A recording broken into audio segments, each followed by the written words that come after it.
Story 1. My daughter was getting married, and when I asked when the wedding would be, my son-in-law said it had already happened. They didn't tell me because it was only for important people, and I wasn't one of them. But when they asked me to pay the rent, I did the unexpected. Before continuing the story, let us know in the comments which city you're watching from. Don't forget to subscribe to the channel, hit the notification bell so you won't miss more stories, and leave your like on the video. I never thought I'd be the kind of mother who'd become invisible to her own child. But here I am, 60 years old, sitting in my small apartment with a cup of tea that's gone cold, wondering where everything went wrong. My name is Patricia, and I spent 35 years working as an accountant. Not the glamorous kind you see in movies, but the kind who sits in a cramped office double-checking numbers until your eyes blur. Every paycheck, I'd save a little more. Every bonus went straight into the account I'd opened the day my son was born. When my husband died 10 years ago, something broke inside me that never quite healed. Heart attack at 52. One day he was laughing at dinner, the next he was gone.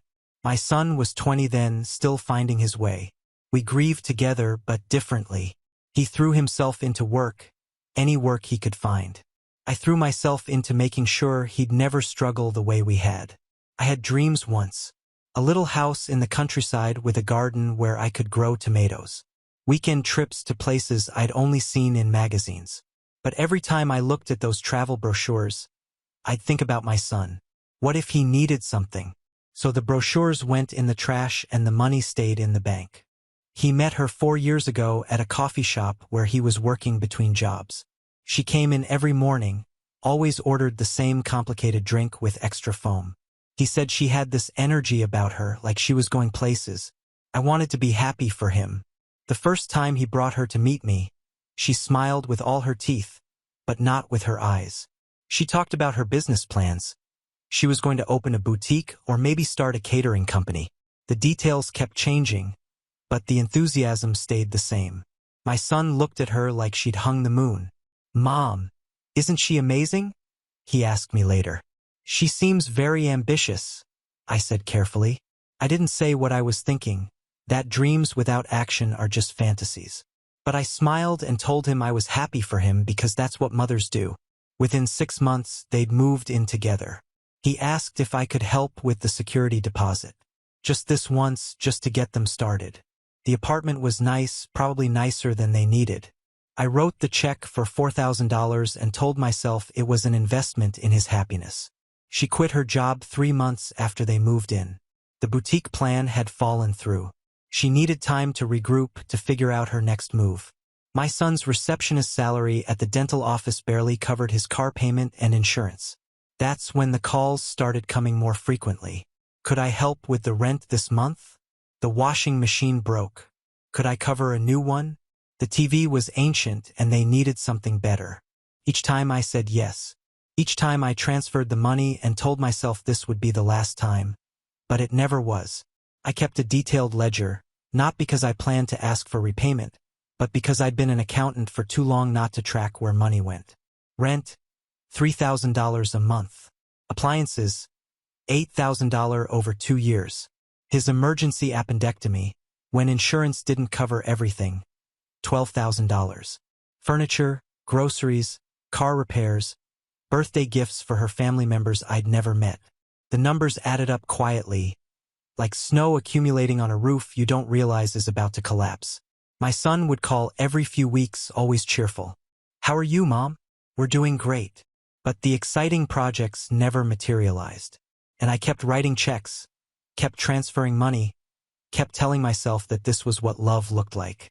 Then 6 months ago, he called with news that made him sound happier than I'd heard in years. "Mom, we're getting married.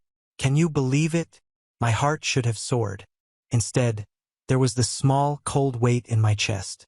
"That's wonderful, sweetheart. Have you set a date?" "Not yet, but soon. We're thinking something small and intimate." Her family's really excited. "I'm excited too," I said. "Listen, Mom, about the wedding. We're going to need some help with costs. Nothing crazy, but you know how these things add up. Maybe $20,000. That should cover everything. Venue, catering, her dress. We want it to be perfect. $20,000. My entire remaining savings from the sale of the house my husband and I had bought when we were newlyweds. The house I'd sold because the memories hurt too much and because I thought my son might need the money someday. Let me think about it, I said. Thanks, Mom. You're the best. I knew we could count on you. After we hung up, I sat in my chair and looked at the ledger. $252,300.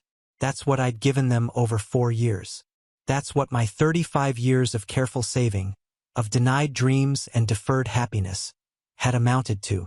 And I'd said yes to all of it because I loved my son and because I thought that's what mothers were supposed to do. I had no idea that I was about to learn exactly what I was worth to the people I'd sacrificed everything for.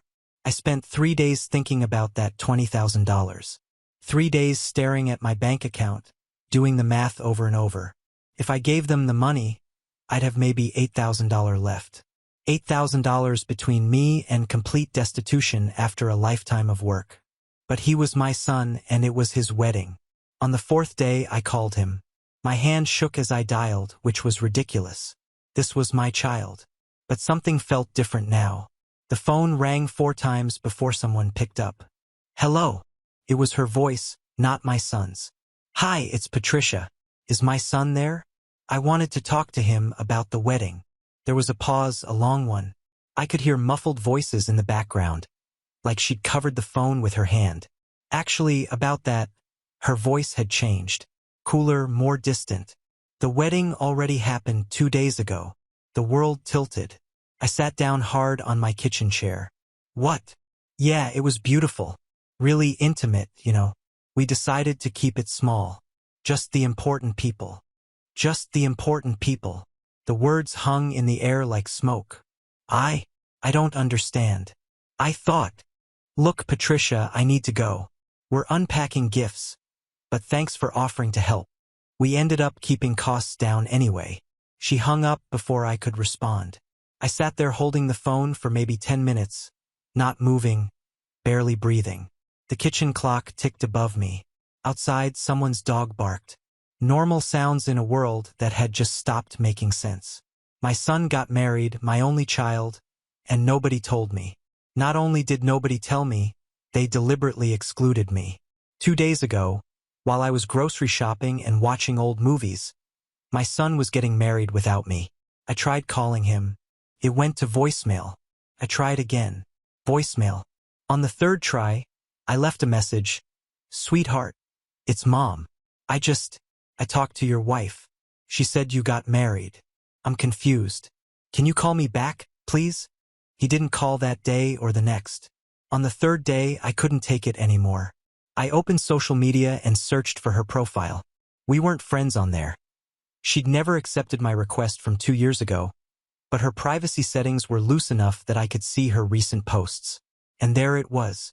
Album after album of wedding photos. My son in a crisp navy suit, looking happier than I'd ever seen him. Her in a white dress that probably cost more than my monthly rent, surrounded by flowers and lights and people laughing. Her parents beaming. Her siblings dressed up and holding champagne glasses. Her grandmother in the front row dabbing at her eyes with a tissue. I scrolled through 47 photos. 47 moments of my son's most important day. The ceremony, the first kiss, the first dance, cutting the cake, toasts, hugs, joy. I wasn't in a single one. There were photos of people I'd never met. Her cousin who apparently gave a hilarious speech. Her college roommate who caught the bouquet. Even their mailman made it into a group shot. But not me. Not the woman who'd raised him alone for 10 years after his father died. Not the woman who'd given them $250,000 over 4 years. Not even a mention in the captions. I saved that phrase from one of the posts. Surrounded by the people who matter most. I wasn't one of them. At 11 p.m., I was still scrolling when my phone finally rang. His name lit up the screen. Mom. Hey. Sorry I didn't call back sooner. It's been crazy. You got married. My voice came out flat. Yeah, it was amazing. Really. Last minute. You know how these things happen. We just wanted something simple. And why wasn't I invited? Silence on the other end. Then, It wasn't like that, Mom. It was really small, super intimate. I saw the photos. There were at least 50 people there. Well, yeah, but mostly her family. They're really close. And I'm your mother. I know, Mom, but... He sighed. And in that sigh, I heard frustration, like I was being difficult. Look, it just worked out this way. Okay? We'll do something with you later. Dinner or whatever. Dinner or whatever. To celebrate the wedding, I wasn't important enough to attend. Did you ever plan to tell me? That's not fair. We were going to tell you. We just needed some time to... To what? Enjoy being married without your embarrassing mother around. Mom, come on. Don't make this into something it's not. But it was something. It was everything. It was the final proof that all those years, all that money, all those sacrifices, none of it mattered. I was a bank account, a safety net, not family, not someone who mattered, not one of the important people. I have to go, I said. Mom, wait. I hung up.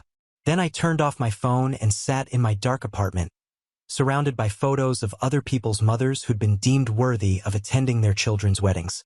And for the first time in 4 years, I started to get angry. The anger didn't come all at once. It built slowly, like water filling a bathtub. For 3 days, I went through my routine in a fog. I made coffee I didn't drink. I watched television I didn't see. I picked up the phone to call him a dozen times and set it back down. On the 4th day, I called my old friend from work, the one I'd lost touch with because I was always too busy helping my son, always too broke from supporting him to go out. Patricia. Oh my God. It's been forever. Just hearing her voice made something crack inside me. Can we meet? I need to talk to someone. We met at a diner near her house. I ordered tea and didn't touch it. She ordered pie and pushed it around her plate while I talked. I told her everything.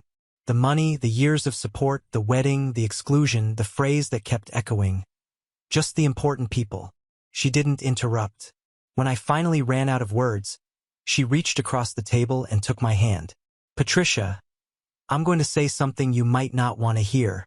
I nodded, not trusting my voice. You taught him that this is okay. Every time you said yes when you should have said no, you taught him that you don't matter, that you're just there like a utility. He's my son. I know, but honey, he's also a grown man who just got married without inviting his mother. A grown man who's been taking your money for years. That's not love. That's not even basic respect. I wanted to argue, to defend him, but sitting there in that booth, I realized she was right.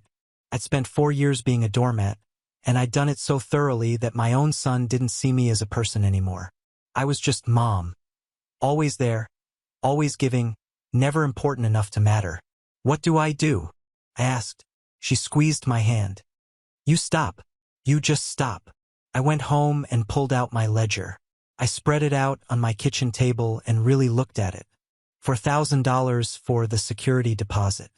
$3,000 a month for rent, 48 months. $144,000. $8,000 for appliances. $12,000 for his surgery. $6,000 for furniture. $15,000 for groceries and utilities. $23,000 for car payments and repairs. $40,000 for miscellaneous expenses. $252,300. I sat there staring at that number until the light outside changed from afternoon to evening. That was my retirement, my security, my future, and I'd handed it over piece by piece because I thought that's what love looked like. But love goes both ways. Love doesn't exclude you from the most important day of someone's life. A week passed, then 10 days. I didn't call him. He didn't call me. On day 12, my phone rang at 9 p.m. His name on the screen. I stared at it for 3 rings before answering. Hi, Mom. How are you? He sounded cheerful, casual, like nothing had happened. I'm fine, I said carefully. That's good. Listen, I'm calling because we've got a bit of a situation. The rent was due last week, and with the wedding expenses, we're stretched pretty thin. Could you cover us this month? There it was. The real reason for the call. Not to apologize, not to explain, just to ask for money. I looked at my ledger, still spread out on the table. Actually, I said, my voice calm, almost pleasant, I only help important people and I'm not one of those. Remember. The silence on the other end was deafening. Mom, come on. Don't be like that. Like what? I'm just using the words your wife used. It was just for important people. I wasn't important enough for your wedding, so I assume I'm not important enough to pay your bills either. That's not. Mom, you're being ridiculous. This is completely different. Is it? Yes. The wedding was... Look, it was complicated, but we need help right now. The landlord is threatening to... That sounds serious, I interrupted. Maybe you should ask one of the important people to help you. Mom! His voice rose, panic creeping in. Are you seriously going to let us get evicted because your feelings are hurt? My feelings are hurt. Like I'd stubbed my toe. I've given you $252,300 over the past 4 years. I said. I have a detailed record of every cent. And you couldn't even tell me you were getting married. You deliberately excluded me. Your wife told me to my face that I wasn't important enough to be there. She didn't mean it like that. Then how did she mean it?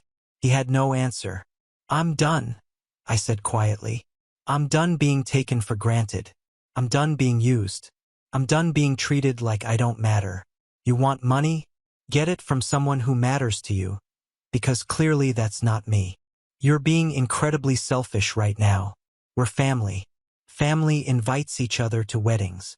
I hung up before he could respond. Then I turned off my phone, poured myself a glass of wine, and sat at my kitchen table. For the first time in years, I felt free. The calls started the next morning. 7 missed calls before I even woke up. Texts filling my screen. His wife's number appeared, 2, which was new. She'd never called me directly before. I made coffee and ignored them all. Around noon, my friend called. Just checking on you. How are you holding up? Better than I expected, I said. There was no guilt, no second-guessing, just a strange, light feeling, like I'd set down something heavy. Good. Don't let him guilt you back into it. I won't. But as the messages kept coming, increasingly desperate, then angry, then desperate again, I realized saying no once wasn't enough. They'd keep asking. Eventually, if I didn't do something permanent, I'd be right back where I started. That evening, I sat down at my computer. I'd kept handwritten records, but this needed to be official, professional, undeniable. I worked for 6 hours inputting every transaction, every rent payment with the date and amount, every appliance with receipt numbers, every grocery run, utility payment, car repair, the emergency room visit, the furniture deliveries, even Christmas gifts for her family. When I was done, I had 48 months of financial support, itemized and dated. At the top, financial assistance provided January 2021 to December 2024. At the bottom, total $252,300. I printed it on crisp white paper. 10 pages of proof that I wasn't crazy. This was real money. This was my life. Then I did something unthinkable a week ago. I called a lawyer. His office was small, tucked between a dry cleaner and a tax service. He was maybe 50 with kind eyes. So, he said after I'd explained everything, you want to protect what you have left? Yes. I want to make sure they can't come after me for more. He looked at my financial statement, nodding. You kept excellent records. Here's the situation. These were gifts legally. You can't force repayment without a written agreement, but you can protect your remaining assets. I'd recommend a trust, changing your will, and establishing clear boundaries. How much? About $3,000 for everything. $3,000, but losing another $200,000 felt like more. Let's do it. Over 2 weeks, I met with him 3 times. We set up a trust for my remaining savings. We updated my will. Everything would go to charity now. We changed my banking passwords. I even changed the locks on my apartment. The calls stopped by day 5. I figured they'd either found help elsewhere or found a way to make it work. Then, 3 weeks after our last call, my doorbell rang. I looked through the peephole. My son stood there looking terrible. Unshaven, wrinkled clothes, dark circles under his eyes. The old instinct kicked in. My baby needs help. I took a breath and opened the door, but kept the chain on. Mom, please, We need to talk. I think we've said everything. We're being evicted. The landlord gave us until Friday. We have nowhere to go. Part of me wanted to ask about the important people, but I didn't. You have 2 days to figure something out. That's more time than you gave me to prepare for not being invited to your wedding. Mom, please. I made you something.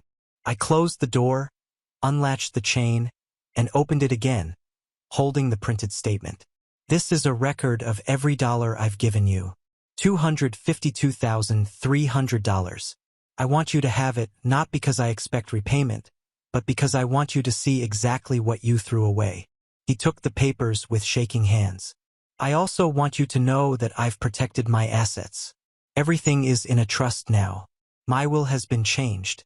Even if something happens to me, you won't get anything. That money will go to people and organizations that actually value what I have to give. Mom, you can't. I can. And I have. I've also changed my locks. Your key won't work anymore. His face crumpled. You're really doing this? You're choosing money over your own son. A week ago, that would have destroyed me. But now, looking at this man who'd taken everything and still treated me like I didn't matter, I felt nothing but calm. No, I said quietly. You chose money over your mother when you took $250,000 and couldn't even tell me you were getting married. When you let your wife call me unimportant. When you called me selfish for being hurt. I'm not choosing money. I'm choosing myself. Finally, I stepped back and closed the door. Through it, I heard him calling my name, then footsteps retreating. I sat on my couch and waited for the guilt to come. Didn't. Instead, there was just quiet, just peace. For the first time in 10 years, I didn't feel like I owed anyone anything.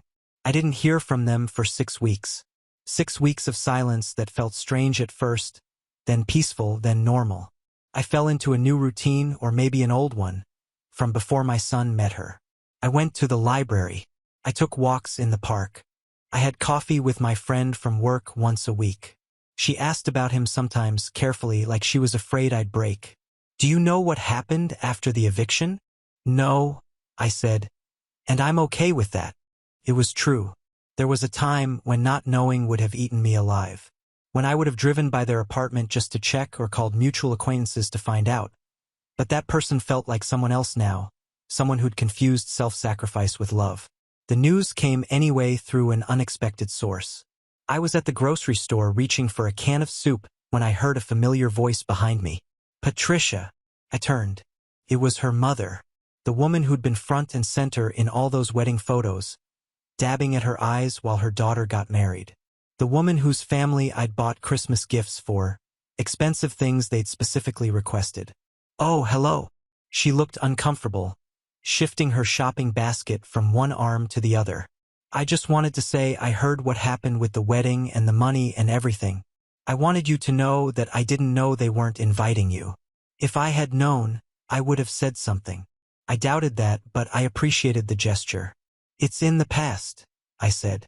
They're not doing well, she continued, and I could hear the judgment in her voice. Not judgment of them, judgment of me. They had to move, lost their apartment.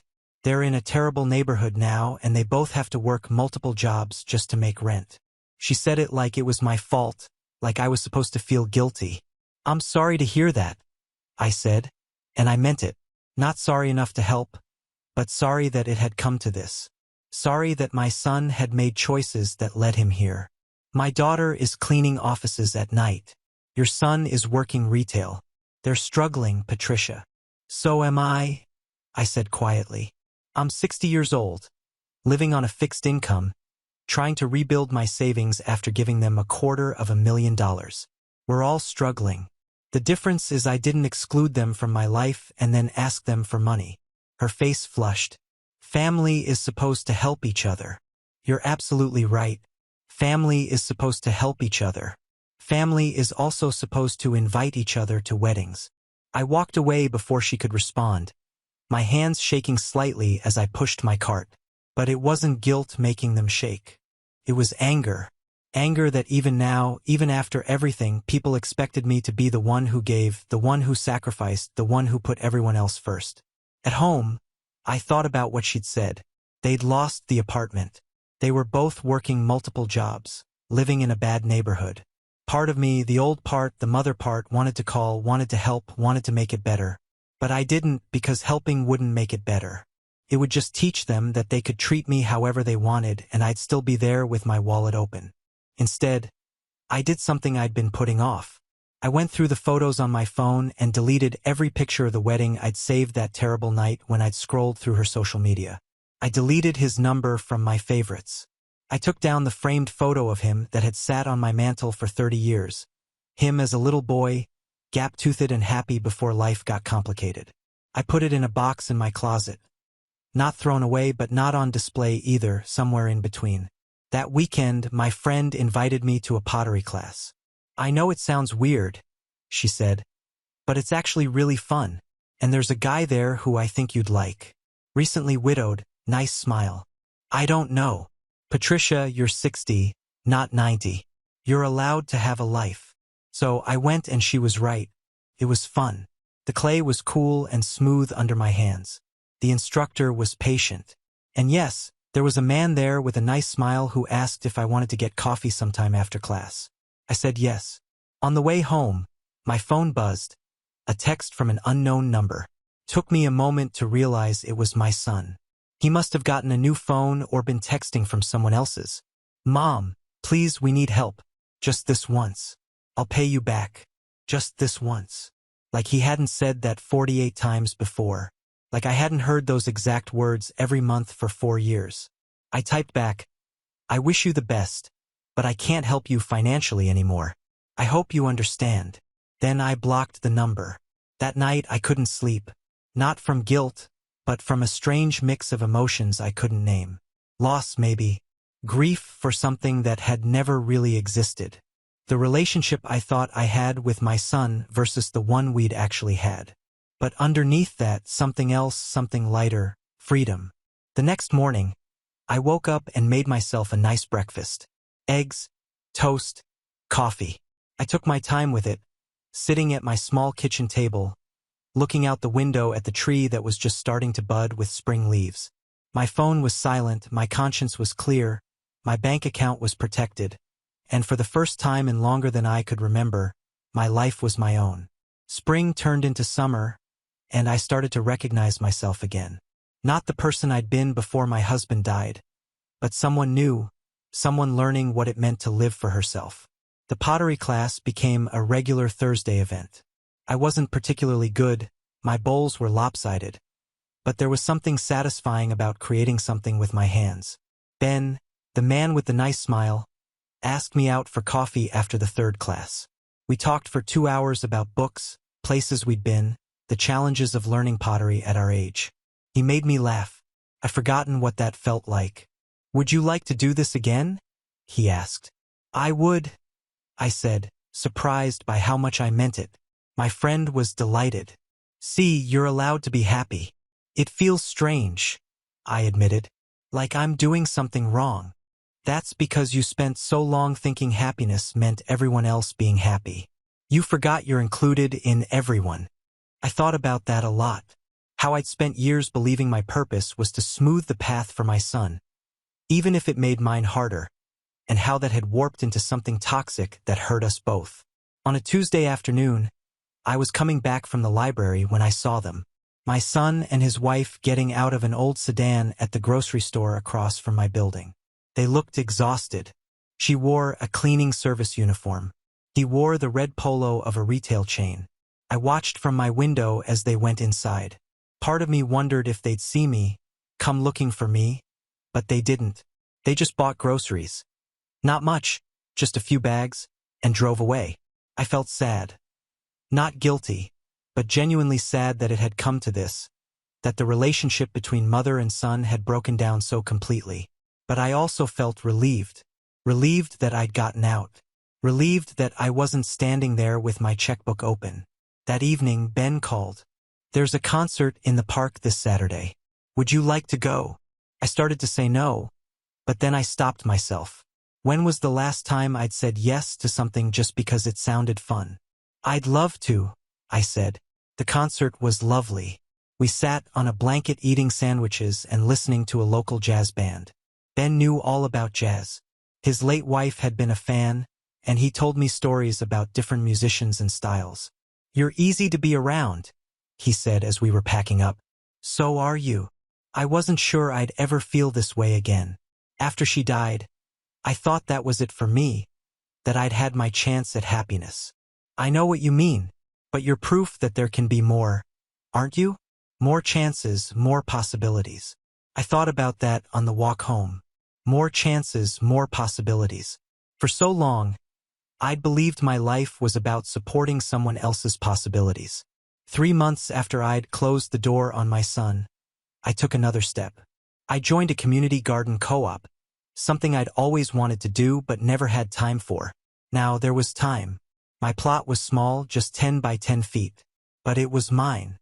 I planted tomatoes and herbs just like I'd dreamed about. Every morning I'd walk to the garden and check on my plants. I'd pull weeds, water when needed, and chat with other gardeners. One of them, an older woman, became a friend. She'd been gardening for 40 years. "You're a natural," she said one day. "I don't know about that. Half my basil died last week." Basil's fickle. But look at those tomatoes. They're thriving because you're paying attention. In August, my first tomatoes ripened. Small and not perfectly round, but mine. I picked them carefully and brought them home, where I made a simple salad. Just tomatoes, basil from the garden, olive oil, and salt. It was the best thing I'd ever tasted. That night, Ben came over for dinner. First time I'd invited him to my apartment. I was nervous, fussing over the small space. "It's perfect," he said. "It feels like you." We ate my tomato salad and talked about our days. He told me about his daughter who lived across the country. I told him about the garden, about how strange and wonderful it felt to have time that was just mine. "Do you ever hear from your son?" he asked carefully.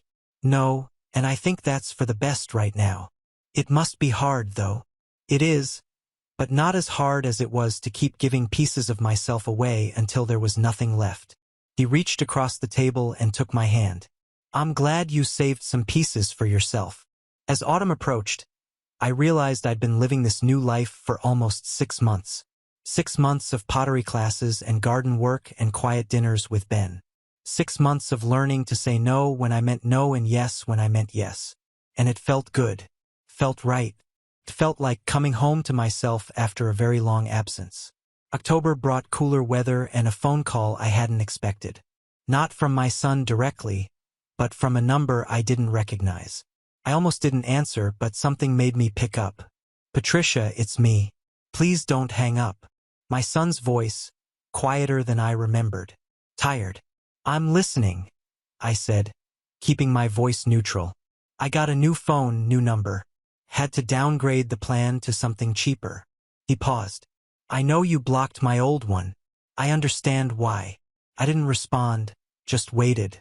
"I've been thinking a lot about everything, about the wedding and the money and how I treated you. And I wanted to say, I'm sorry. I'm really, truly sorry." The words I'd been waiting months to hear, but they felt hollow somehow. Empty, like he was reading from a script. "Why now?" I asked. "Because I finally get it. What I did, what we did." I read through that statement you gave me, Patricia. All those numbers.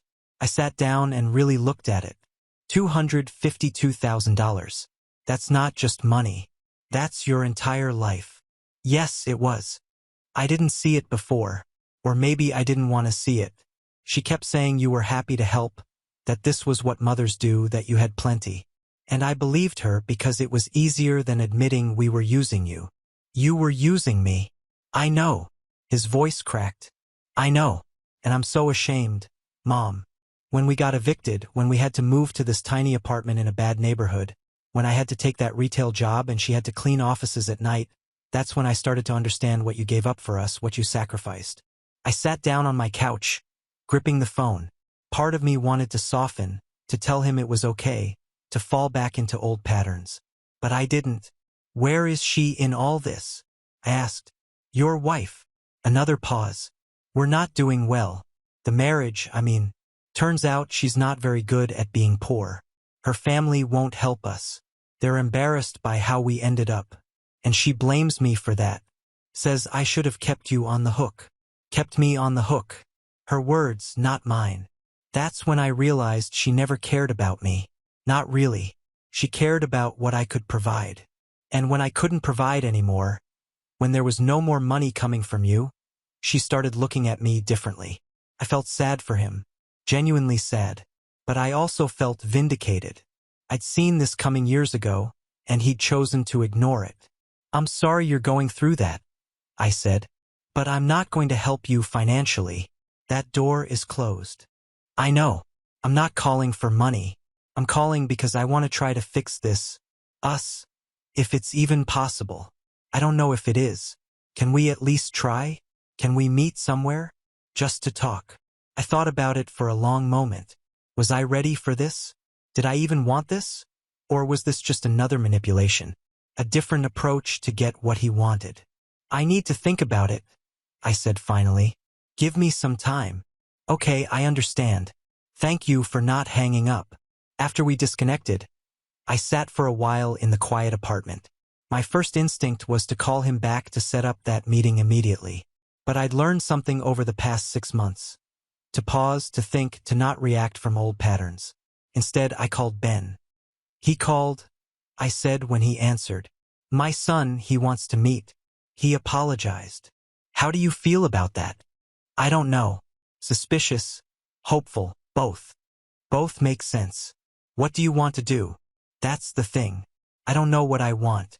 For so long, I wanted him to see what he'd done, to apologize, to acknowledge it. And now he has, and I feel nothing. Or not nothing, but not what I expected. Maybe the relationship you had is gone, Ben said gently. And if you do rebuild something, it'll have to be different. New? I don't know if I have the energy for that. Then don't decide tonight. Sleep on it.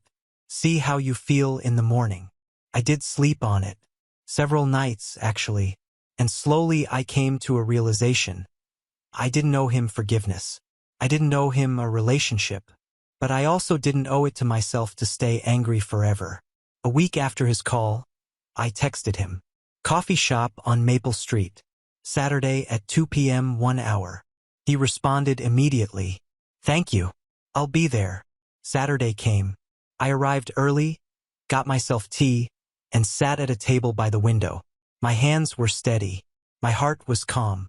If he didn't show, I'd finish my tea and go home. If he did, I'd listen, but I wouldn't make promises. I wouldn't make commitments. I would just be present and see what happened. At 2 p.m. exactly, he walked in. He looked different, thinner, older, like the past year had aged him in ways that went beyond time.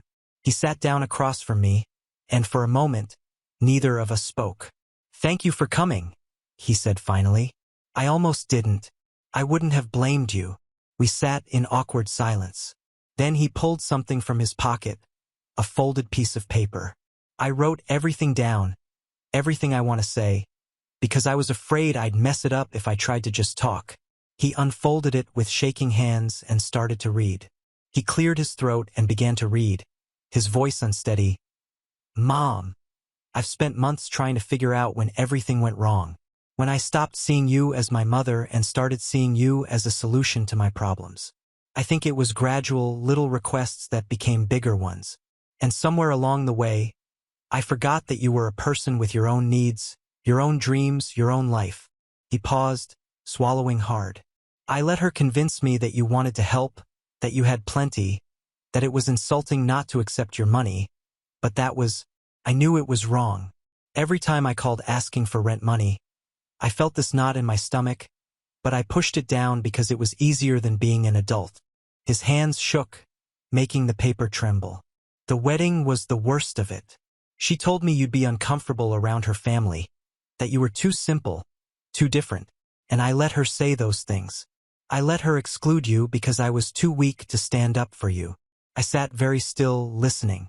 When you cut us off, I was angry. I thought you were being petty. But that night after you gave me that statement, I sat in my car and read every line, every date, every amount. And I realized you weren't choosing money over family. I had chosen money over family years ago. He looked up at me, eyes red.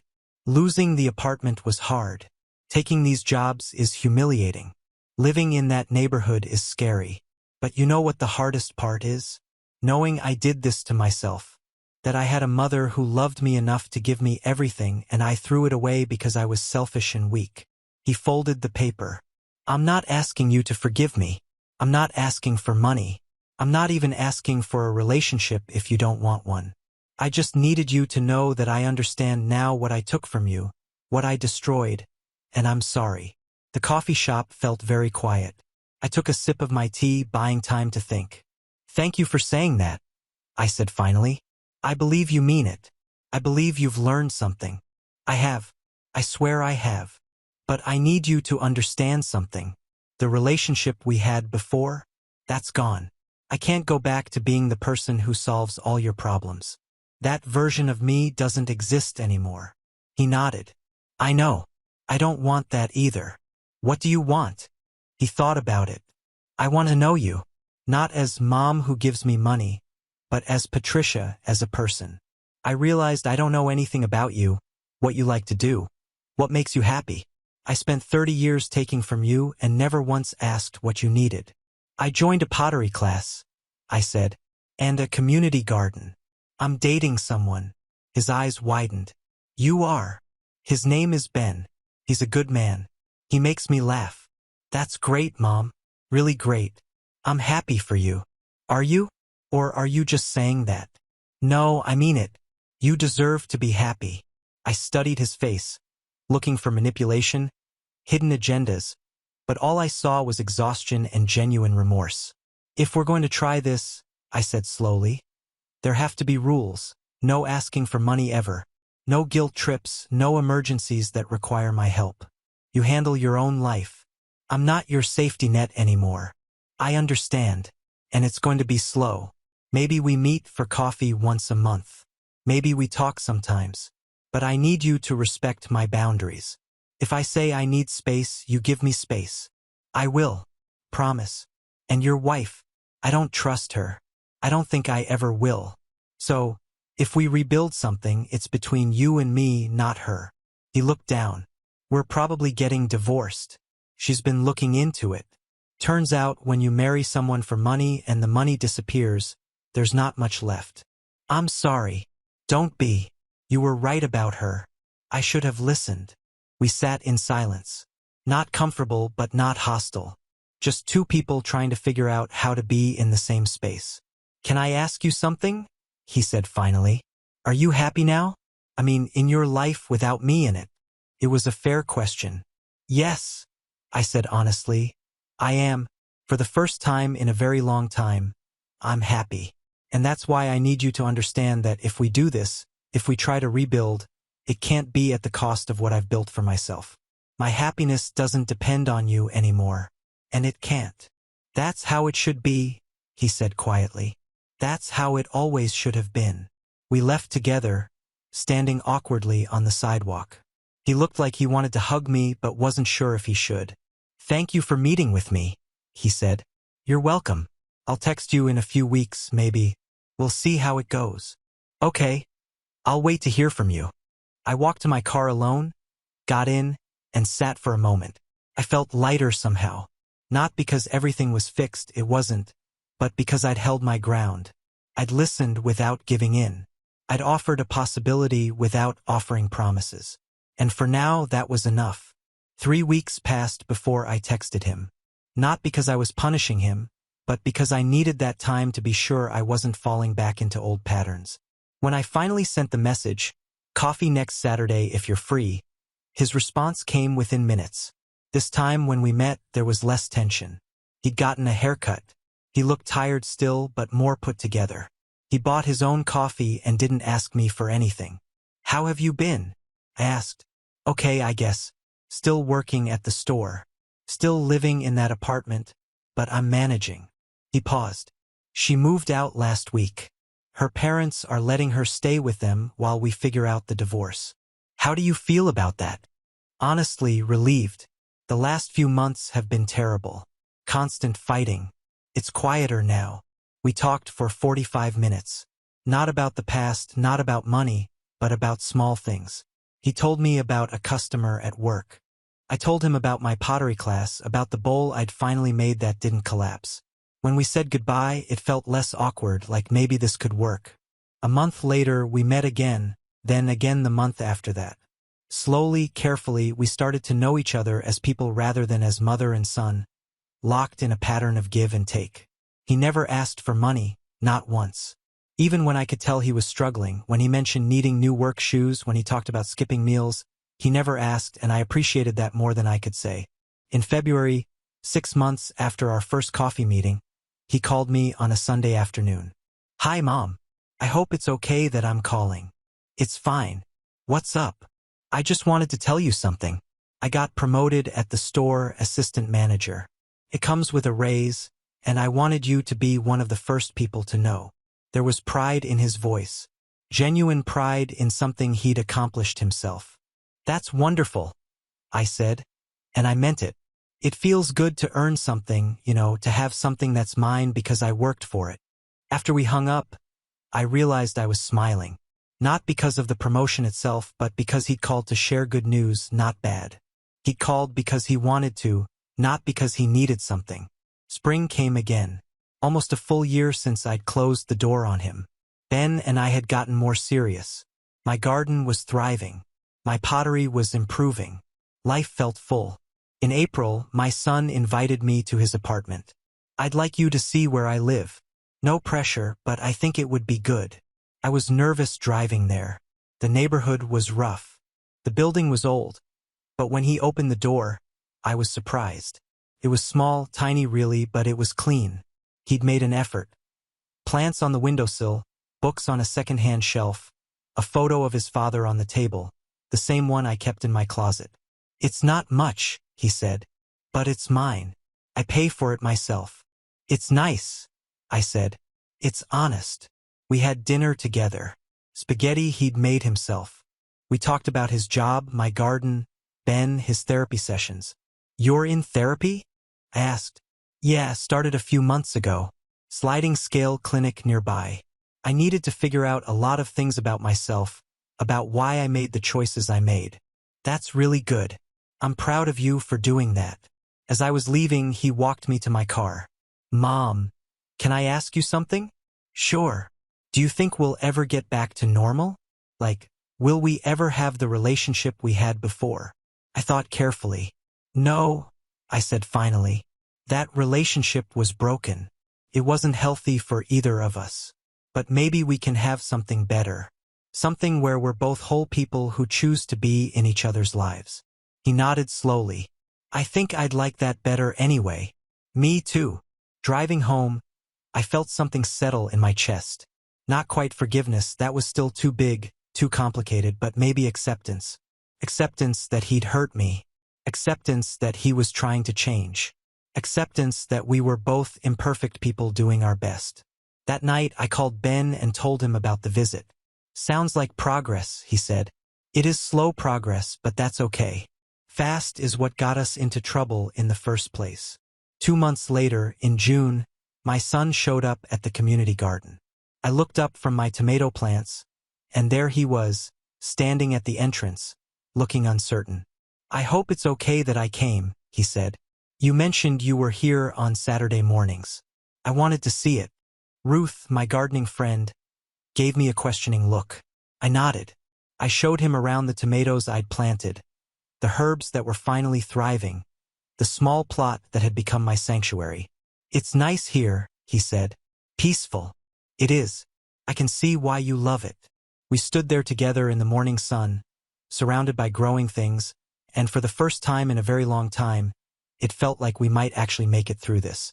Not back to what we were, but forward to something new. August brought changes. My son's divorce was finalized. He called to tell me, his voice steady. "It's done. We signed the papers yesterday." "How do you feel?" "Relieved, mostly. We didn't have much to divide." She took the car. I kept the furniture. It was quick. "And how is she doing?" He paused. "I don't know. She unfriended me on everything. I heard she's working at her dad's office now." I didn't say what I was thinking, that she'd landed on her feet just like I'd expected. "Are you okay?" I asked instead. Yeah, I am. It's strange. I thought I loved her, but I think I mostly loved the idea of being taken care of having someone who made me feel like I was more than I was. You were always more than you were. You just couldn't see it. I'm starting to see it now. We talked for a while longer, and when we hung up, I felt something shift. He was handling this, really handling it without me swooping in to fix things. He was becoming an adult, finally, at 31. That same week, Ben and I were having dinner at his place when he reached across the table and took my hand. I've been thinking, he said, about us, about the future. I know we're both older. We've both been married before, but I'd like more of this. More dinners, more together, more life together. Are you asking me to move in with you? I'm asking you to think about it. No pressure. But yes. I looked at him. This kind, patient man who'd never asked me for anything except my company, who laughed at my lopsided pottery and helped me weed my garden. I'd like that, I said. I'd like that a lot. We decided to take it slow. I'd keep my apartment for a few months while we tried living together. But the decision felt right, solid, like something I was choosing because I wanted it. In September, I told my son about Ben and the plan to move in together. We were having lunch near his work. That's great, Mom. Really great. I'm happy for you. You sure? It's okay if it's weird. It's not weird. You deserve to be happy. You deserve someone who treats you well. He smiled. Can I meet him sometime officially? You want to meet him? Yeah, if that's okay. I'd like to know the person who makes you smile like that. We set up a dinner for the following week. I was nervous, but it went well. Ben was warm without being pushy. My son was respectful and genuinely interested. They talked about baseball, about books, about everything. And watching them interact, I realized I'd built this new life, these new relationships. I'd built it from the ruins of what I'd lost. In October, almost exactly 2 years after the wedding that changed everything, I signed the lease termination on my apartment. I was really doing this.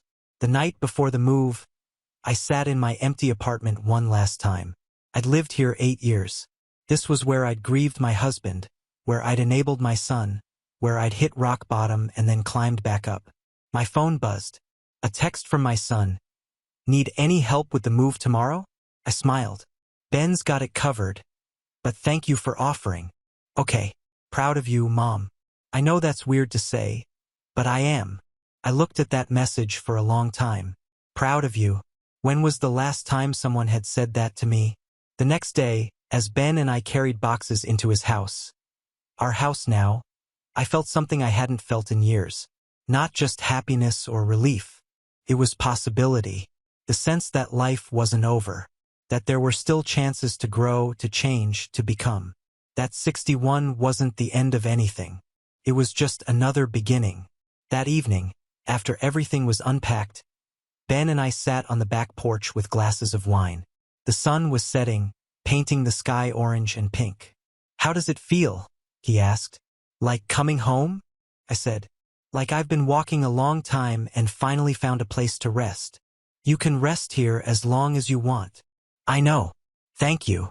We sat in comfortable silence, and I thought about how far I'd come from that terrible phone call 2 years ago. It was just for important people. To this moment. From feeling worthless to feeling valued. From giving everything away to keeping enough for myself. The road hadn't been easy. There had been nights I'd cried. Days I doubted myself. Moments when I'd wanted to give in, but I hadn't. I'd held firm.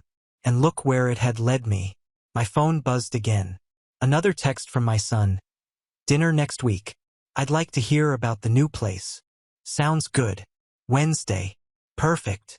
I put my phone away and reached for Ben's hand. Somewhere in the distance, crickets were singing. The air smelled like autumn. And for the first time in a very long time, I wasn't worried about tomorrow. I was just here in this moment, exactly where I belonged. Thanksgiving arrived with an invitation I hadn't expected. Would you and Ben like to come to my place for dinner? My son asked during one of our monthly coffee meetings. I know it's not much, and I'm not the best cook, but I'd like to try. I looked at him across the table. He was nervous. His hands were fidgeting with his coffee cup. We'd love to, I said. What can we bring? Nothing. I want to do this. I've been watching cooking videos. I think I can pull it off. Ben and I arrived at his apartment on Thanksgiving afternoon. The building still looked rough, but when my son opened the door, the apartment was transformed. He'd cleaned everything until it sparkled. There were candles on the table, music playing softly, and something that actually smelled good was cooking in the tiny kitchen. Wow, I said. You've been busy. I wanted it to be nice. Come in. The dinner wasn't perfect. The turkey was a little dry, the mashed potatoes lumpy, but he'd tried. Really tried. And sitting there at his small table, eating food he'd made with his own money in an apartment he paid for himself, I felt something I hadn't felt in years. Pride. Pure, uncomplicated pride in my son. This is really good, Ben said. And he meant it. You did a great job. Thanks. I've been practicing. Turns out cooking for yourself is cheaper than takeout. He smiled, self-aware in a way he hadn't been before. After dinner, while Ben helped with dishes, my son pulled me aside. Mom, I wanted to talk to you about something. My stomach tightened instinctively. Old habits. What is it? Nothing bad, I promise. I just wanted to tell you that I've been saving money. Not a lot, but some. And when I'm in a better place financially, like a lot better, I want to try to pay you back. Not all of it. I know I can never pay back everything, but something as a gesture. I want you to know that I see it. The debt. The real debt. Not just the money. And I'm trying to be worthy of a second chance. I looked at this man, my son, but also someone new. Someone still figuring it out, but at least trying. You're already worthy, I said quietly. The fact that you're thinking about it, that you're working on yourself, that's enough. I don't need the money back. I need you to be okay, to be healthy, to build a life that makes you happy. I'm getting there slowly, but I'm getting there. Ben called from the kitchen, and the moment passed, but it stayed with me through the rest of the evening, through the pie my son had bought from a bakery, through the comfortable conversation. As we were leaving, my son hugged me. A real hug, not the awkward sidearm thing we'd been doing. A full, tight hug. Thank you for coming, he said. Thank you for giving me a chance to do this. Thank you for inviting us. In the car on the way home, Ben reached over and took my hand. That went well, he said. It did. Better than I expected. He's a good kid making his way. He is, finally. We drove in silence, and then Ben asked the question I'd been asking myself all evening. Do you forgive him completely? I thought about it. Really thought about it. I don't know if forgiveness is the right word. It's more like acceptance, maybe. I accept that he hurt me. I accept that he's trying to change. I accept that we'll never have the relationship we had before. And that's okay because that relationship wasn't healthy anyway. That's probably healthier than forgiveness. Maybe. All I know is that sitting there tonight watching him try so hard, I didn't feel angry anymore. I didn't feel used. I just felt like a mom watching her son grow up, even if it's happening later than it should have. At home, I changed into comfortable clothes and made tea. Ben was already in bed reading. I sat on the couch for a while thinking about the past 2 years. 2 years since that terrible phone call. 2 years since I discovered I wasn't important enough to be invited to my own son's wedding. 2 years since I'd made the hardest decision of my life. If someone had told me then where I'd be now, living with a wonderful man, having regular coffee dates with my son, feeling genuinely happy, I wouldn't have believed them. The pain had been too fresh. But here I was, healed. Not perfectly, not completely, but healed enough to live fully, to love cautiously, to hope realistically. My phone buzzed. A text from my son. Thanks again for coming today. It meant a lot. Also forgot to tell you I got another promotion. Department manager now. Can I tell you about it over coffee next week? I smiled as I typed back. Congratulations. I'm proud of you. Coffee sounds great. And I meant it. All of it. The congratulations, the pride, the willingness to hear about his life. Because somewhere along the way, in the slow, painful process of rebuilding, we'd found something new. Not what we had before, but something better. Something based on respect and boundaries and mutual effort. something real. I finished my tea, turned off the lights, and went to bed. Tomorrow I'd go to my garden. Tomorrow I'd work on my pottery. Tomorrow I'd have a life that was mine, full of people who chose to be in it and whom I chose in return. Tomorrow and all the tomorrows after that, I'd be okay. Better than okay. I'd be free. 1 year later, I stood in the backyard of the small house Ben and I had bought together. Not the countryside estate I'd once dreamed of, but something better, something chosen together, affordable and comfortable. The garden was thriving. My tomatoes were legendary now. I'd expanded beyond vegetables into flowers, and the yard was full of color. Mom, we're here. I turned to see my son coming through the gate, carrying a dish covered in foil. Behind him was a woman I'd met twice before, someone he'd been dating for 6 months. She was kind, sensible, and had her own job. Hi, sweetheart. Come in. Ben just pulled the turkey out. It had become a tradition. Thanksgiving at our place. My son bringing a dish he'd made himself. Conversation that flowed easily without tension. As we ate, I watched him interact with his girlfriend. The way he listened when she talked. The way he offered to help without being asked. The way he split the check when they went out. She'd mentioned it once proudly. He'd grown up. Finally, fully grown up at 32. After dinner, my son helped me clean up. How's work? I asked. Really good. They're talking about promoting me to regional manager. It would mean a raise in a company car. He paused. It feels good, you know? Earning it. I'm proud of you. I know. You tell me every time. He smiled. But I never get tired of hearing it. He put down the dish he was drying. Mom, I need to tell you something. I've been in therapy for 2 years now, and my therapist thinks I'm ready to make amends properly. Not just apologizing, but making things right where I can. My heart beat faster. Okay. I've been saving money a little every month. I have $5,000 set aside, and I want to give it to you not as payment for what you gave me. I know I can never repay that, but as a gesture to show I understand what you sacrificed. Sweetheart, you don't have to. Please let me do this. For me, not for you. I need to know I'm not that person anymore. The person who only took. I need to be someone who gives back. I looked at him. The boy who'd been so lost was gone. In his place stood a man who understood responsibility, who valued relationships over money, who was building a life based on integrity. Okay, I said softly. If it's important to you, it is. Thank you. He pulled an envelope from his jacket and handed it to me. Inside was a check for $5,000 and a handwritten letter. Don't read it now, he said quickly. Read it later when you're alone. That night, after everyone had left and Ben had gone to bed, I sat in my favorite chair and opened the letter. The words blurred through my tears. He apologized for everything. The using, the wedding, treating me like a bank instead of a person. He thanked me for loving him enough to stop enabling him. He promised he was different now. He said he was grateful for the second chance and proud to be my son. I read it 3 times. Tears of grief for what was lost, joy for what was found, and relief that we'd both survived. In the morning, I deposited the check, not because I needed it, but because accepting it was part of his healing. I used part of it to take Ben on a trip. The rest went into savings, not for emergencies or other people, but for me.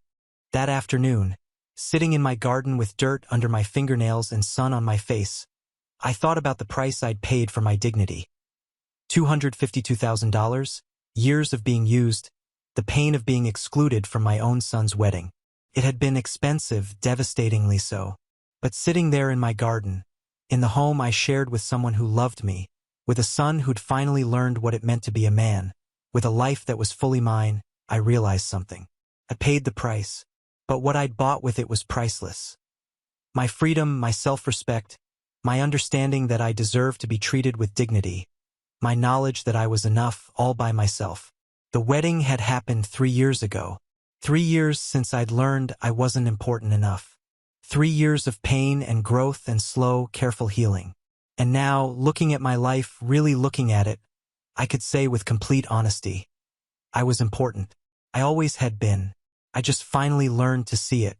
My phone buzzed. A text from my son. Thanks for today. I love you. I smiled and typed back, I love you too. See you next month. Wouldn't miss it. I put my phone away and went back to my garden. There were tomatoes to pick, herbs to trim, and a whole life to live. And for the first time in longer than I could remember, that life was entirely, beautifully, perfectly mine. Now on to the next story. Story 2. My parents left the entire inheritance to my brother, saying that because I was adopted, I didn't deserve anything in the family. They gave me money for an ice cream to humiliate me, but little did they know that money would change my life. I need to tell you something that happened to me 3 years ago, something that changed everything. My name is Tiffany, and I was 25 when my world collapsed in the most humiliating way possible. I had always known I was adopted. Charles and Carol took me in when I was just 6 months old, and for most of my life I believed I was part of their family. Sure, there were subtle differences in how they treated me compared to Daniel, their biological son, who came along when I was 7, but I convinced myself it was just my imagination. That Tuesday afternoon in March, I was sitting in their living room in Millfield, our small town in Ohio. The house on Maple Street had always felt like home to me. A modest 2-story colonial with white shutters and a front porch where Carol grew her prized roses. I had come over because Charles said they needed to discuss something important with me and Daniel. Tiffany, Daniel, come sit down, Charles said, his voice unusually formal. He was wearing his good navy suit, the one he reserved for church and important occasions. Carol sat beside him on the floral couch, her hands folded neatly in her lap, avoiding eye contact with me. Daniel slouched in the armchair across from me, scrolling through his phone with that smirk he always wore when he thought something amusing was about to happen. At 18, he had that cocky confidence that came from never being told no, never having to work for anything. We've been thinking about our future, about what happens when we're gone, Charles began, clearing his throat. We've made some decisions about the inheritance, about who gets what. My stomach tightened. Something in his tone felt wrong. Daniel, as our biological son, will inherit the house, the business, and all our savings, Carol said quietly, still not looking at me. We feel it's important to keep everything in the bloodline. The words hit me like a physical blow. 25 years of believing I belonged somewhere, and it all crumbled in that moment. But they weren't done. Now, Tiffany, Charles continued, reaching into his pocket, we don't want you to think we've forgotten about you. He pulled out a handful of coins, quarters, dimes, nickels, maybe $3 total. Here's a little something for you. Why don't you go buy yourself an ice cream? The silence in that room was deafening. Daniel snorted, actually laughed out loud. Ice cream money? Really, Dad? I stared at the coins in Charles's outstretched palm, my vision blurring. 25 years old, and they were giving me pocket change like I was a child they were dismissing. The humiliation burned through my chest, making it hard to breathe. Take it, Tiffany, Carol said softly, finally meeting my eyes. There was something that might have been guilt there, but not enough to stop her. My hand trembled as I reached out and took the coins. They felt cold and insignificant in my palm. The weight of my entire worth according to the only family I'd ever known. Daniel was still laughing. Ice cream money, he repeated, shaking his head. That's hilarious. I stood up slowly, my legs unsteady. Thank you, I managed to whisper, though the words tasted like poison. You understand, don't you, dear? Carol asked. Blood is thicker than water. I nodded because I couldn't trust my voice anymore. I walked to the front door on autopilot, my hand clutching those coins so tightly they left marks on my palm. Behind me, I could hear Daniel saying something about having friends over to celebrate and Charles discussing business expansion plans. The door closed behind me with a soft click, and I stood on that familiar front porch where I'd spent countless summer evenings, holding $3 and change and feeling like my entire life had been a lie. That's when everything started. I walked down Maple Street in a daze, those coins burning in my pocket like they were on fire. 25 years of birthdays, Christmases, graduations. And this was what I was worth to them. $3 and loose change. My small apartment was only 6 blocks away, but I couldn't bring myself to go home yet. Home. That word felt meaningless now. I had been living in that tiny studio above Peterson's bakery for 2 years, working as a receptionist at the local dental office, barely making ends meet while Daniel lived rent-free in their basement, playing video games and finding himself. I found myself standing in front of Murphy's Corner Store, the little convenience shop that had been there since I was a kid. Mrs. Murphy always kept the lottery machine right by the front door, its bright lights flashing play to win and rotating colors. I'd walked past it thousands of times and never given it a second thought. But today was different. Today I was holding the money they'd given me to buy ice cream, and something inside me snapped. I pulled out those coins and counted them. $2.75. Not even enough for a decent ice cream cone these days. The lottery tickets were $2 each for the big jackpot drawing that Friday. "You buying something, hun?" Mrs. Murphy asked from behind the counter. She was a kind woman in her 60s who always remembered my name and asked about my job. "Yeah," I heard myself say. "I want a lottery ticket." She looked surprised. In all the years she'd known me, I'd never bought so much as a scratch-off. Just one. I stared at the machine, at those flashing lights promising dreams I'd never dared to have. "How much for 5 tickets?" "That'd be $10. I pulled out my debit card with shaking hands. $10 was almost all I had until my next paycheck. Money I needed for groceries. But something inside me was screaming that I had to do this. I had to turn their humiliation into something else. "Anything else?" "Actually, make it 10 tickets, I said, my voice getting stronger. $20 worth. Mrs. Murphy raised an eyebrow but didn't question it. She printed out 10 tickets from the machine, each one showing different number combinations for Friday's drawing. The jackpot was up to $47 million. More money than existed in my world. "You feeling lucky today?" she asked, handing me the tickets. I thought about Charles's condescending smile, Carol's guilty eyes, Daniel's laughter. "No," I said honestly. "I'm feeling angry." She chuckled. "Sometimes that works just as well." I walked home clutching those tickets, my grocery money gone, my pride shattered, but something new burning in my chest.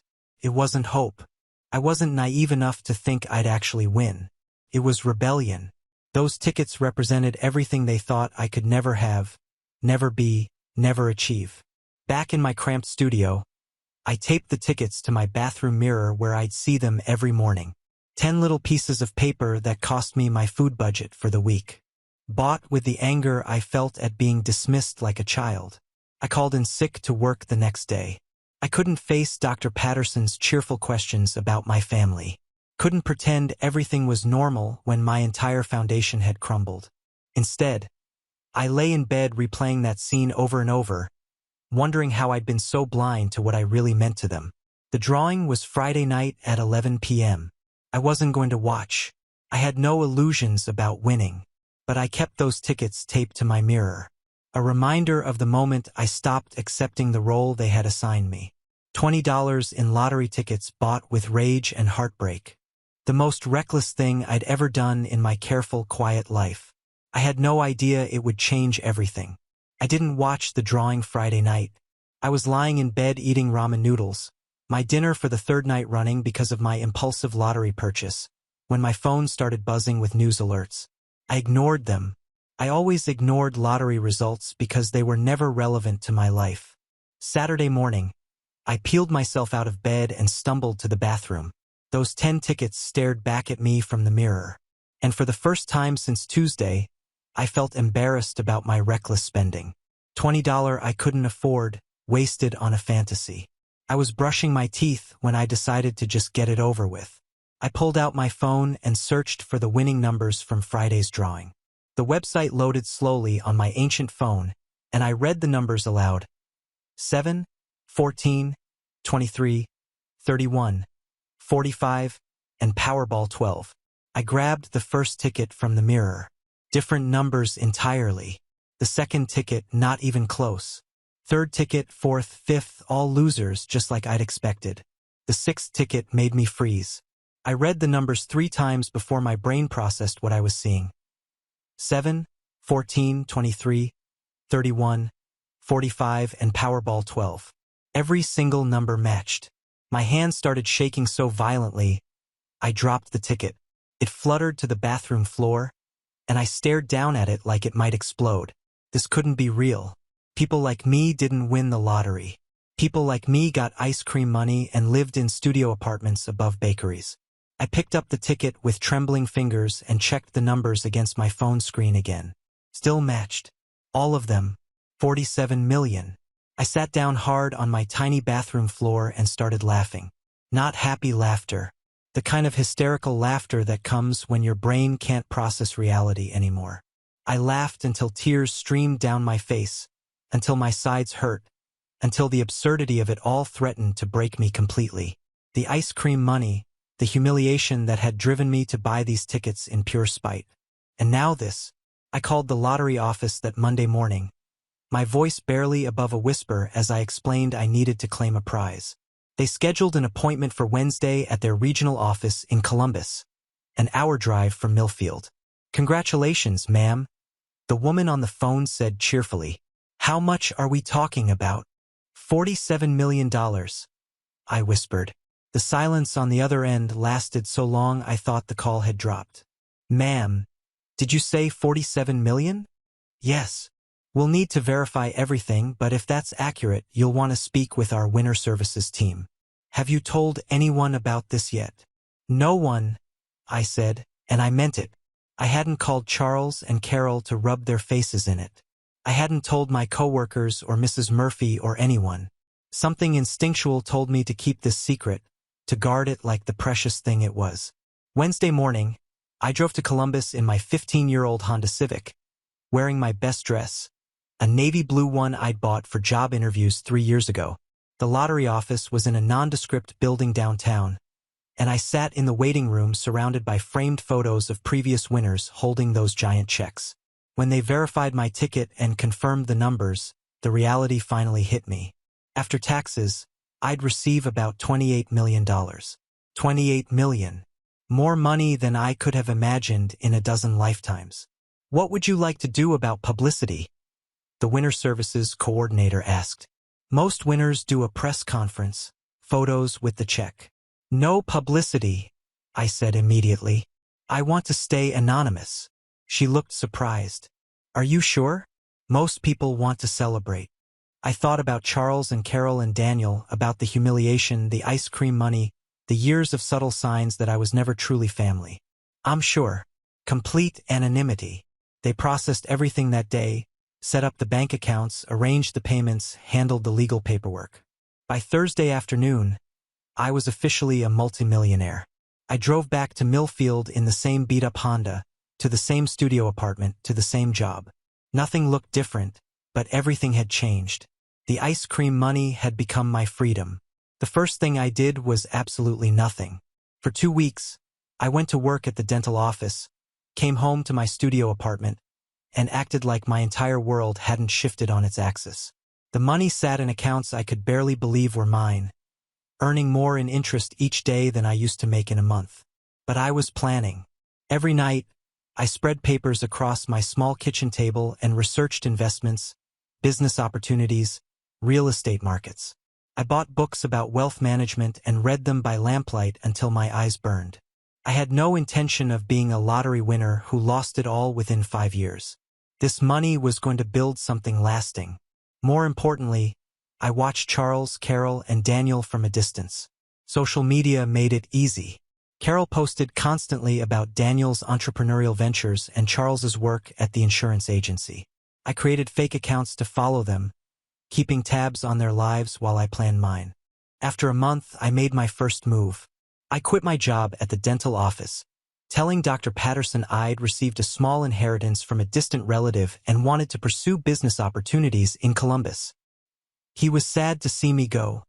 I'd been reliable, if unremarkable. I moved to Columbus, renting a modest apartment downtown while I searched for the right property to buy. Not a mansion or anything flashy that would draw attention. I found a beautiful historic house in German Village, for bedrooms, completely renovated, perfect for the successful businesswoman I was about to become. Then I started my company, Mitchell Consulting Solutions. Yes, I kept their last name, though they'd never know why. I specialized in helping small businesses optimize their operations and finances. Drawing on skills I developed managing tight budgets my entire life. I hired a small team, rented office space, and threw myself into building something real. The beautiful irony was that everything I'd learned from being overlooked and underestimated made me exceptional at business. I understood what it felt like to be dismissed, so I listened to clients others ignored. I knew how to stretch every dollar because I'd lived paycheck to paycheck for years. I could spot inefficiencies because I'd survived on scraps. Within 6 months, Mitchell Consulting was thriving. I had 12 employees and more clients than we could handle.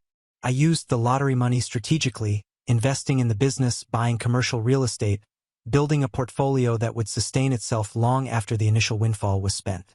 But I never forgot about Millfield. Every few weeks, I'd drive the hour back to my hometown, staying in the Holiday Inn Express just outside town. I'd eat at Murphy's Diner, shop at the grocery store, keep my finger on the pulse of local gossip. Mrs. Murphy still remembered me and always asked how I was doing in the big city. Through her, I learned that Charles's insurance agency was struggling. Some new competition had moved into town, offering better rates and more personal service. Carol had developed diabetes and needed expensive medications. Daniel had dropped out of community college again and was still living in their basement, occasionally helping with yard work for neighbors.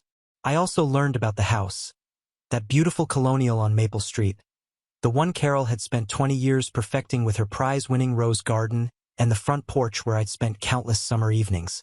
Charles had mentioned to Murphy that they might need to downsize soon, maybe sell and move to something smaller. That's when I knew exactly what I was going to do.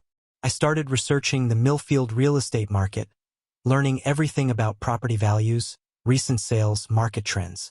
I studied that house specifically, when it was built, its assessed value, comparable properties in the neighborhood. I memorized every detail about the place I'd once called home. Then I waited. I was patient, methodical, watching from my perch in Columbus as their situation slowly deteriorated. I had the luxury of time now and resources they couldn't imagine. I could afford to be strategic about this in ways they'd never expect from the girl they'd given ice cream money. The girl they'd underestimated so completely was about to buy their world. 8 months after I'd walked out of their house clutching ice cream money, the cracks in their perfect life started showing.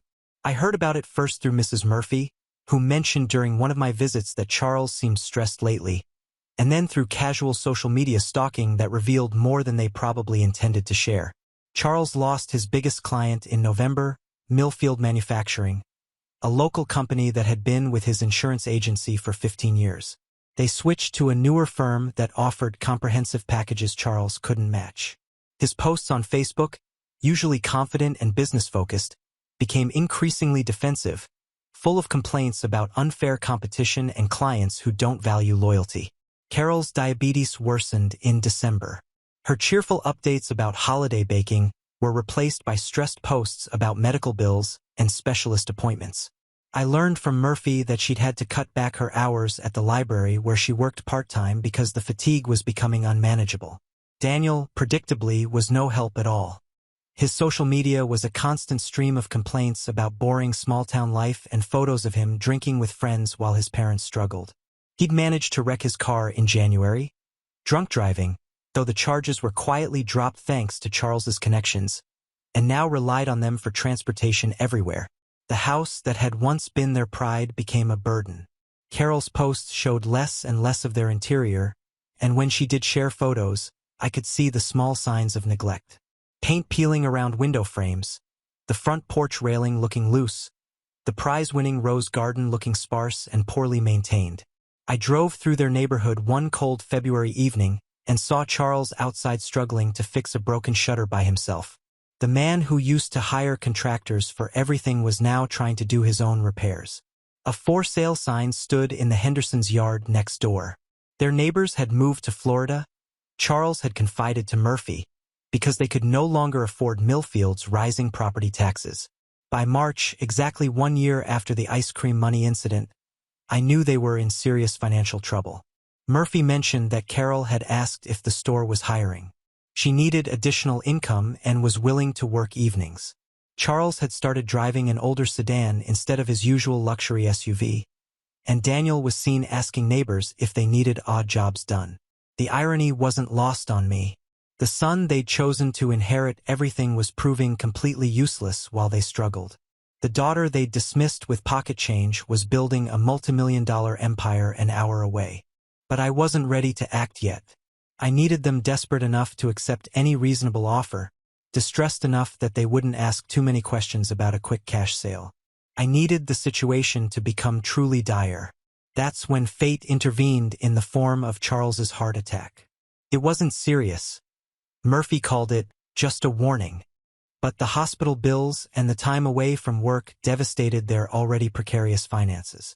Carol's Facebook posts became increasingly frantic, asking friends for prayers and positive thoughts during this difficult time. Daniel's response to his father's health scare was to post photos from a bar, celebrating his 21st birthday while Charles was still in the hospital. By April, I knew they were going to lose the house. Murphy mentioned that Charles had stopped coming in for his usual morning coffee. Trying to cut expenses everywhere, she said sadly. The rose garden Carol had tended for 2 decades was completely neglected, and neighbors were starting to whisper about the property bringing down the neighborhood's value. That's when I made the call to my attorney in Columbus. I need you to start monitoring a property in Millfield, I told him. When it goes on the market, I want to know immediately. What's the address? He asked. I gave him the address on Maple Street, the house where I'd learned my true worth to the people who raised me. Are you looking to buy it? Eventually, I said, looking out my office window at the skyline of Columbus, at the empire I'd built from their cruelty. But not until they're truly desperate. The call came on a Thursday morning in May. My attorney, David Harrison, phoned while I was reviewing quarterly reports in my Columbus office. The Millfield property just hit the market, he said without preamble. Listed yesterday at $215,000. I felt my pulse quicken. After months of watching and waiting, it was finally happening. What's the listing agent saying about their situation? Motivated sellers. Need to close quickly due to medical expenses. The agent mentioned they're hoping for a fast cash sale. $215,000. I knew from my research that they'd paid $160,000 for that house 18 years ago. And with the improvements Carol had made over the years, it should have been worth at least $250,000 in the current market. They were already pricing it below value, which meant they were truly desperate. I want you to monitor it for 2 weeks, I told David. Let me know if there are any showings, any interest, any price changes, and if there's no activity, then we make our move. Those 2 weeks crawled by. I had David drive by the property every few days, reporting back on what he observed. The house looked tired, he said. The lawn needed work, the shutters could use paint, and there was a general air of neglect that hadn't been there before. Mrs. Murphy confirmed what I suspected during my next visit to Millfield. They're just heartbroken about having to sell, she told me, wiping down the counter at her store. That house has been their whole life. Carol put so much work into that garden, and now she can barely maintain it with all her health problems. Anyone looking at it? I asked casually. A few people, but nothing serious. The market's been slow lately, and people are scared off by all the work it needs. Plus, Charles keeps telling people it's the perfect family home, which makes it sound like they won't negotiate much. Perfect. They were overplaying their hand, refusing to acknowledge how desperate they really were. After 2 weeks with no serious interest, I gave David the green light. Make an offer, I told him. $140,000 cash. Close in 10 days. He was quiet for a moment. Tiffany, that's quite low. Are you sure? They listed it at $215 and haven't had a single offer in 2 weeks. They owe money to hospitals, credit card companies, and probably the bank. They can't afford to wait for a better offer. But still, that's $75,000 below asking price. I thought about Charles counting out those coins in his palm. The way he'd smiled when he told me to buy ice cream. Make the offer exactly as I said. Cash, 10-day close, no contingencies. David called back 3 hours later. They're upset, he said diplomatically. The listing agent said Charles called the offer insulting and completely unreasonable. They've declined. I had expected this. Pride was expensive and Charles had always had too much of it. That's fine. Tell them the offer stands for 48 hours. Then we're withdrawing it and looking at other properties. Other properties? No, of course not. But they don't need to know that. The psychology was simple. Right now, $140,000 felt like an insult. But when it was the only offer they'd received, when the bills kept coming, and the house kept sitting empty on the market, it would start to look like salvation. I went about my business for the next 2 days, running meetings, reviewing client proposals, expanding my company into new markets. But part of my attention was always on my phone, waiting for David's call. It came at 4:30 p.m. on Friday, exactly 47 hours after we'd made the offer. They want to counter, David said. 170,000. No counter, I replied immediately. The offer was 140. Cash, 10-day close. It expires in 1 hour. Tiffany, David, trust me, they can't afford to play negotiation games. They need the sale more than we need this house. At 5:15, my phone rang again. They've accepted, David said, and I could hear the surprise in his voice. 140,000 cash, 10-day close. They want to know when we can sign papers. I closed my eyes and felt something like victory wash over me. Not celebration. This wasn't about joy. This was about justice, about a 25-year-old woman with ice cream money finally having the power to set the terms. Schedule the closing for next Friday, I told him. And David, I want to be there personally to hand them the check. The week between contract signing and closing was torture for all of us, though they didn't know I was suffering, too. David reported that Charles had called the attorney's office twice, asking about the buyer and whether the sale was really going to go through. Carol had been spotted at Murphy's store, tearfully telling Mrs. Murphy about having to pack up 20 years of memories. She asked if I knew anything about the buyer. Murphy told me during one of my casual visits to town. Some anonymous cash buyer from Columbus. She's worried they're going to tear the house down or turn it into rental units. If only she knew. Daniel, predictably, was treating the whole situation like a joke. His social media was full of complaints about having to help pack boxes and move furniture. Finally escaping this boring house, he posted, apparently oblivious to his parents' heartbreak. The closing was scheduled for 10 a.m. on Friday at the title company's office on Main Street. I arrived 15 minutes early, wearing a conservative black suit and carrying a briefcase that contained the cashier's check for $140,000. The money that would erase their debt and destroy their illusions all at once. Charles and Carol walked in at exactly 10, looking older than their 58 years.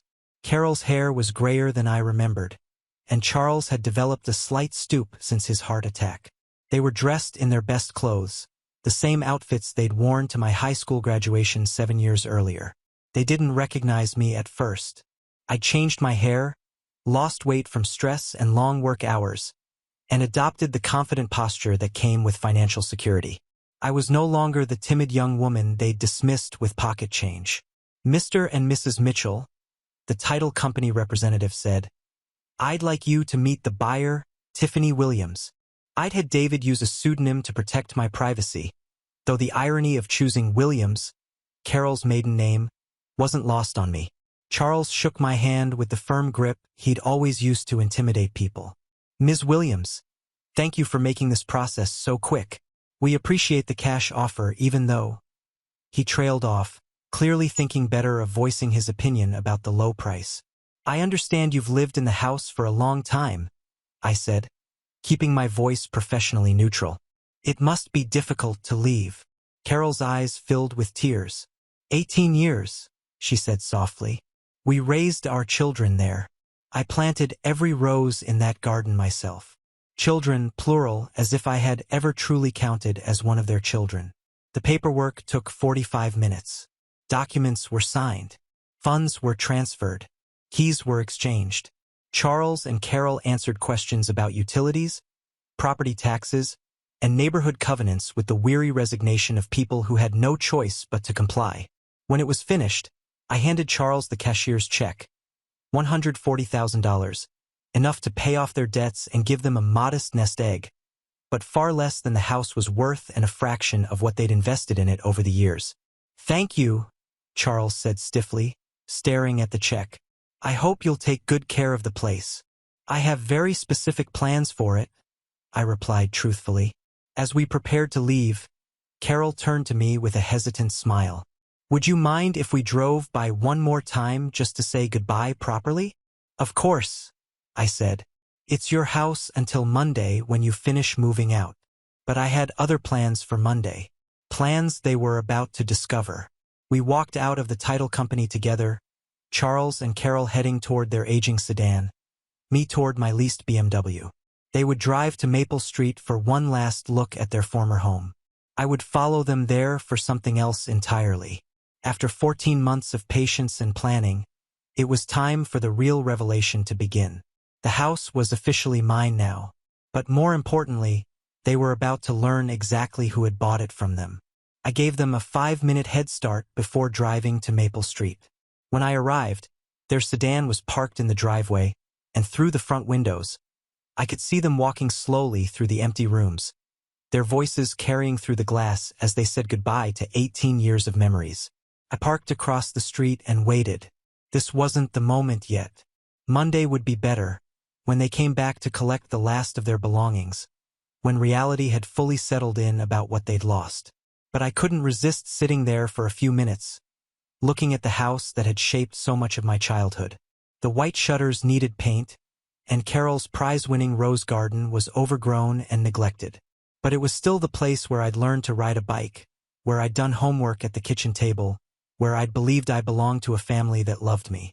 My phone buzzed with a text from David. "Congratulations on your new property. What's the timeline for your renovation plans?" Renovation?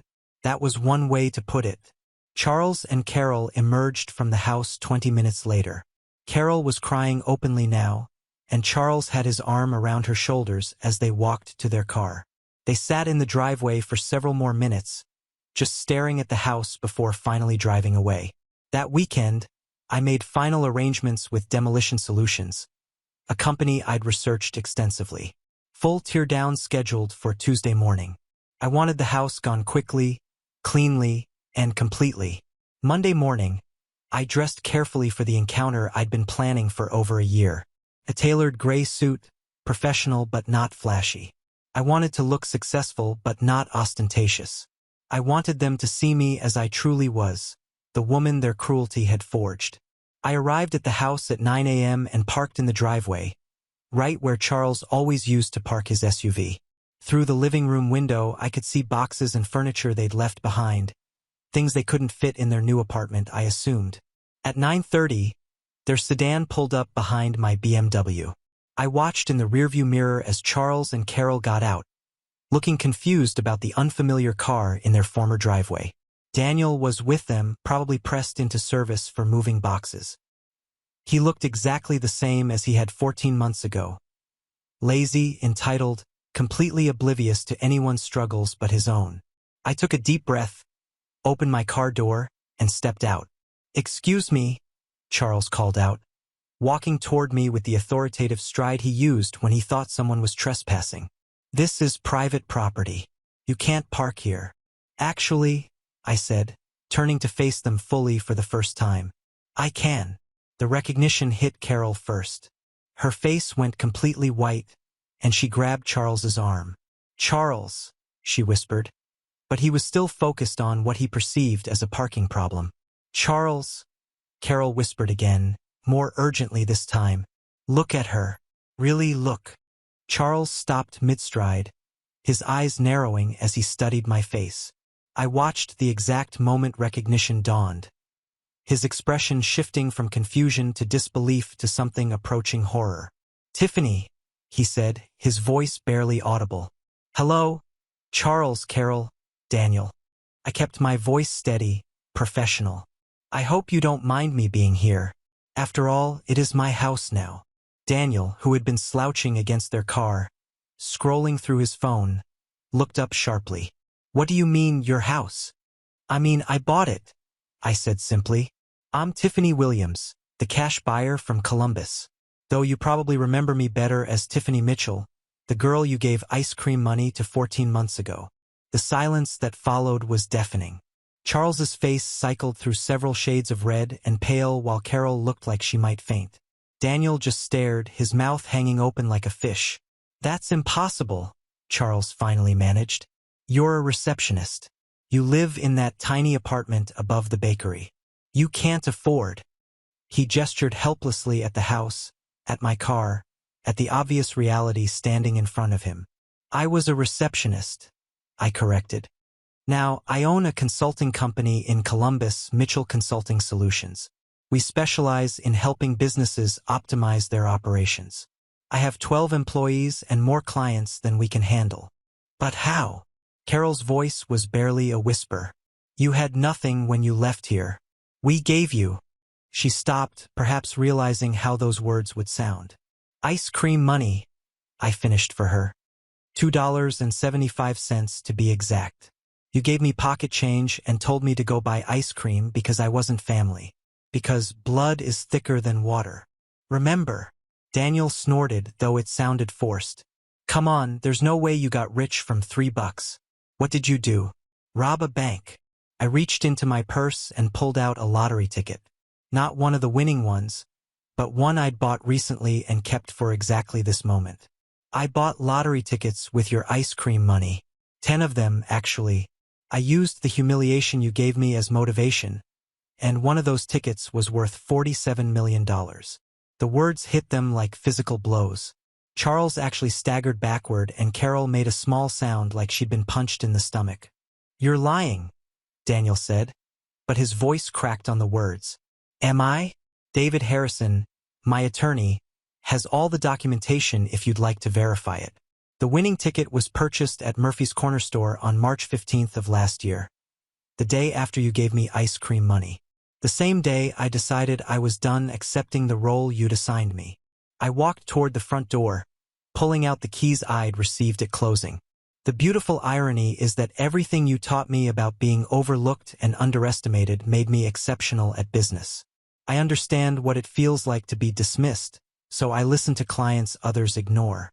I know how to stretch every dollar because I lived paycheck to paycheck for years while Daniel lived rent-free in your basement. Charles found his voice. Tiffany, wait. We made mistakes. We know that now. But we raised you. We gave you a home.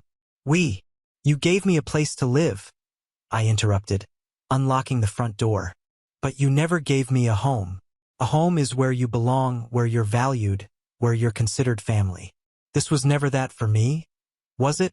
I stepped inside, and after a moment's hesitation, they followed me into the empty living room where this had all started 14 months ago.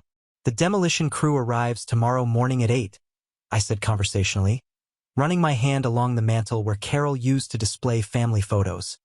Photos that had always featured the three of them prominently while I appeared in the background, if at all. They'll have everything torn down by Wednesday. You're going to demolish it? Carol's voice broke completely. But why? It's a beautiful house, the garden, the memories. Because I don't want to live here, I said simply. I'm building something new. A 4-story commercial building that will house my company's regional office. It'll have my name on it, Mitchell Consulting Solutions, right here on Maple Street, where everyone can see it. I turned to face them fully. Every day when you drive past this corner, you'll see my success. You'll remember the girl you dismissed with ice cream money, and you'll know that she built an empire where your house used to stand. The devastation on their faces was complete.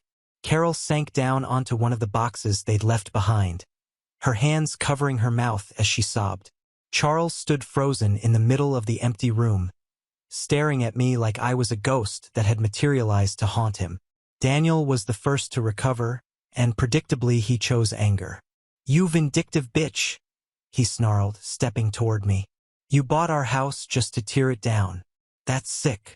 Careful, Daniel, I said calmly. You're on my property now, and I have excellent security cameras.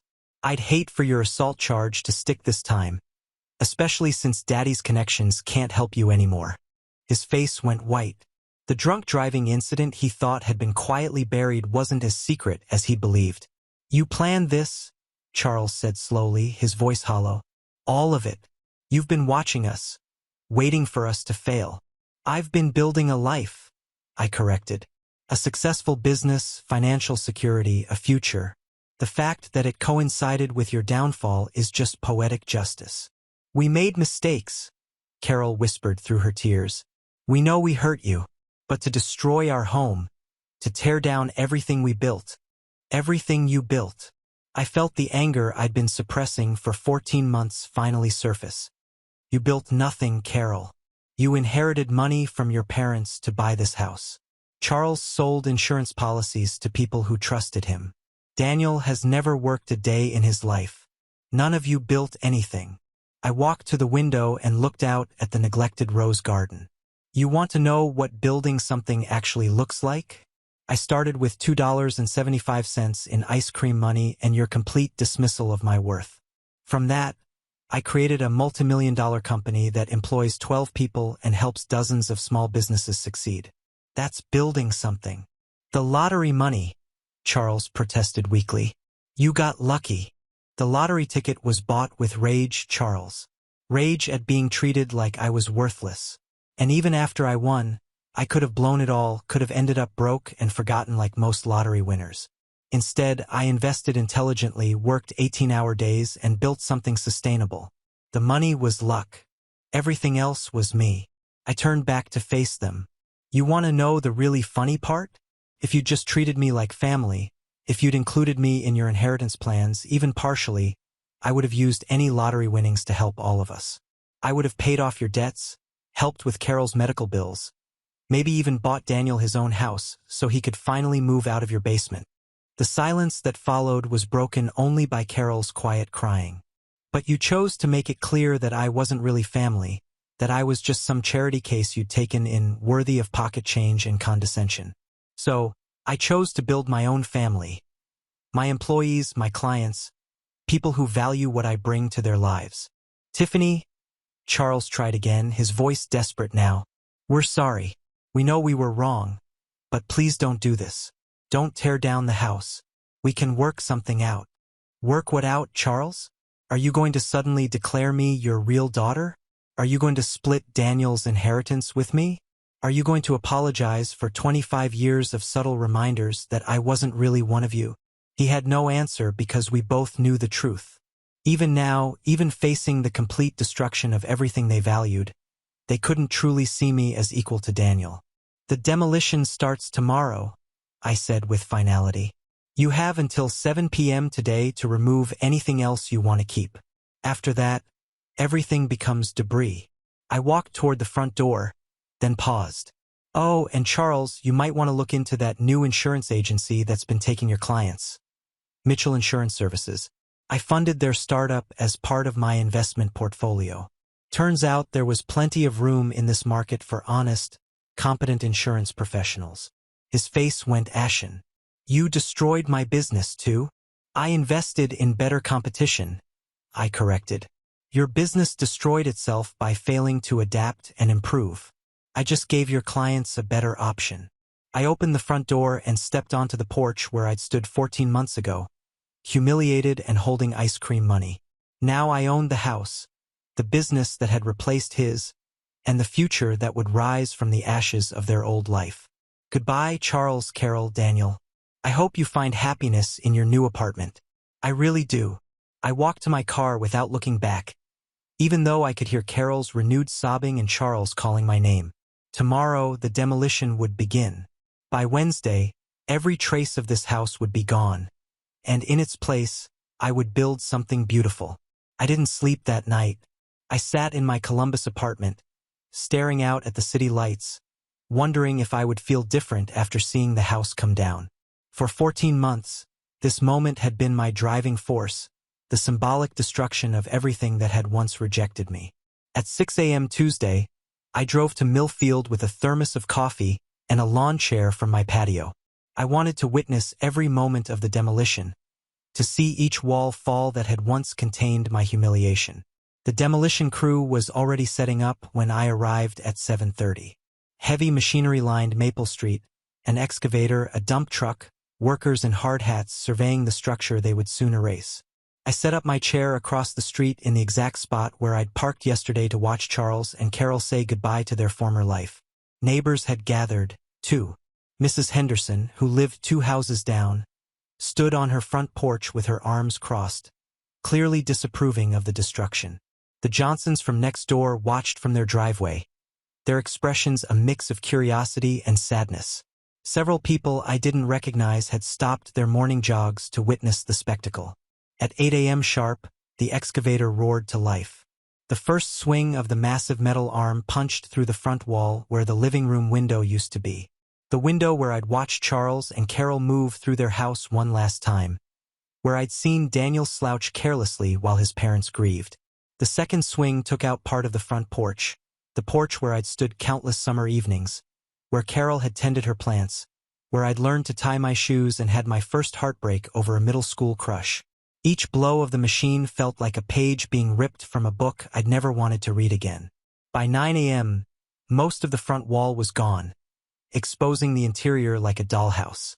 I could see the kitchen where I'd done homework at the table, where Carol had taught me to bake cookies for school fundraisers, where I'd eaten countless meals while Daniel complained about my presence at family dinners. The living room where they'd given me ice cream money was completely open to the elements now. The excavator's arm swung through the space where Charles had sat in his chair, where Carol had avoided eye contact, where Daniel had laughed at my humiliation. By 10 a.m., a small crowd had gathered. I recognized most of the faces. Longtime Millfield residents who remembered when Charles and Carol had first bought the house, who had watched me grow up in their neighborhood, who had probably never known how little I truly belonged there. "Such a shame," I heard Mrs. Patterson say to her neighbor. "That was always such a well-maintained house. I wonder what they're going to build here." "Some kind of office building," I heard, came the reply. "Seems wrong to tear down a family home for commercial space." A family home? The irony wasn't lost on me. At 11 a.m., they brought down the back wall, destroying Carol's kitchen and the small breakfast nook where she'd served us pancakes on Sunday mornings. The wall that had separated the kitchen from the dining room, where we'd had Thanksgiving dinners and birthday celebrations, crumbled into rubble. By noon, only parts of the foundation remained, along with piles of debris that had once been the house where I'd learned to read, where I'd hidden under my bed during thunderstorms, where I'd spent 25 years believing I was part of something I would never truly belong to. The excavator methodically cleared the wreckage, loading dump truck after dump truck with the physical remnants of my childhood. Carol's prized rose garden was crushed under the treads of the machinery. 18 years of careful cultivation reduced to broken stems and displaced soil. At 2 p.m. it was finished. Where the house had stood for 47 years, there was now just a level lot with disturbed earth and a few foundation stones. The mailbox with their house number had been removed, leaving only a metal post marking where a family had once lived. I sat in my chair for another hour, staring at the empty space. I had expected to feel triumph, satisfaction, closure. Instead, I felt hollow. The house was gone, but the anger that had sustained me for so long remained with nowhere left to focus itself. My phone buzzed with a text from David. "Construction crew wants to know when to start site prep for the new building." I looked at the vacant lot, imagining the sleek 4-story building that would rise there with my company's name prominently displayed. Mitchell Consulting Solutions, a monument to my success built on the grave of their rejection. "Next week," I texted back. "Let's build something beautiful." But as I folded my chair and walked back to my car, I wondered if beautiful was really what I was building, or if I was just creating a more elegant version of the same emptiness I'd always felt. 18 months later, I stood in the executive conference room on the 4th floor of the Mitchell Consulting Solutions building, looking down at Maple Street through floor-to-ceiling windows. The building was everything I'd envisioned: sleek glass and steel, modern lines, my company's logo visible from 3 blocks away. It was beautiful, successful, and completely mine, but it was also empty in ways I hadn't anticipated. Charles and Carol had moved to a small apartment complex on the outskirts of town. I learned from Mrs. Murphy that Charles had found work at a local hardware store, not running his own agency anymore, but grateful for steady employment with health benefits. Carol's diabetes was under control, and she'd started volunteering at the library again, though only a few hours a week. Daniel had finally been forced to grow up. With no family safety net and facing real consequences for his choices, he'd managed to find work at a warehouse outside Columbus. It wasn't glamorous, but he was supporting himself for the first time in his 23 years. Word was he'd even gotten his own apartment and stopped drinking so heavily. My company was thriving beyond my wildest expectations. We now had 37 employees across 3 offices, and I'd been featured on the cover of Ohio Business Magazine as Young Entrepreneur of the Year. The lottery money had been the catalyst, but everything since then was built on genuine talent and relentless work ethic. Yet, standing in my glass tower, looking down at the street where I'd once ridden my bike and learned to drive, I felt more isolated than I ever had in that cramped studio apartment above the bakery. That's when I noticed the woman with the small child walking past my building. She stopped at the corner, pointing up at my logo and explaining something to the little girl. Through the window, I could see her lips moving. That's where Mommy works. Jennifer Walsh, one of my senior consultants, a single mother I'd hired 8 months ago when she was desperate for work after her divorce. She was brilliant with client relations and had quickly become invaluable to our operations. I'd given her flexible hours so she could pick up her daughter from school, something her previous employer had refused to accommodate. I watched them walk away hand in hand and realized something I'd been avoiding for months. The empire I'd built wasn't just about success. It was about creating the kind of workplace I'd always wished existed. A place where people were valued for their contributions, where talent mattered more than connections, where single mothers could build careers without sacrificing their children. My employees weren't just staff. They were people who'd been overlooked elsewhere, given opportunities they'd never had before. Like Marcus, the brilliant programmer who'd been passed over for promotions because he didn't fit corporate culture. Like Susan, the accountant who'd been let go at 55 because her company wanted younger energy. Like David, the marketing specialist who'd struggled to find work after a gap in his resume following his military deployment. I had built more than a business. I had built a family of sorts, not bound by blood or adoption papers, but by mutual respect and shared purpose. That evening, I drove to Murphy's Corner store for the first time in months. Mrs. Murphy's face lit up when she saw me. "Tiffany, look at you," she beamed, gesturing toward my business suit and confident bearing. "I drive past your building every day, so proud of what you've accomplished." "Thank you, Mrs. Murphy. That means a lot coming from you." "You know," she said, leaning across the counter conspiratorially, "Charles comes in here sometimes. Always asks if I've heard how you're doing. I think he regrets how things ended between you all." I considered this information. "How are they doing?" "Really? Better than expected, honestly. Charles seems happier working at the hardware store than he ever did running that insurance agency. Carol's health is stable and she's made friends at the library. Even Daniel has straightened himself out, got a job, his own place. Sometimes struggles bring out the best in people." On my way out, I bought a lottery ticket. Not out of desperation this time, but as a reminder of how far I'd come. $2 that represented hope instead of rage. 6 months later, I made a decision that surprised everyone, including myself. I established the Mitchell Foundation, a nonprofit organization dedicated to helping young people aging out of foster care. The foundation provides scholarships, mentorship, and support services. Everything I'd needed at 18 when I'd aged out of the system and moved into that tiny apartment above the bakery. At the foundation's first annual gala held in the main conference room of my building, I gave a speech about second chances and building something meaningful from rejection. I talked about how the worst thing that ever happened to me, being dismissed with ice cream money, had ultimately led to the best thing: discovering my own worth independent of anyone else's validation. Charles, Carol, and Daniel weren't invited to the gala, but Mrs. Murphy was there, beaming with pride as I spoke about resilience and hope. Jennifer Walsh was there with her daughter, who drew me a picture of our building with, "Thank you for giving Mommy a good job," written in crayon. My employees were there, along with foster children who'd received scholarships, business owners we'd helped succeed, and community leaders who'd watched me transform from a dismissed daughter into a force for positive change. As I concluded my speech, I looked out at the faces in the audience, people who valued me for who I was and what I contributed, not for whose blood ran through my veins. This was my real family, built not through biology or legal documents, but through choices and mutual respect. The building I'd constructed on Maple Street wasn't just a monument to my success over Charles and Carol's rejection.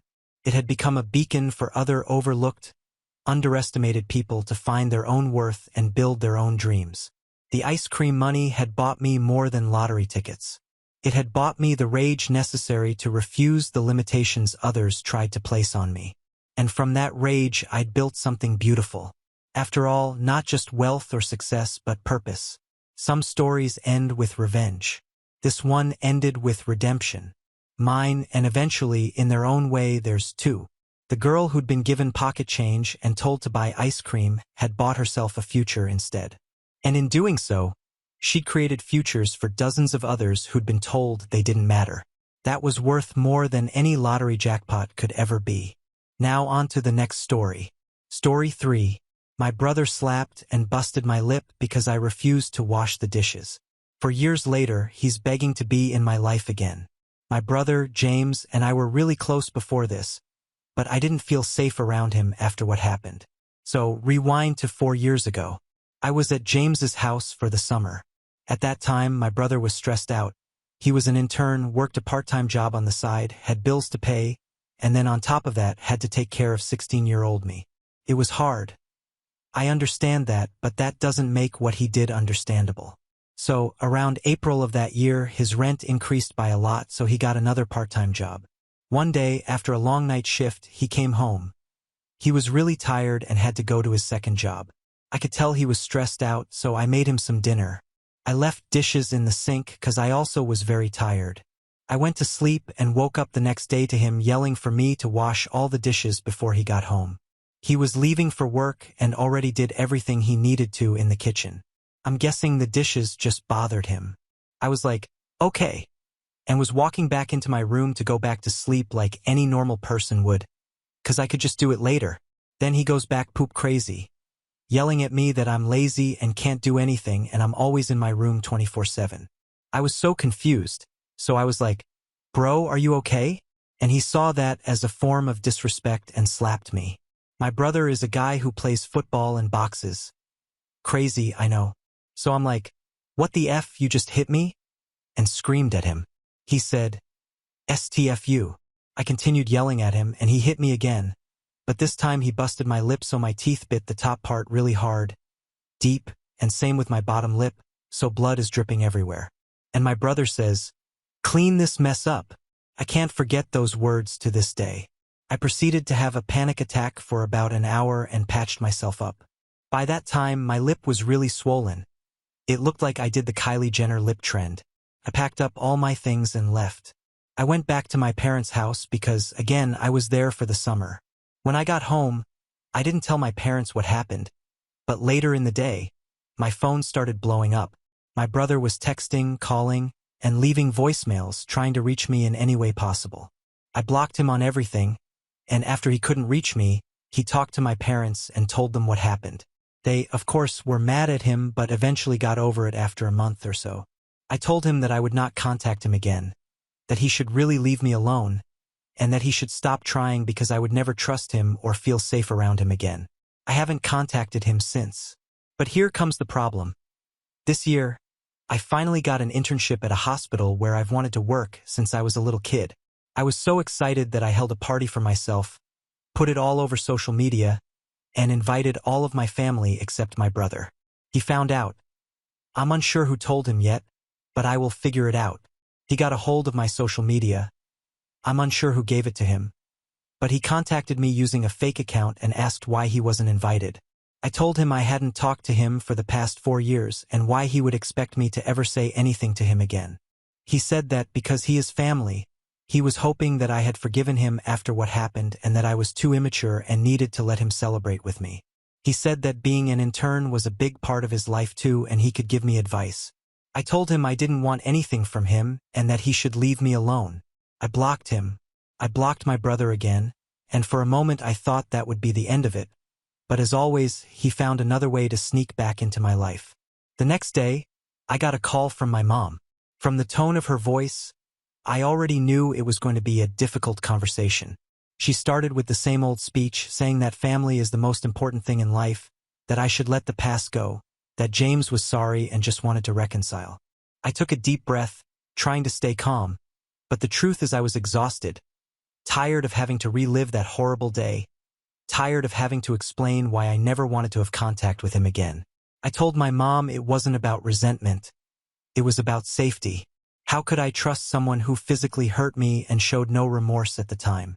How could I forget those cold, cruel words while blood dripped down my face? But, of course, to my mom, all of that was water under the bridge. She insisted that I should at least give him a chance. He just wants to talk to you, son. At least hear him out. I replied with a firm no and hung up before I lost my patience. Little did I know this was just the beginning of another wave of problems. A few days later, I received a message from an unknown number. It was him. Even after I blocked every account he managed to create, he always found a way. This time, the message was short but disturbing. I'm still your brother. You can't erase me from your life. A chill ran down my spine. I knew he wouldn't give up so easily, but that sounded more like a threat than an apology. I ignored it, but the messages kept coming. Some were dramatic, begging for a chance at redemption, while others were offensive, calling me immature and saying I thought I was better than him. At first, I tried to stay composed and not respond, but he knew how to push my buttons. The breaking point came when he started posting indirect messages on social media, talking about ungrateful people who forget everything that was done for them. That made me snap. I replied just once, telling him that if he didn't stop harassing me, I would take legal action. Of course, he laughed it off. He always thought he could get away with anything. The next day, I went to my parents' house to talk in person because it was clear they were enabling his behavior. When I arrived, my mom opened the door with that guilty look, and I immediately knew James was inside. I almost turned around, but I decided to face the situation. I told you guys not to involve me in this, I said, looking straight at my mom. She looked down, but James, with his usual smug expression, crossed his arms and smirked. Relax, man. I just want to talk. I stayed silent, trying to control my anger. He launched into that rehearsed speech about how sorry he was, how much he had changed, and how he wanted to be part of my life again. He said he was doing well now, that he had learned a lot over the past years, and that he wanted to pass that experience on to me. You want to help me? I laughed bitterly. The same person who made me bleed and then told me to clean up my own mess? He looked visibly uncomfortable but still tried to keep his cool. Man, I was going through a rough time, you know? I was overwhelmed. And so was I, James. I was 16, but I didn't hit anyone because of it. He had no response. My mom tried to intervene, saying that everyone makes mistakes and that we should forgive, but I was done with that narrative. Then my dad spoke up, and to my surprise, he sided with me. He said he understood my point of view and that James needed to accept the consequences of his actions. That made James lose his patience. Oh, of course, everyone's against me now, huh? But when I was busting my ass to pay the bills, nobody said anything. He stood up, pointing his finger at me. You've always been ungrateful. I did everything for you, and this is how you repay me. I stared at him, incredulous. You think taking care of me justified hitting me? Seriously. He stayed silent, breathing heavily, trying to find something to say. Finally, he muttered something that made me realize he hadn't changed at all. I just wanted you to help me more. I did what I had to do. That was enough for me. I grabbed my things and left my parents' house, ignoring my mom's pleas. On the way back home, I felt a mix of anger and relief. Anger because he still thought he was right, and relief because I finally saw that my decision to cut him out of my life was more than justified. But he didn't stop there. A few weeks later, I received an email from him, long, dramatic, filled with cliches about family and forgiveness. He even mentioned that he had started therapy, as if that erased everything he did. The funny thing is, even while trying to sound apologetic, he still threw in indirect jabs, implying that I was holding a grudge and didn't know how to appreciate people. I deleted the email without replying. Now, every time I find myself celebrating an achievement like finally starting my internship, I remember that the peace I have today was earned by keeping toxic people away. And if there's one thing I've learned in these 4 years, it's that family isn't an excuse to keep someone in your life who makes you feel unsafe. After deleting the email without responding, I thought I could finally move on without any more interference, but I underestimated how persistent James could be. A few weeks passed, and little by little, I realized he wasn't going to give up so easily. First, there were random messages from unknown numbers that popped up out of nowhere, always starting with a friendly tone as if nothing had ever happened. I simply blocked them and moved on with my life. Then, I noticed that he had started following several of my friends on social media. Of course, he didn't introduce himself as my brother right away, but rather as an old acquaintance trying to reconnect with me. Things took a turn for the worse when some of those friends began asking why I held such a grudge against him. That's when I realized James was twisting the narrative, telling his own version of events and, of course, playing the victim. "I just want my brother to forgive me, but he hates me," he would say. The worst part was that some people started to believe him.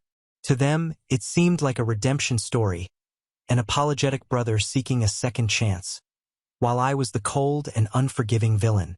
That infuriated me. I had spent 4 years rebuilding my life, working hard to stay away from the toxicity he brought into it, and now he was trying to turn people against me. I knew I needed to do something, but the last thing I wanted was to get into a direct confrontation. James thrived on drama and manipulation, and if I reacted the wrong way, I'd only be giving him more ammunition. That's when I decided to play strategically. First, I started collecting evidence. I saved every message he sent, every email, every social media screenshot, everything. If he ever tried something more serious, I'd be ready. But that wasn't enough. I needed to make sure he had no room left in my life or in the lives of those around me. I began opening up to a few trusted people, close friends who knew my history and stood by my side. I explained everything. How he assaulted me, how he had been obsessively trying to force his way back into my life. Slowly, I started closing the door he was trying to pry open. He realized he was being blocked from several fronts, and it didn't take long for him to see that his sneaky approach wasn't working. Then he resorted to the most predictable tactic, our parents. He pressured them even more, claiming that I was destroying the family and that they needed to make me understand he only wanted a chance to redeem himself. Their response was predictable. My mom called me crying, saying he was suffering and that I should be more understanding. My dad, on the other hand, remained neutral as always. He never took sides, which to me meant he just let things happen without interference. I didn't give in. I told them I had made my decision years ago and they needed to respect that. But deep down, I knew this wasn't the end of it. That's when an idea started forming in my mind. If James was so determined to force his way into my life, I'd show him he was messing with the wrong person. First, I gathered all the evidence I had and consulted a lawyer. Even though I didn't want to take things to the extreme, it was good to know I had legal support if he ever crossed the line. Then I started subtly exposing the truth. I posted messages on social media about overcoming toxic relationships, about how cutting ties with people who hurt us is an act of self-preservation, and, of course, people got the hint. James snapped. He began sending me angry messages, threatening to tell his side of the story, but he had nothing because, in the end, the truth was on my side. He tried confronting some mutual friends, saying I was manipulative and painting him as a monster, but no one bought it. Things got even more interesting when I found out James had lost one of his jobs. It seemed his obsessive behavior had started affecting his professional life. People were beginning to see that he wasn't as stable as he made himself out to be. I even heard from a few sources that he had a meltdown at work when someone casually mentioned my name. It was almost funny, but I knew for him it was the beginning of the end. And then, something unexpected happened. I received another message from him, but this time it wasn't manipulation. It was short and simple. "You win. I won't bother you anymore." For a moment, I thought it was just another tactic to make me let my guard down. But days passed, and for the first time in years, there were no more attempts to reach me. It seemed like he had finally realized there was no place for him in my life anymore. Today, I can say I feel lighter. I know he's still out there trying to fix the mess he created, but that's no longer my problem. I'm focused on my internship, my projects, and the people who truly care about me. I've learned that some battles don't need to be won through direct confrontation. Sometimes you just have to be smarter and know exactly where to strike. It's been a while since everything happened, and I've had plenty of time to think, to process, to heal, or at least try. And the truth is, I've realized something important, something I wish I had understood sooner. No one should ever have to accept abuse, not from a stranger, not from a friend, and certainly not from family.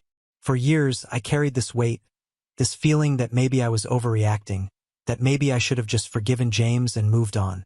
People told me I was holding on to the past, that I needed to let go, that family is everything. But you know what? That's just a lie we're told to keep us trapped in toxic cycles. Family isn't everything when they hurt you. Family isn't everything when they make you feel unsafe. Family isn't everything when they leave you to pick up the pieces of their actions and expect you to do it with a smile. I used to think I had to be the bigger person, that I had to forgive to find peace. But forgiveness isn't some magic fix that erases what happened. It doesn't undo the fear, the humiliation, the betrayal, and it sure as hell doesn't mean I have to let someone back into my life just because they share my blood. What James did to me wasn't just a moment of anger. It was a betrayal of trust so deep that I don't think I'll ever fully recover from it. And the worst part, it wasn't just the slap. It was the words, the way he looked at me like I was nothing, the way he made me feel like I deserved it, the way he told me to clean up the mess as if my pain was an inconvenience to him. That's what I can't forget. And then, after all these years, he thought he could just waltz back into my life like nothing happened, like he deserved a place in my celebrations, like he had any right to share in my success. That's the thing about abusers. They always think they deserve another chance. They always think that you are the one being unreasonable. But I know better now. I know that walking away was the best thing I ever did. People will say, but he's changed. And maybe he has, maybe he hasn't. The truth is, it doesn't matter. Change doesn't erase the past. Change doesn't entitle him to my trust. Change doesn't mean I owe him anything. I've learned that protecting myself isn't selfish. It's survival. I refuse to be guilt-tripped into giving second chances to people who have shown me who they really are. I refuse to water down my pain to make others feel comfortable. And I refuse to believe that just because someone is family, I have to accept their behavior. If there's one thing I want to tell anyone reading this, anyone who's ever felt the weight of guilt and obligation dragging them back into the arms of someone who hurt them, it's this. You don't owe anyone your peace. You don't owe anyone access to you just because of history or blood ties. If someone made you feel small, if someone made you feel afraid, if someone made you doubt your worth, you have every right to cut them out and never look back. I won't sugarcoat it. It's not easy. There are days when the guilt creeps in, when you wonder if you made the right choice. But then I remember that peace I found in his absence. I remember how much stronger I am now, how much more I value myself, and I remind myself that choosing me was the right decision all along. So no, I won't go back. I won't let him or anyone else guilt me into thinking I should. And I hope that anyone who's ever been in my shoes realizes the same. You don't have to accept abuse. You don't have to carry someone else's baggage just because they expect you to. And you don't have to let anyone convince you that family means putting up with things that hurt you. I'm done and I'm never looking back. Now on to the next story. Story 4. My husband's work wife called me boring and thought I was jealous of her. But my husband's response shut her up, and now I'm sure she's losing her mind. I met this work wife last Thursday at the Christmas party. She introduced herself as the work wife, called my husband the work husband, and told everyone that when she saw me, she exclaimed, "Oh, we are two totally different people. How strange, isn't it?" I replied, "Not strange at all. We don't even know each other."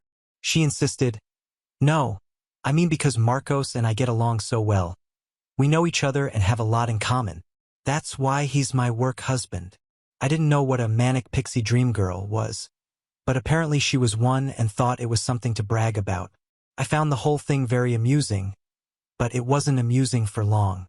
On our way home, I started feeling uneasy, looking at my husband's profile, wondering what was going on in his head.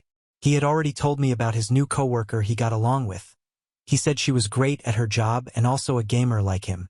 I don't even know how to hold a gaming controller properly.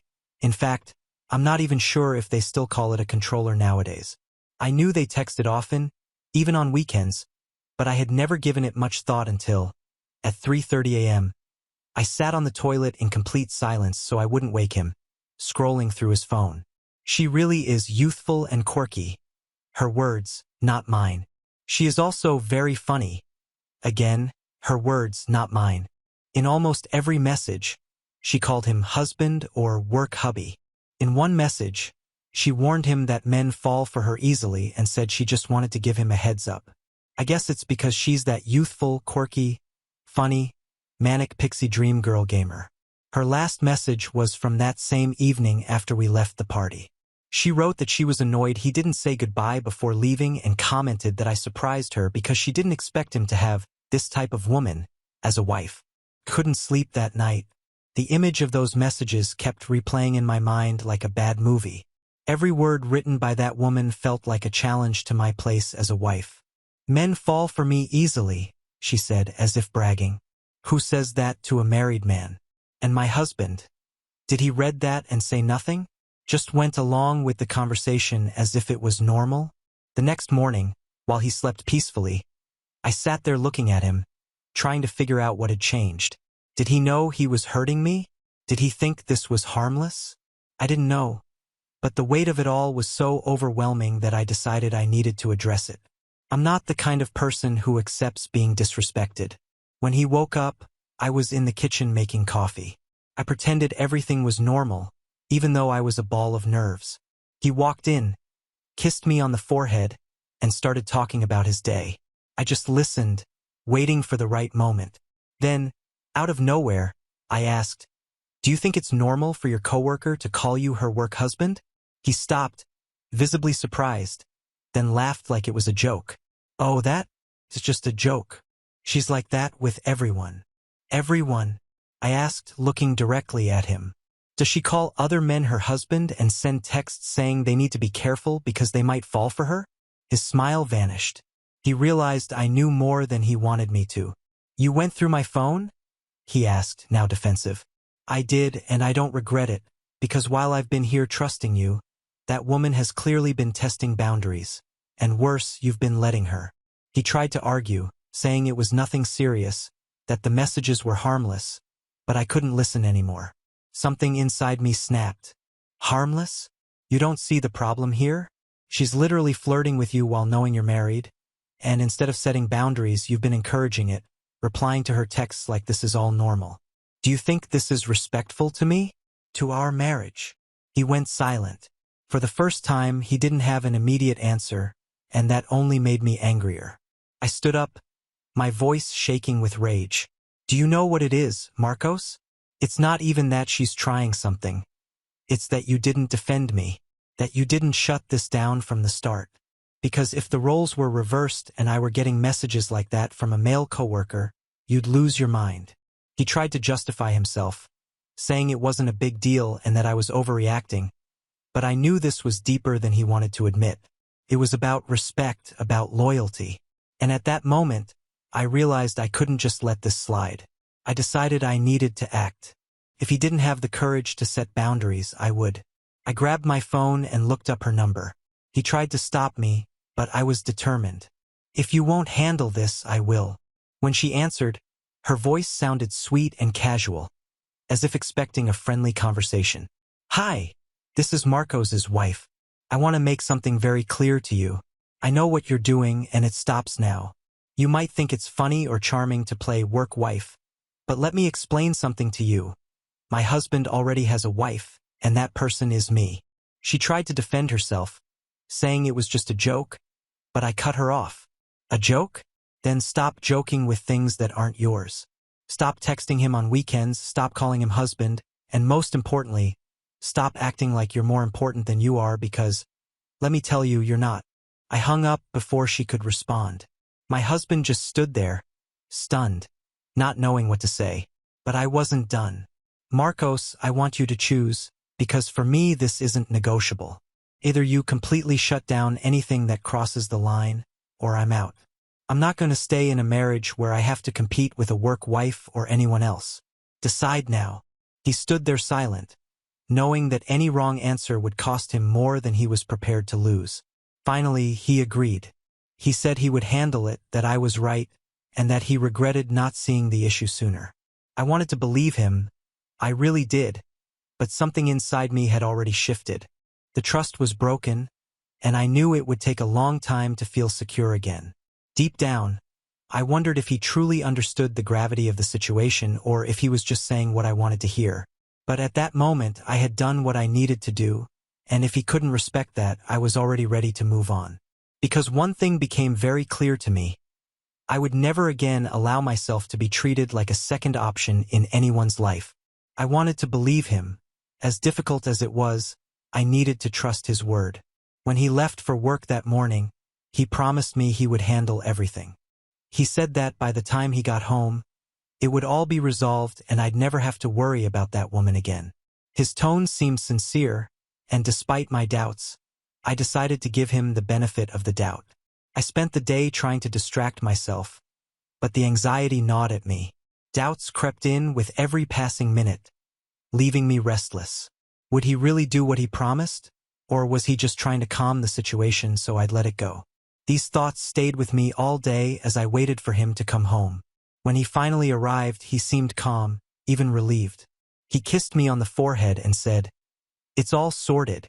You don't need to worry about it anymore." His eyes met mine with a seriousness that used to reassure me, and for a moment, I let my guard down. Maybe, just maybe, he was telling the truth. He took a shower, had dinner with me, and acted as if nothing had happened. As much as the doubt lingered in the back of my mind, I decided trusting him was the right thing to do, at least for now. But the peace didn't last long. Later that night, while he was in the bedroom, my phone buzzed. It was a message. When I opened it, my blood turned to ice. It was a video from an unknown number. At first, I hesitated, but something inside me urged me to press play. As the video began, my heart sank.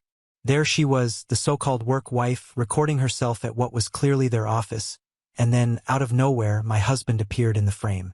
They seemed to be talking, with her looking insistent about something. Before I could fully process what was happening, she stepped forward and kissed him. It wasn't just a quick peck. It was a long, lingering kiss, like a dramatic farewell. For a moment, he seemed to hesitate, but then he kissed her back. It felt like someone had pulled the ground out from under me. I sat there, frozen, watching the video as my trust shattered into pieces. My hands trembled, my chest tightened, and the tears started falling before I could stop them. I walked to the bedroom where he was, holding the phone with the video still open. He looked at me, confused by the expression on my face, but when I held the phone out to him, his confusion quickly turned to panic. He grabbed it, and as he watched the video, his reaction was a mix of shock and guilt. This isn't what it looks like," he stammered, his voice breaking. I laughed bitterly, a sound filled with pain. "It's not what it looks like? It's right there in front of me. You promised me you'd handle it. You made me believe I could trust you, and now this." He started trying to explain, saying he had gone to talk to her to end things, that she kissed him out of nowhere, that he only responded because he was nervous. Every word that came out of his mouth felt like a desperate attempt to erase what I had just seen. "Do you think I'm stupid? That I believe this was just a goodbye kiss?" My voice was filled with a rage I didn't even know I had inside me. "You promised. You looked me in the eyes and said it was over. But all you've done is trample on my dignity." He tried to approach me, but I stepped back. The pain was unbearable, overwhelming. I was shattered. My marriage, my trust, everything felt like it had been a facade. I could barely look at him, but at the same time I needed answers. "Why did you do this?" I asked, my voice now a whisper filled with tears. He stood there, silent, staring at me as if carefully choosing his next words, and then finally he said something that left me completely in shock. I was devastated, tears streaming uncontrollably down my face, as he stood there trying to justify the unjustifiable. When I finally gathered the strength to speak, My voice was shaky but laced with anger and pain. How dare you tell me this is nothing, Marcos? I saw the video. The two of you kissing like a couple in love.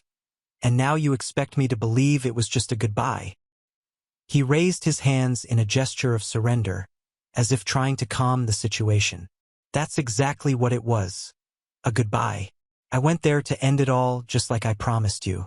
She got emotional, insisted, and I didn't know how to react in the moment. But it doesn't mean anything to me. She doesn't mean anything. You have to believe me, because now I'm only yours. I laughed bitterly. A laugh filled with despair, from someone who no longer knew who or what to trust. You think words can erase this? That I'm just going to forget what I saw? He stepped closer, this time more serious, his eyes locked onto mine.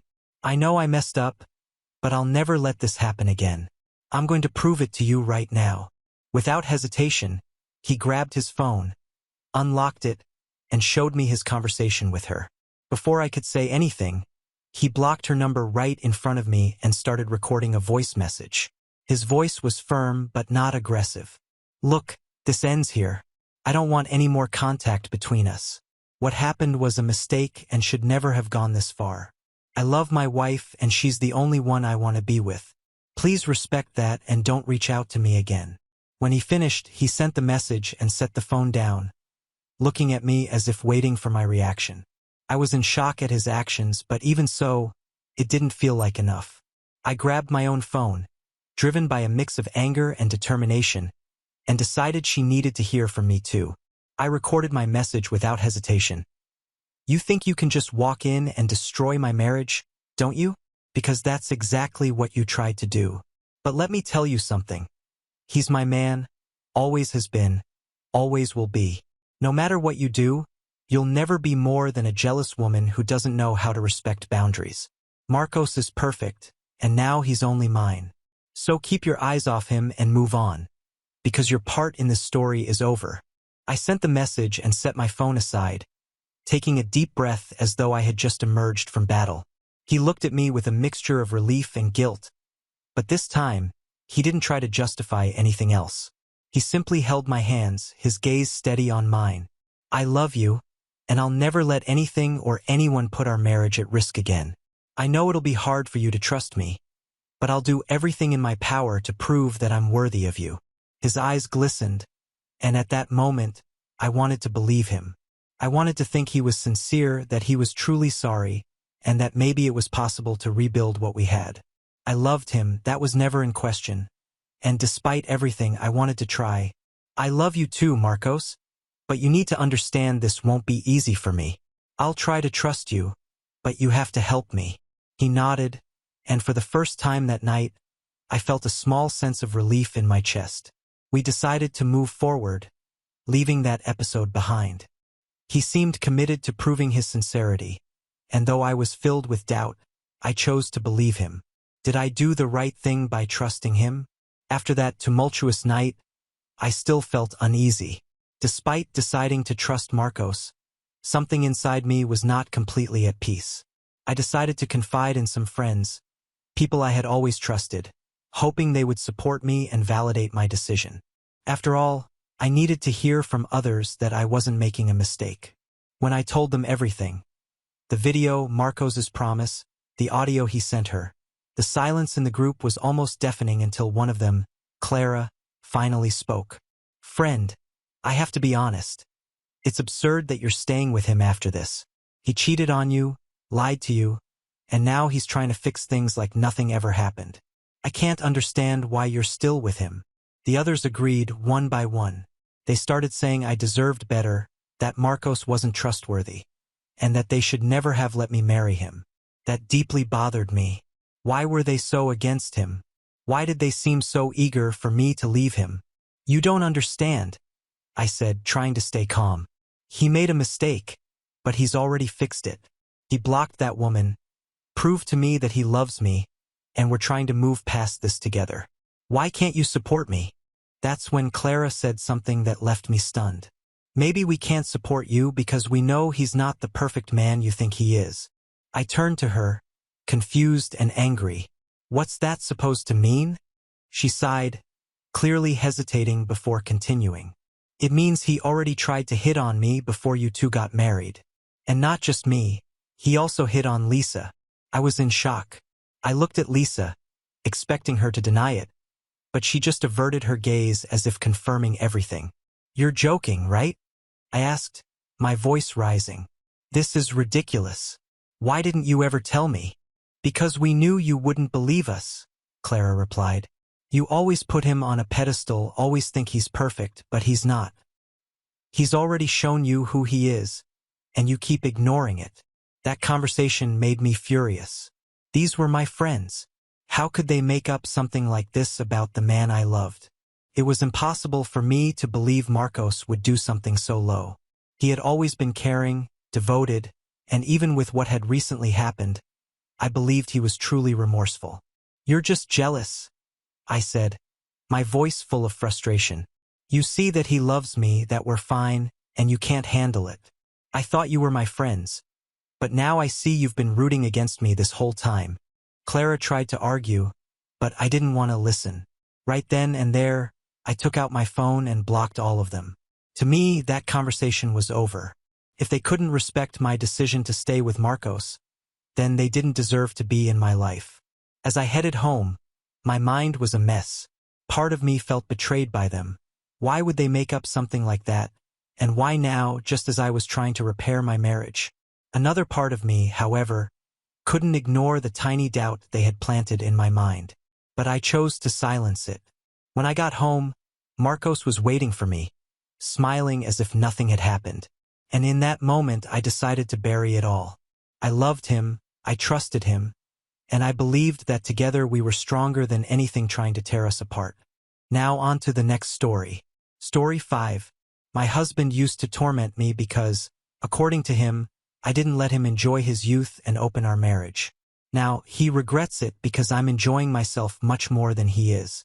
We met at university and got married a few years later. He was the typical school nerd with big glasses and a skinny frame.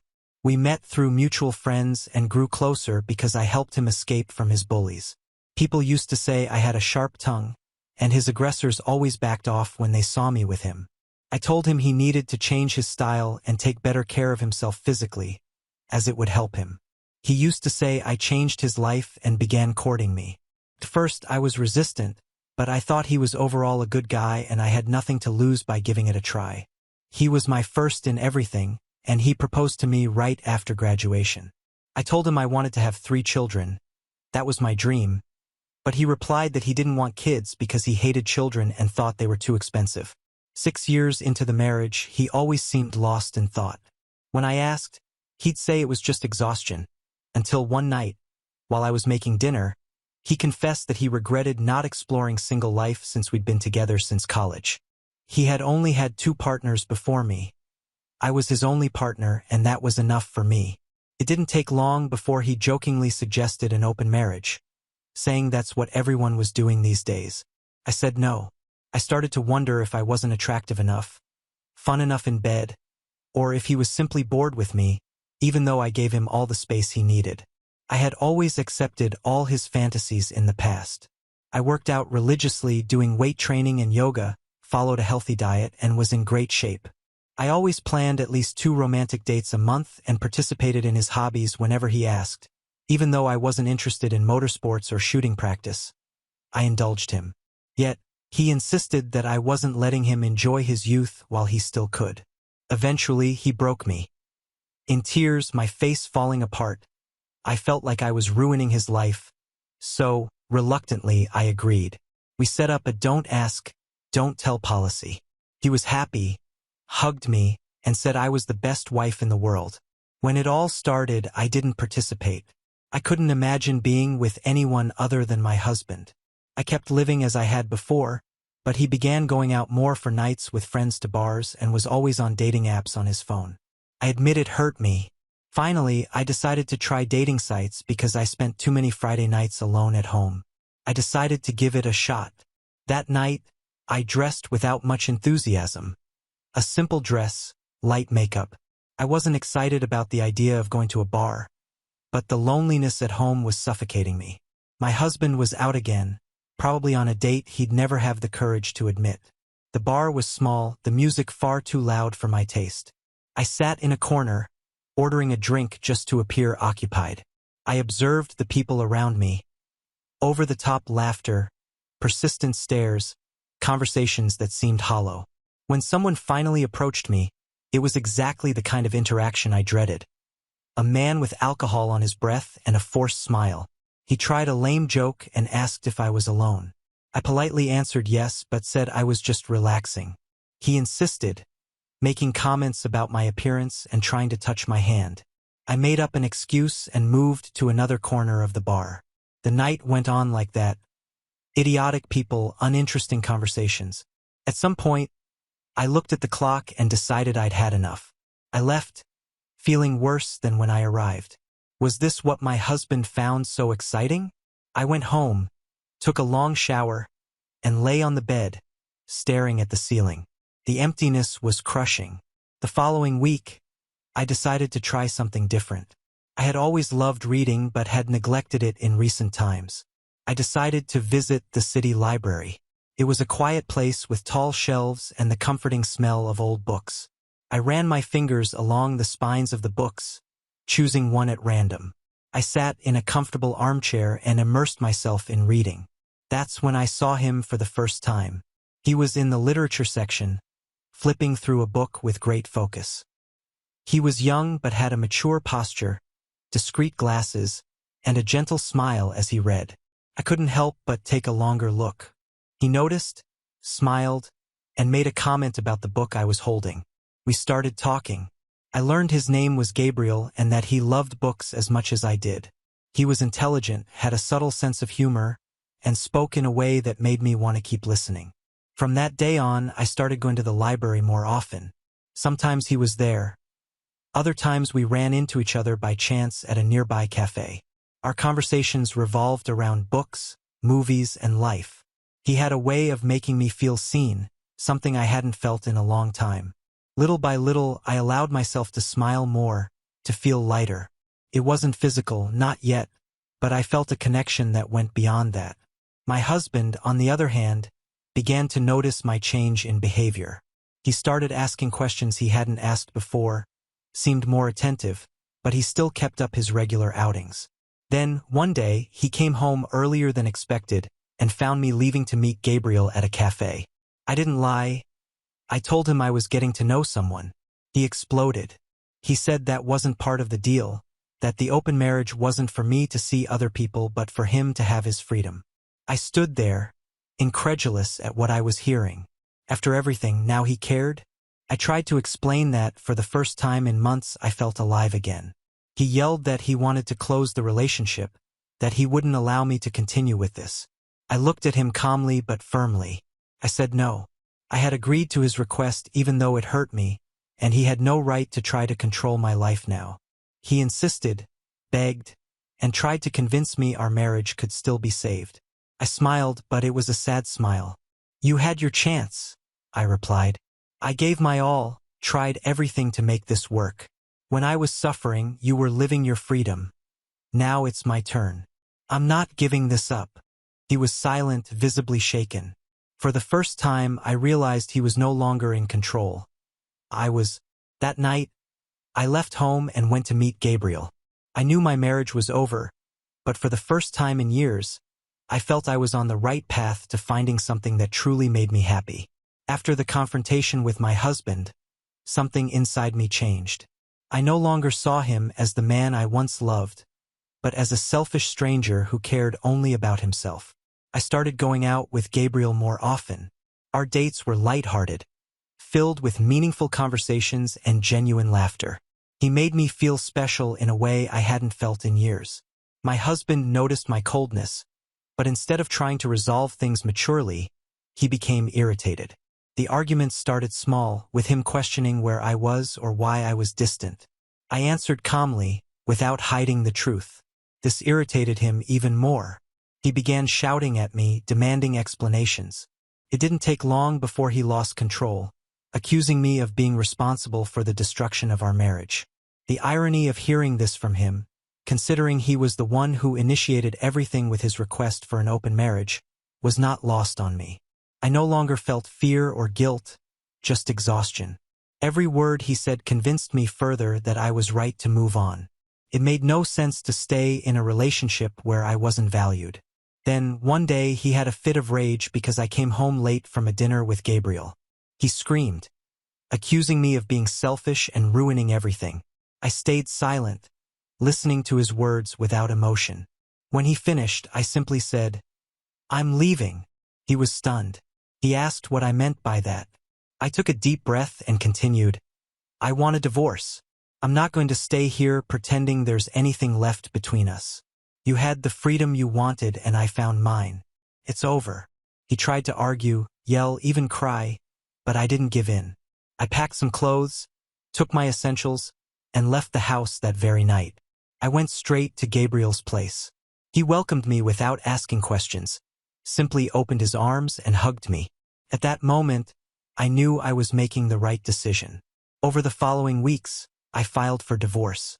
My lawyer explained that I was entitled to half of what my ex-husband owned. I thought long and hard about it.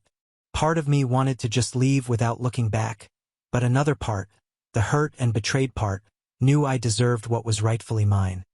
He had opened my eyes to the fact that I was never truly loved by him, so there was no reason to feel compassion. Now, when my ex learned that I was claiming my share, he was furious.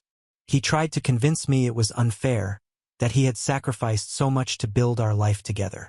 For the first time in years, I laughed in his face. Sacrificed? You were busy living your freedom while I was doing everything to keep this marriage together. I'm not giving up what's rightfully mine. The divorce was tough, but in the end, I got half of everything he had. I used that money to start over. Gabriel and I decided to try a serious relationship, but without rushing. He supported me in every decision, never pressuring me. Together, we rented a small apartment, decorated simply but full of life and joy. Today, I look back and see how much I've grown. I live happily with Gabriel in a relationship where I am loved and valued. My ex-husband? I don't know much about him, but I hope he's learned something from all this. I know I have. I'll never again accept less than I deserve, and for the first time in years, I'm truly at peace. The months that followed the divorce were a true transformation for me. It wasn't an easy process, but each day took me further from the weight of the past and closer to a future that seemed much more promising. Gabriel was a constant during this time. He never pressured me, never tried to take a space that wasn't his, but he was always there, supporting me and celebrating every small victory as I worked to rebuild my life. Our relationship evolved naturally. At first, we were just companions who understood each other deeply, but little by little, I realized there was something much greater between us. Gabriel was unlike anyone I'd ever known. He not only made me feel loved but also admired, respected, and desired in a way I had never experienced before. With him, I could be myself without fear of judgment. One day, while we were at a park, sitting on the grass and talking about books, he said something that echoed in my mind. With that calm smile I loved so much, he said, "You know you're the most amazing person I've ever met, right? I feel like what we have here is something I want to keep forever." Those words struck me deeply. They weren't empty promises or exaggerated declarations. They were sincere, straight from the heart. In that moment, I knew without a doubt that Gabriel was the man I wanted to spend my life with. Sometime later, we decided to take an even bigger step and bought a house together. It was a cozy place with a small garden where he promised to plant the flowers I liked.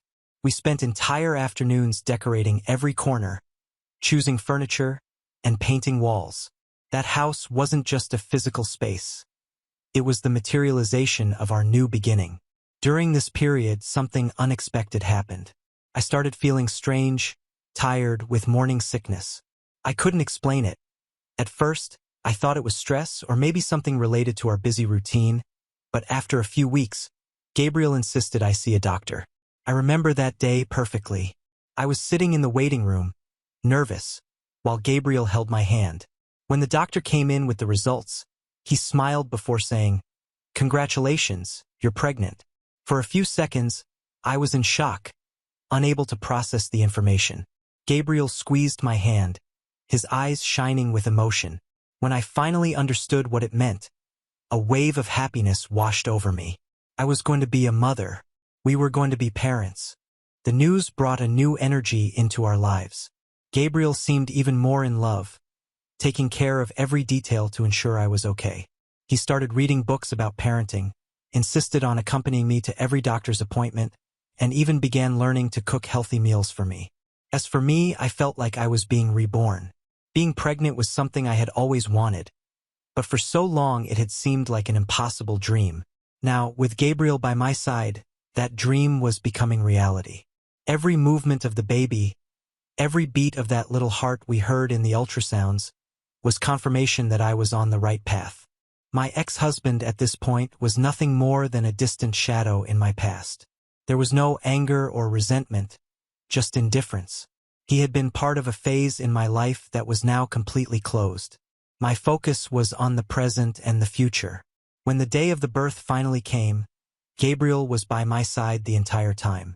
He held my hand, encouraged me, and when our child was born, he cried upon seeing him for the first time. Watching him hold our baby with so much love was the most beautiful moment of my life. Now, as I rock our little one in the room we decorated together, I think about how unpredictable life can be. Not long ago, I was lost, trapped in a relationship that consumed me. Today, I have a family, a home, and a vision for growth with someone I truly love. Gabriel and I aren't perfect, but we complement each other in a way that gives me hope for the future. Finally, I feel like everything has fallen into place. The past has stayed where it belongs, and the present has brought me something I never imagined: true happiness. And as I watch Gabriel sing to our sleeping child, I know I am exactly where I meant to be. Now on to the next story. Story 6. My name's Kale. I'm 25, and I guess if you asked my family, they'd call me the other son. That's not a nickname. It's basically how I've been referred to for the last decade. Ever since my younger brother Ryan decided to be perfect. He's the golden boy, captain of the varsity soccer team, full ride to a top university, and the kind of guy who somehow makes everyone around him feel like a supporting character in the Ryan show. I used to think I was being petty for feeling second best, but after what happened at his graduation party, let's just say I stopped pretending. To understand how we got there, you have to go back a bit. I was never a bad kid. Average grades, quiet, respectful. I liked sketching, coding, and volunteering at the animal shelter on weekends. But I wasn't loud about it, and I never gave big speeches at the dinner table like Ryan. I didn't win trophies, and I didn't care about impressing anyone, which apparently meant I didn't matter. My parents never outright said it, but you feel it when they look through you to praise someone else. When your accomplishments are met with silence, or worse, a passive, "That's nice, honey." But when Ryan got a B+ on a midterm, they were posting about it like he'd cured cancer. It got worse in high school. Ryan was 2 years behind me, but even before he caught up, the comparison started. My mom would bring up his test scores before mine even hit the fridge. My dad once told me, and I'll never forget this, "Not everyone's meant to shine. Kale, maybe Ryan's just got that extra something." That stuck with me, like I was the warm-up act for the main performance. I moved out when I turned 19, took a remote IT job, saved up, and rented a small apartment across the city. It wasn't glamorous, but it was mine. I didn't ask them for anything, not a dollar.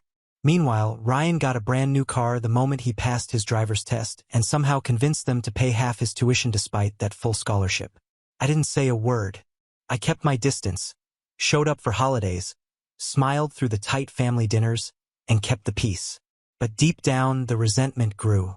Not jealousy, just hurt in a kind of disbelief that they could so easily toss one kid aside while polishing the other like a trophy. Which brings us to the party. It was held at some country club just outside town. White tablecloths, rented DJ, a tiered cake with congratulations. Ryan piped in perfect blue icing. I got the invite 2 weeks before, a generic text from my mom that read, "Hope you can come. It would mean a lot." I knew that wasn't true. I knew it was just so they could say they invited me. But still, I showed up. I always did. Maybe part of me hoped they'd notice. Maybe part of me still craved that When I got there, the place was packed. All our relatives, his friends, some of his professors, even a few neighbors I hadn't seen in years. I stood near the bar sipping on ginger ale while people floated past me like I was a potted plant. A few offered the polite, "Oh wow, you're Kale, right?" But they didn't stick around. Everyone was there for Ryan. Then came the toast. My dad clinked his glass. The crowd hushed and he stood at the center of the dance floor with his arm around Ryan's shoulder. He smiled wide, proud, chest out. "To the child who actually made us proud," he said. The room laughed. Not a loud laugh, more like a ripple of polite agreement. A few people clapped. My aunt raised her glass and said, "Good thing we didn't waste money throwing one for you, Kale." Another round of chuckles. I smiled, nodded, even raised my glass. But inside, my hands were trembling. My mom was always more subtle. Just sipped her wine and added, "Some kids are just disappointments. That's life." Like it wasn't a direct hit. Like it wasn't poison wrapped in silk. I stood there still. I felt my jaw clench. I looked around and realized no one flinched. No one said a thing. No one found it cruel. To them, it was all just true. And that's when I felt something shift. I didn't say a word. I just walked out into the hallway, leaned against the wallpapered wall, and took a few deep breaths. I pulled the USB drive from my pocket and turned it over in my hand. I had debated bringing it. I'd prepared it weeks ago, a compilation of videos, photos, screenshots, even audio, but I hadn't planned to use it. I thought maybe I wouldn't need to, that maybe by showing up I could be enough.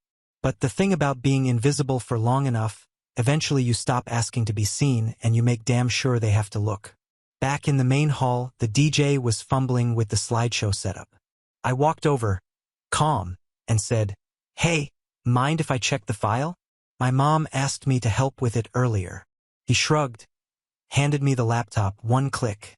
I ejected the USB already in there, slipped in mine, renamed the file, and walked away. I sat back down with my drink, waited, let them pile back in, let them clap and cheer as the lights dimmed and the screen flickered to life. First, it looked normal. Baby pictures, Ryan in a high chair, Ryan playing soccer, Ryan with cake on his face. Then it changed. The next photo was from a birthday when I was 12. Me alone at a table, a single cupcake in front of me, no balloons, no guests. I hadn't remembered that photo existed, but there it was. The caption beneath read, "Forgotten again." Another slide, Ryan's new car. Then a screenshot of the bank transfer my parents made to help him buy it. Next to a photo of the second-hand bike I used for 3 years, chain rusted, seat torn. Whispers started. Then came the side-by-side of my high school graduation. Me standing alone in front of the school sign versus Ryan's, where they had rented out an entire venue. I watched their faces twist. Then audio, a voicemail. My mom's voice. "Kale, we just don't think it's a good idea for you to come to Thanksgiving this year. Ryan's friends will be there. And well, it might be awkward." Slide after slide, message after message, photos, emails, comments. Years of quiet neglect lined up in perfect, undeniable order. And then, just as the room reached a boiling silence, the screen went black. I stood. I wasn't angry. I wasn't yelling. I just picked up my glass and walked slowly to the center of the floor. Their faces were pale. My dad looked like someone had poured ice water down his back. My mom's hand hovered near her wine glass, trembling slightly. "Ryan." Ryan just stared and I smiled. The silence that followed the slideshow was suffocating. You could have heard a fork drop. A few people shifted in their seats. Someone near the back awkwardly coughed. The DJ looked like he wanted to melt into the floor. The lights came back up slowly, like even they were hesitant to reveal everyone's faces. I scanned the room, taking it all in. Shocked expressions, some horrified, some curious, a few looking at me with something close to respect. Or maybe it was guilt. My mother's wine glass was still halfway to her lips. She hadn't blinked. My dad's jaw was clenched, arms crossed tight. Like if he didn't move, the moment wouldn't be real. Ryan? Well, Ryan just looked confused, like someone had rewritten his version of reality mid-sentence. I walked to the front of the room slowly, calm, my heart thudding but steady. I didn't rush. I wanted every single step to echo. I didn't take the microphone. I didn't need it. I was going to sit through this, I said, voice clear and calm. I really was. I came here thinking maybe tonight would be different. That maybe just once I'd hear something kind or at the very least be treated like I existed. My aunt shifted uncomfortably in her seat. My cousin lowered her eyes. But then I heard the toast and I realized I wasn't here as a guest. I was here as the punchline. I turned toward my dad. I've spent years wondering what I did wrong, why I didn't measure up, why you could look at one son and beam with pride and look at the other like he was a clerical error. But tonight, I stopped wondering because I finally realized it was never about me. It was about you. He opened his mouth to speak, but I held up a hand. No, you've talked enough. All of you have. I looked at my mom next. You know what hurts the most? It's not even the insults. It's the way you made it sound like my existence was an inconvenience. Like loving me was some extra effort you just couldn't be bothered to make. She looked like she'd been slapped. I turned to the crowd, my voice still steady. You all laughed. You clapped. Some of you even joined in. But let me ask, if I had gotten up and said those things about Ryan, would you have laughed then? Nobody answered, just silence. I didn't come here to ruin the night, but I also didn't come here to be humiliated again. I stayed quiet for a long time. Too long. I thought maybe if I kept showing up, kept proving myself, you'd see me. But now I see that the problem wasn't me. It was that I was never what you wanted me to be, and I'm done chasing something that doesn't exist. I walked to the table where the gifts were stacked.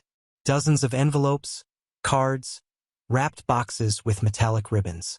I scanned until I saw mine, the thick white envelope I had slid in earlier. I picked it up, held it in my hand for a moment, then calmly tore it down the middle. Clean. No hesitation. I tossed the pieces on the table. You don't need my gift, I said quietly. You already gave yourselves enough. And with that, I turned and walked toward the exit. Behind me, voices started to rise. Hushed murmurs, a few gasps. I heard my cousin whisper, "Did he just?" I didn't stop. I didn't turn around. I made it halfway across the parking lot before I finally let the tears fall. Not because I was sad. Not really. But because for the first time in years, I finally felt free. My phone buzzed just as I reached my car. It was Ryan. What was that? Why did you do that? You embarrassed everyone. You embarrassed me. I stared at the message for a second, then typed back, "Imagine how that felt for the last 10 years. I hit send, then blocked his number. And then, just when I thought the night was over, my phone rang again. This time, a number I didn't recognize. The voice on the other end was low, nervous. "Kale? Hey, it's Aunt Meredith. I just wanted to say I'm sorry. I didn't know it was that bad. I should have." Her voice cracked. "I should have said something earlier. Can we talk?" And that's when it hit me that maybe this wasn't just about revenge. Maybe this was about finally being heard. But not everyone was calling to apologize. The next morning, my mom posted a status that read, "Some people just don't understand what it means to be part of a family. You try your best and they still find a way to shame you." The comments were split. Some defending her, some asking questions, a few linking the slideshow that apparently someone had recorded and posted online. It had gone viral, and that was only the beginning. The video spread faster than I ever could have imagined. By noon the next day, I was getting texts from people I hadn't spoken to since high school. Former classmates, neighbors, even a girl I'd barely known who wrote, "I always thought something was off with your parents watching that. Wow. I'm so sorry. I didn't even know how they got my number." It was like someone had opened a valve and all the years of pressure I'd buried just came flooding out. Not just from me, but from the people who had seen the way I was treated and never said a word. Now they had. It had started with a single Reddit post from someone who'd been at the party. I don't know who, but they wrote this long rant titled, "I just witnessed the most savage graduation revenge in real life." They described everything. The slideshow, the quotes, the torn envelope, even paraphrased what I'd said. Within hours, someone else posted the video footage in the comments. and then someone shared it to Twitter and then TikTok. I couldn't open an app without seeing my face frozen on the screen as I stood in front of my family, staring them down like a ghost come back to haunt them. I hadn't planned on any of this. I didn't want internet fame. I just wanted my family to see me. But now the whole world had. Ryan was the first to break the silence, not to me. He posted on Instagram a picture of him at the party, smiling with the cake behind him, captioned, "Even the best nights have their drama. Keep shining anyway." The comments were a mess. Half of them were still oblivious. People from his school saying things like, "Proud of you, bro," and "Ignore the haters." But the rest, they knew. People were linking the video, quoting my mom's voice from the audio clips and asking him why he'd never stood up for his brother. One person wrote, "Imagine watching your parents humiliate your sibling for years and doing nothing but smile for the camera." He turned off comments by the end of the day. And then my mom called. I stared at the screen for a long time before I answered. Part of me didn't want to, but a bigger part of me needed to know what she'd say, needed to hear it, whatever it was. Her voice was tight, clipped like she'd been crying but didn't want me to know. "Kale," she started. "I don't even know where to begin." "Maybe try with an apology," I said. I didn't yell. I didn't snap. I just said it plainly, like I was asking her to pass the salt. She hesitated. "You blindsided us. That was supposed to be Ryan's night." "You." I was blindsided. I cut in. "Every birthday, every holiday, every time. You made me feel like I didn't belong in my own house. I sat through years of being ignored, mocked, and pushed aside. And you want to talk about one slideshow? More silence, then a sniffle. It wasn't meant to come off that way. You've always been different. Harder to connect with." I almost laughed. "You mean harder to brag about? That's not fair." "No. What's not fair is watching your brother get rewarded for existing while you have to beg just to be noticed. You think this is about a party? That was the tip of the iceberg." Her voice cracked again. "You made us look like monsters. You made yourselves look like monsters." I just held up the mirror. She didn't say anything for a long time. I heard her breathing, slow and shaky. Then finally, in the smallest voice I'd ever heard from her, "What do you want from us, Kale?" I leaned back against my couch, stared at the ceiling. "Honestly, I wanted you to care, but now I think I just want peace." I ended the call before she could respond. That night I got another call, this time from someone I didn't expect. My Uncle Eric. He lived in Oregon, barely came to family events, kind of the black sheep of the extended clan. He was the one who'd given me my first sketchbook when I was 8. I hadn't heard from him in years. "Kid," he said, voice warm and amused, "you blew the damn roof off." I laughed, the tension in my chest finally cracking. "Didn't think you'd seen it." "Oh, I saw it. Everyone saw it. I've been texting your mom for days, telling her for years she was treating you like wallpaper. But she always said you were just quiet. Glad you finally made some noise." We talked for 2 hours about everything, about family, about how he'd been pushed out for being too weird, an artist who didn't marry young, didn't work in finance, didn't go to church every Sunday. He told me I reminded him of himself, that he was proud of me, that if I ever wanted a break from all the chaos, I was welcome to come stay with him, clear my head, get some fresh air. I cried after that call. The kind of tears that sneak up on you when someone finally says what you've been dying to hear for years. The days passed, more texts, more posts. Some friends unfollowed me. Others reached out, said they'd always thought I was the quiet one, but now they realized I was just drowned out. And then the job offer came. It wasn't from a family member. It was from someone who had seen the video and happened to be the creative director of a nonprofit that worked with underserved youth. Kids who felt forgotten. They said they needed someone who understood what that was like. Someone who could build something meaningful from that pain. They wanted me, and just when I thought I'd finally broken free of the family drama, a letter showed up in my mailbox. No return address, just my name written in tight, neat handwriting. Inside, an invitation to Ryan's second graduation party, an intimate, family-only gathering. Let's heal. And right beneath that, in my father's handwriting, please don't bring a USB this time. I sat with the letter in my lap for nearly an hour, just staring at it. No return address, no RSVP instructions, just a single, quiet please scrolled in my dad's handwriting. Please don't bring a USB this time. I wasn't sure what I was supposed to feel. Regret, closure, curiosity. My hands didn't shake when I read it, not like they used to when I got messages from them.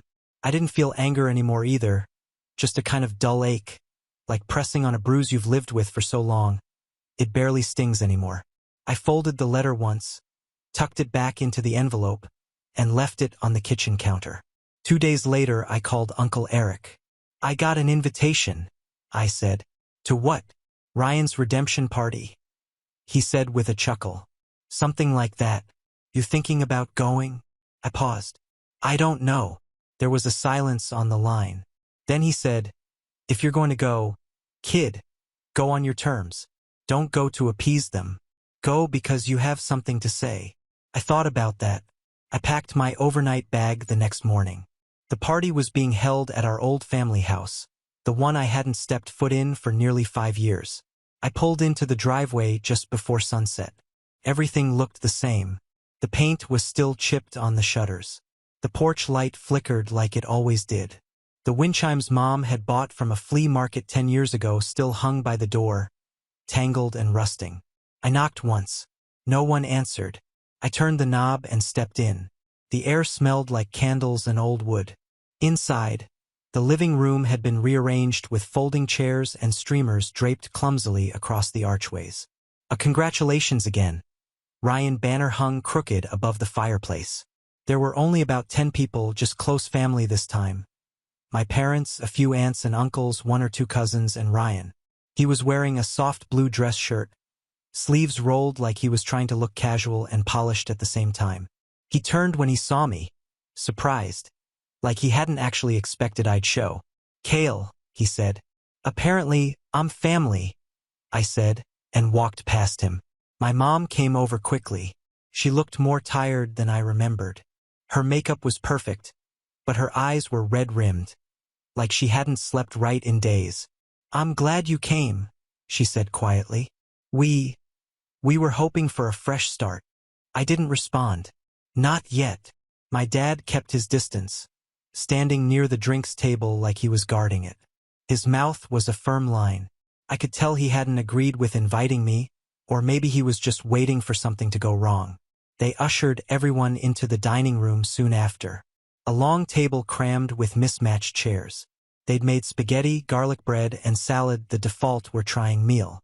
My mom insisted I sit next to her. Ryan was at the head of the table, of course. The conversation was hollow. People made nervous small talk about traffic, the weather, someone's new dog.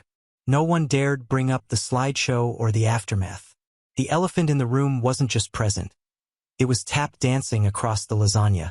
About 20 minutes in, Ryan stood up and clinked his glass. Can I say something? Everyone looked up.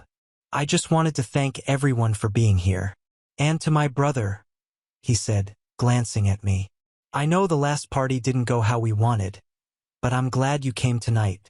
Really. He lifted his glass. Everyone followed. I lifted mine too, barely. And he added, I want to say I'm sorry. I didn't realize how bad it was for you. I guess I was just caught up in being the one they leaned on. But that doesn't mean it was right. A few people murmured awkward agreement. My mom wiped at the corner of her eye, as if even this half-hearted acknowledgement was some great act of courage. I stayed seated. I didn't clap. I just looked at him and then I stood up. I'm glad you said that, I said. Because I have something to say, too. My mom tensed. My dad set his wine glass down a little too hard. I didn't come here to fight, I said. I came here because you asked me to. Because I thought maybe this family could finally act like a family. I scanned their faces. But I'm not going to pretend that one dinner erases everything. I turned toward my parents. You made me feel small for most of my life. Not once did you stand up for me. Not once did you apologize when I was left out, ignored, mocked at your table. You let it happen. Worse, you encouraged it. My dad opened his mouth. No, I said, sharper now. You don't get to interrupt. You raised a golden child and you left the other one in the shadows. That wasn't an accident. That was a choice. I turned to Ryan. And you saw it happen every day. You didn't just benefit from it. You thrived in it. You made sure you stayed the center of attention because you liked it there. And even now, you're apologizing like it's some casual inconvenience, like this was about a party. It wasn't. It was about being treated like I didn't exist. The room was frozen. But I do exist, I said, my voice steady. And I'm not angry anymore. I'm not here to make you feel guilty. I'm here to say I'm done. I'm done begging to be seen. I'm done showing up so I can be dismissed all over again. I came tonight so I could say this to your faces. I reached into my coat pocket and pulled out a small card. This is my new number, I said, placing it on the table. If you want to actually be in my life on my terms, you'll use it. If not, I'm okay with that too. I took one last look around the table. My mom's lip trembled. My dad looked like he'd bitten down on glass. Ryan just looked stunned. I walked out. It wasn't dramatic. No one chased after me. No one screamed or begged or threw a drink. It was quiet, final, and more powerful than anything I could have planned.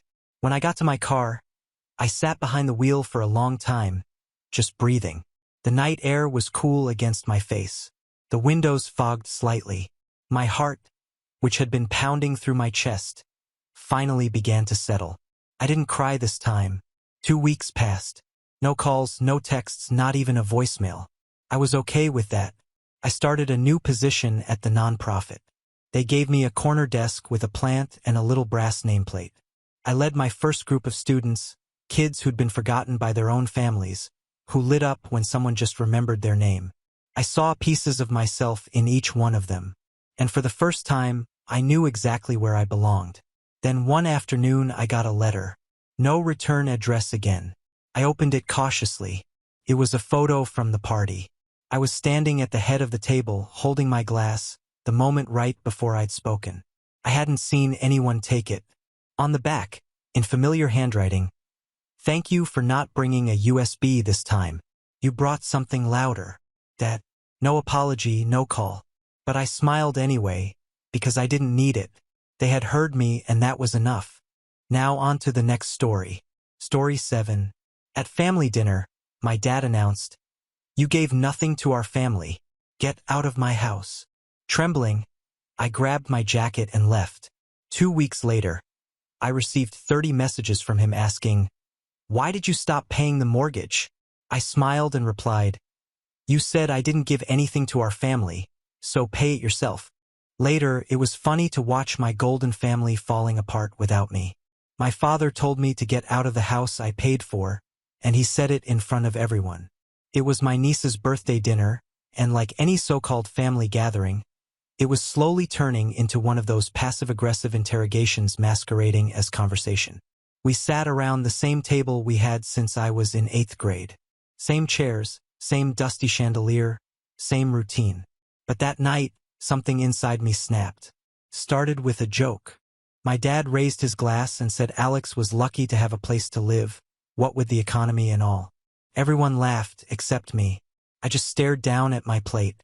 Because the place Alex was lucky enough to live in, I was the one who paid the mortgage. Every month. Quietly. Without fail. My parents stopped working years ago. Said they earned early retirement. My dad called it freedom, even though they weren't even close to 60. No savings, no plan. Just a sudden decision and the assumption that their oldest son would pick up the slack. And I did. I paid their bills. I paid off their debts.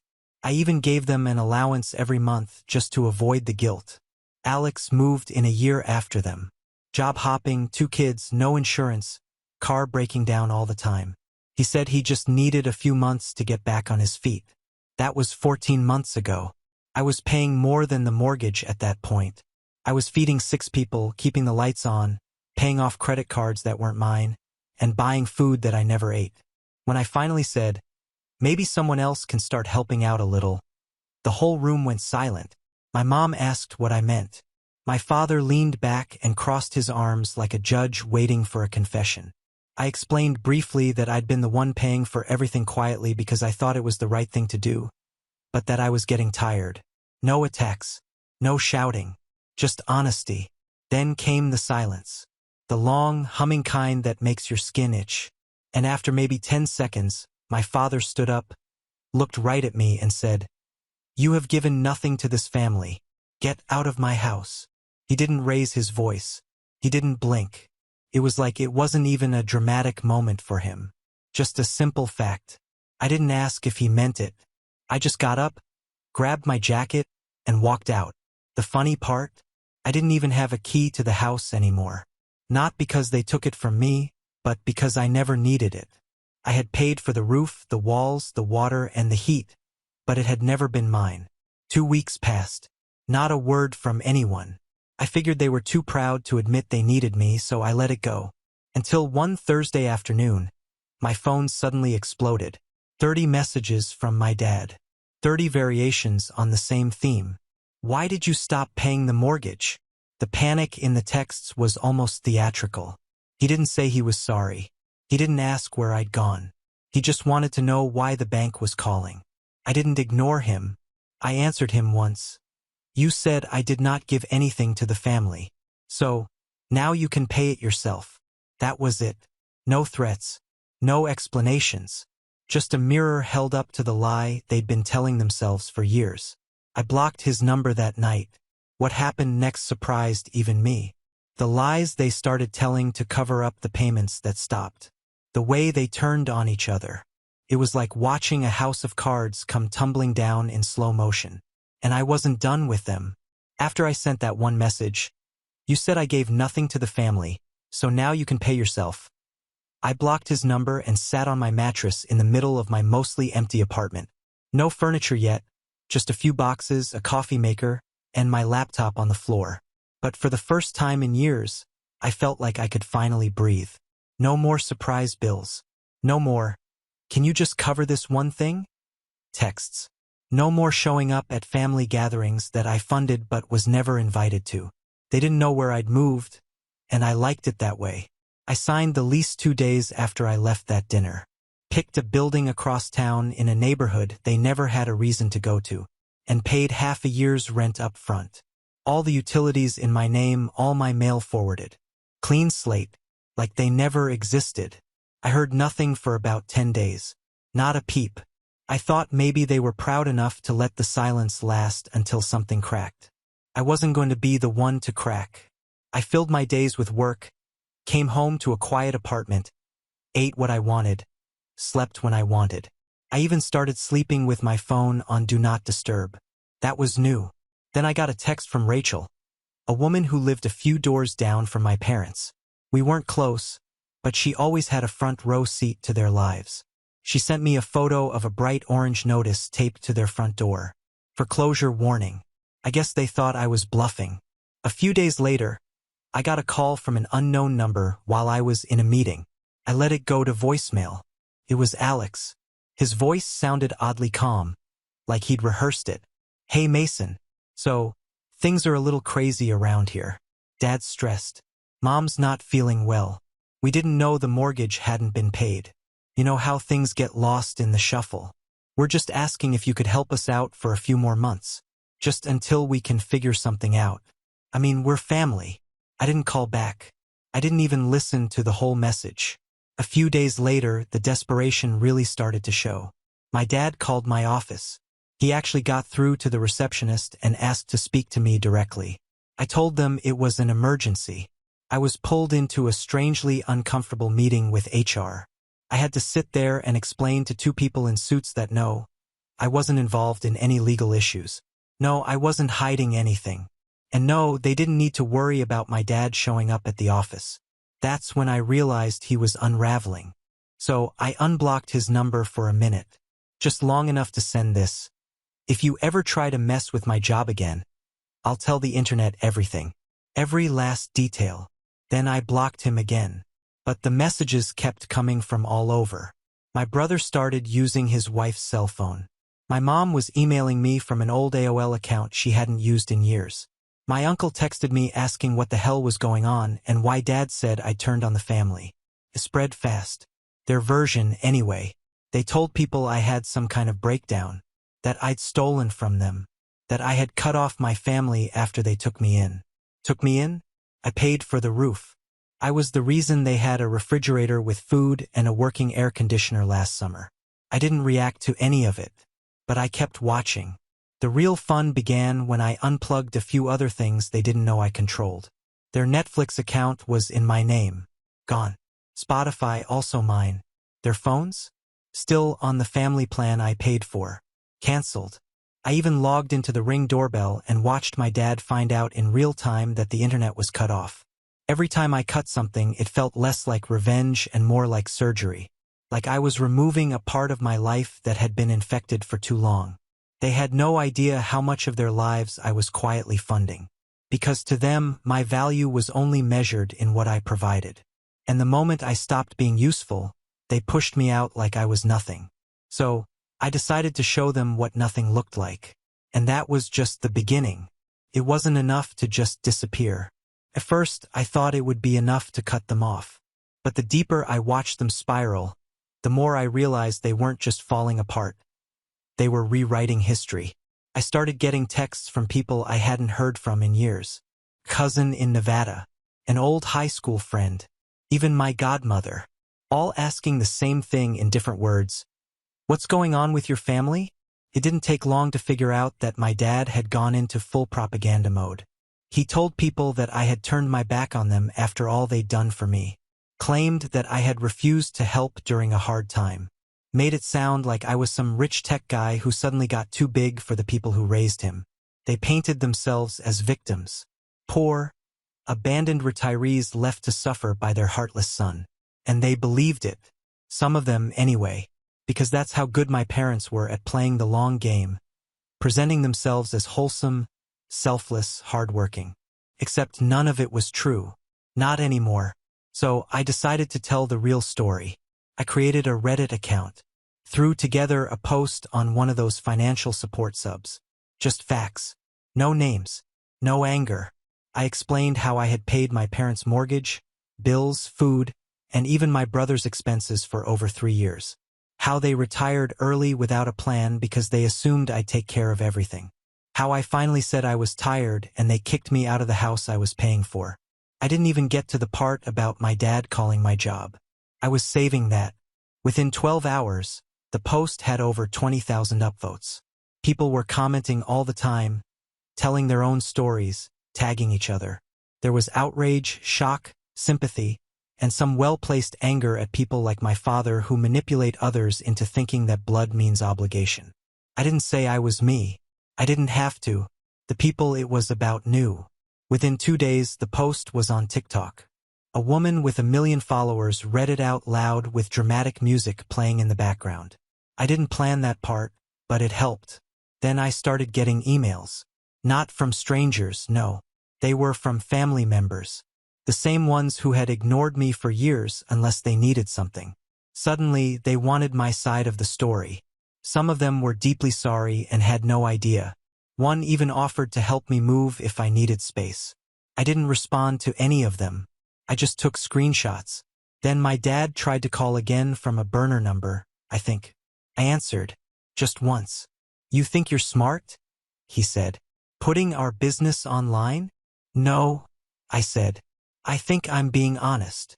You're ruining our reputation. You ruined mine first. He hung up.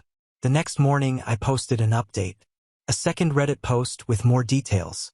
I added the part about the job, the voicemail, the manipulation. Still no names. Still no direct references. Just the truth. The comments section exploded again. This time, people started digging. They found public records, tax liens, a foreclosure filing that had just become public. A few pieced together the location. My inbox flooded with people who'd seen the house on Zillow, listed as a fixer-upper with a pending sale. And then it hit me. They were selling the house. My parents were trying to sell the house I'd paid for to cover their mistakes. As if they'd always owned it. Probably hoping to cash out before the bank took it all. I had every receipt, every payment, every transfer and statement. And I wasn't going to just sit back and watch them profit. I was going to shut them down. When I saw that the house was for sale, I felt something change in me. I wasn't angry. I was surgical. These weren't people making a mistake anymore. They were thieves trying to turn a lie into profit. A house they had called their legacy was being marketed online with fake renovations, a made-up backstory, and an asking price that made my jaw drop. I knew the agent, a little guy who went to church with them. I called his office, asked a few innocent questions as a potential buyer, and then dropped the bomb. By the way, are you aware that this property is in foreclosure? He paused. He asked who I was. I told him to check the title. Then he hung up. The next call was to the bank. I didn't threaten, didn't beg. Just told them I had documentation proving that I had made all payments on this property from my account for the last 3 years, and I was willing to produce it if they needed to verify anything about the financial history. That got their attention. They immediately flagged the house. No sale, no listing. Frozen. I found out later that day that my dad went ballistic on the realtor and then went to the bank. Tried to claim I was lying, forging payments, dragging the family name through the mud. The branch manager, someone I'd worked with when I first set up the automatic payment, coldly shut him down. Apparently, he told him, "You don't want to push this." I didn't even know he had it in him. Respect. That night, my brother sent me a message from another new number. This one was long. He was trying a different approach, guilt. Said the kids were scared, that dad was drinking again, that mom hadn't left her room in days.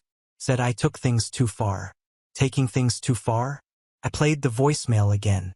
The one where he said I was family and that I should just stick it out for a few more months. Then I deleted his message without responding. By the end of the week, the utilities were shut off. My name was still on some of the accounts. They had no idea, so I shut those off too. I had paid for water and gas. Both gone. Trash pickup? Cancelled. Internet was already dead.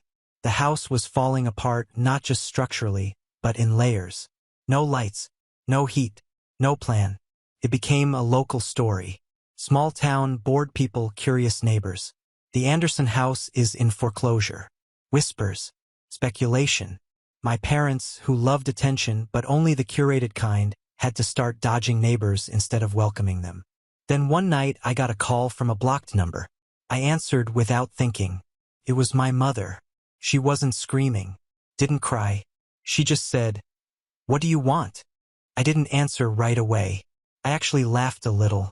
"You want to know what I want?" I said. "I want to thank you. Years ago, I wanted recognition or at least respect.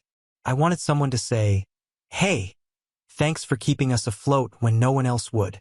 But now, I don't want anything from you." Silence. Then she said, "You're ruining this family." "No," I said.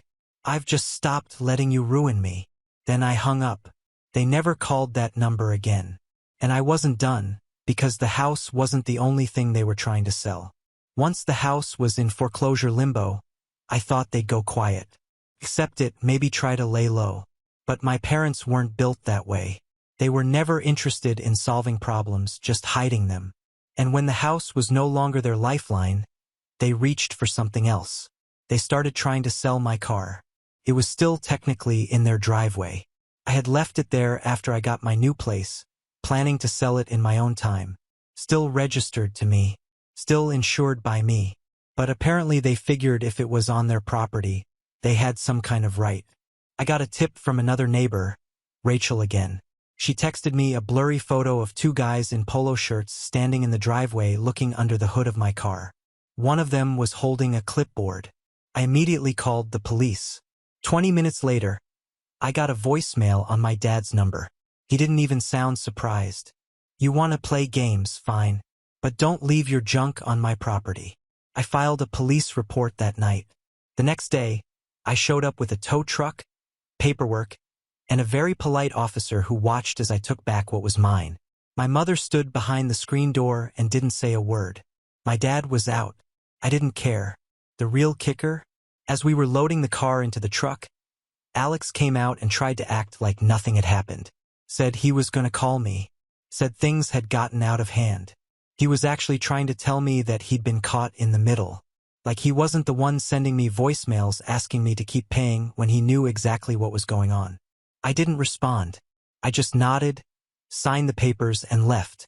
That night, I made the third and final Reddit post. This one was the full timeline. Still anonymous, still clean, but I laid out every receipt, payments, screenshots, texts, even the part where they tried to sell the car. I didn't rant. I didn't gloat.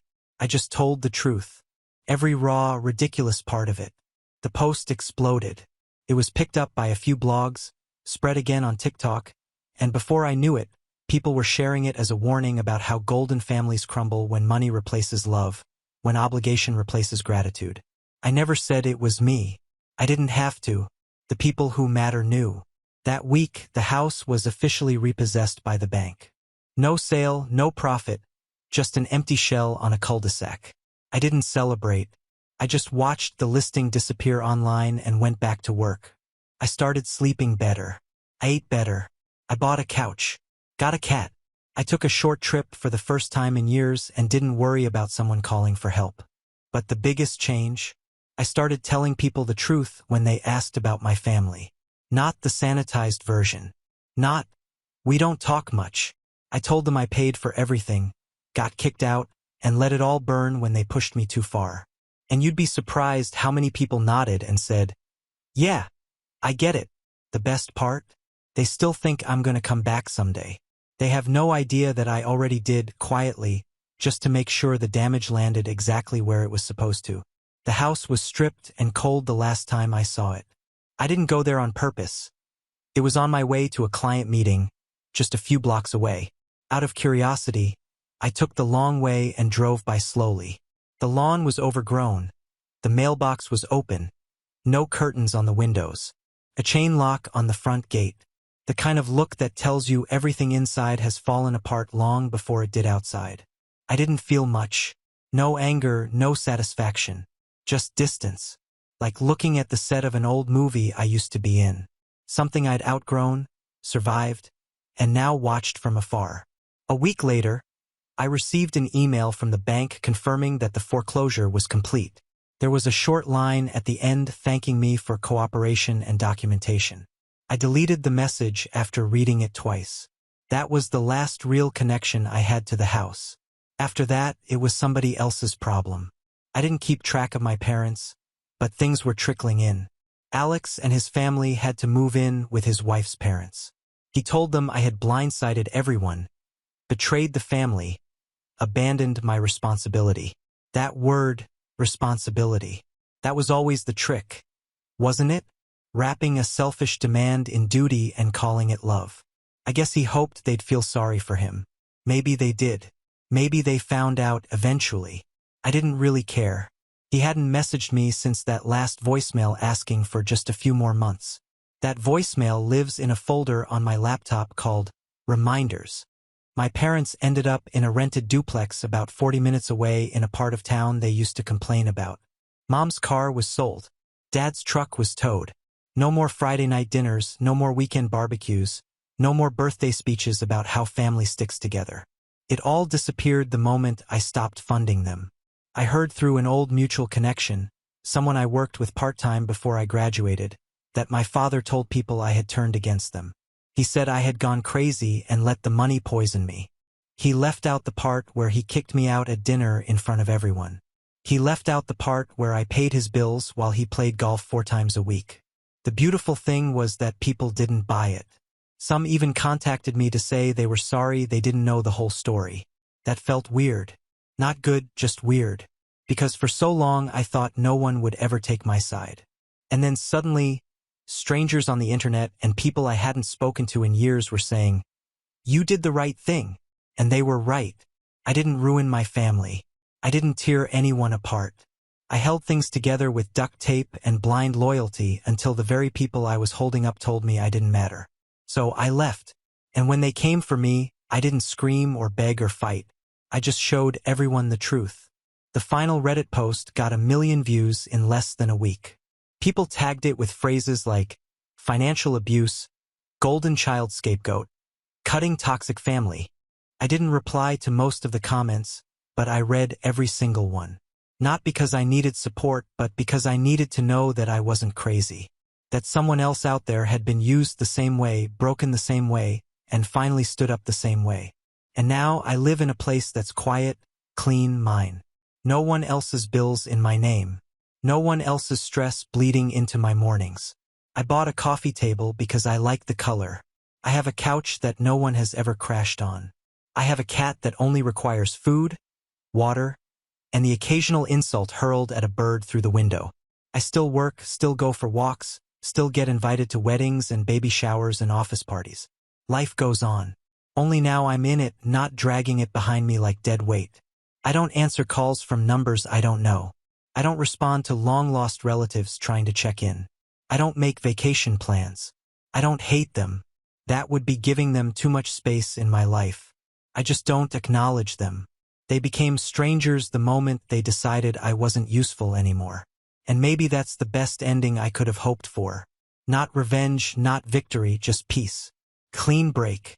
No more pretending. Because in the end, I did everything right. I gave until I had nothing left. I left before I lost myself. And when they turned on me, I didn't crumble. I exposed them. Now I wake up alone but free. And that's worth more than anything they ever gave me. Now on to the next story. Story 8. After my boss traveled, her daughter took over and decided to make my life hell. But the unexpected happened. My name is Amanda, and I need to tell you what happened to me in recent months. I still can barely believe how everything unfolded, but I promise that every word of this story is true. I've been working for 5 years at Sinclair Software, one of the largest enterprise software companies in Austin, Texas. I'm the company's best salesperson, responsible for more than $2,300,000 in annual sales. Yes, you read that right. It's no small thing. My relationship with Janet has always been one of mutual respect. She built this company from scratch 15 years ago and knew how to recognize talent when she saw it. So, when she decided to travel to a technology conference in San Francisco for 2 weeks, I never imagined my life would turn upside down. Janet left her daughter Madison, 26 years old, in temporary command of the company. Madison had an MBA in administration from the University of Texas, but practical experience of absolutely zero. I always arrived at the office between 10 and 10:30 in the morning, not out of laziness or negligence, but because I had a special agreement with Janet. My main clients are on the West Coast, and I frequently need to work late to meet their needs. Besides, my performance spoke for itself.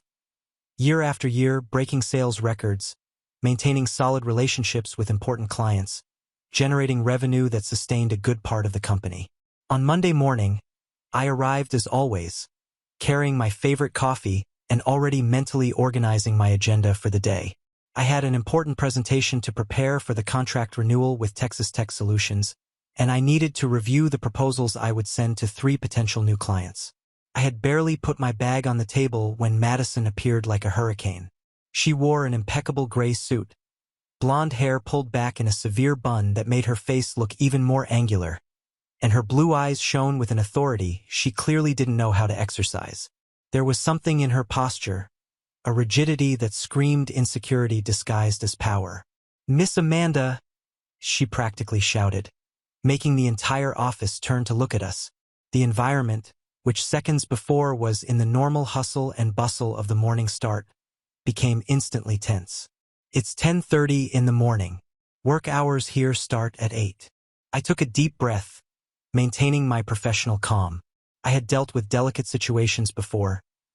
Difficult clients, complicated contracts, impossible deadlines, but never within my own company and never with someone who theoretically should be on my side. "Good morning, Madison.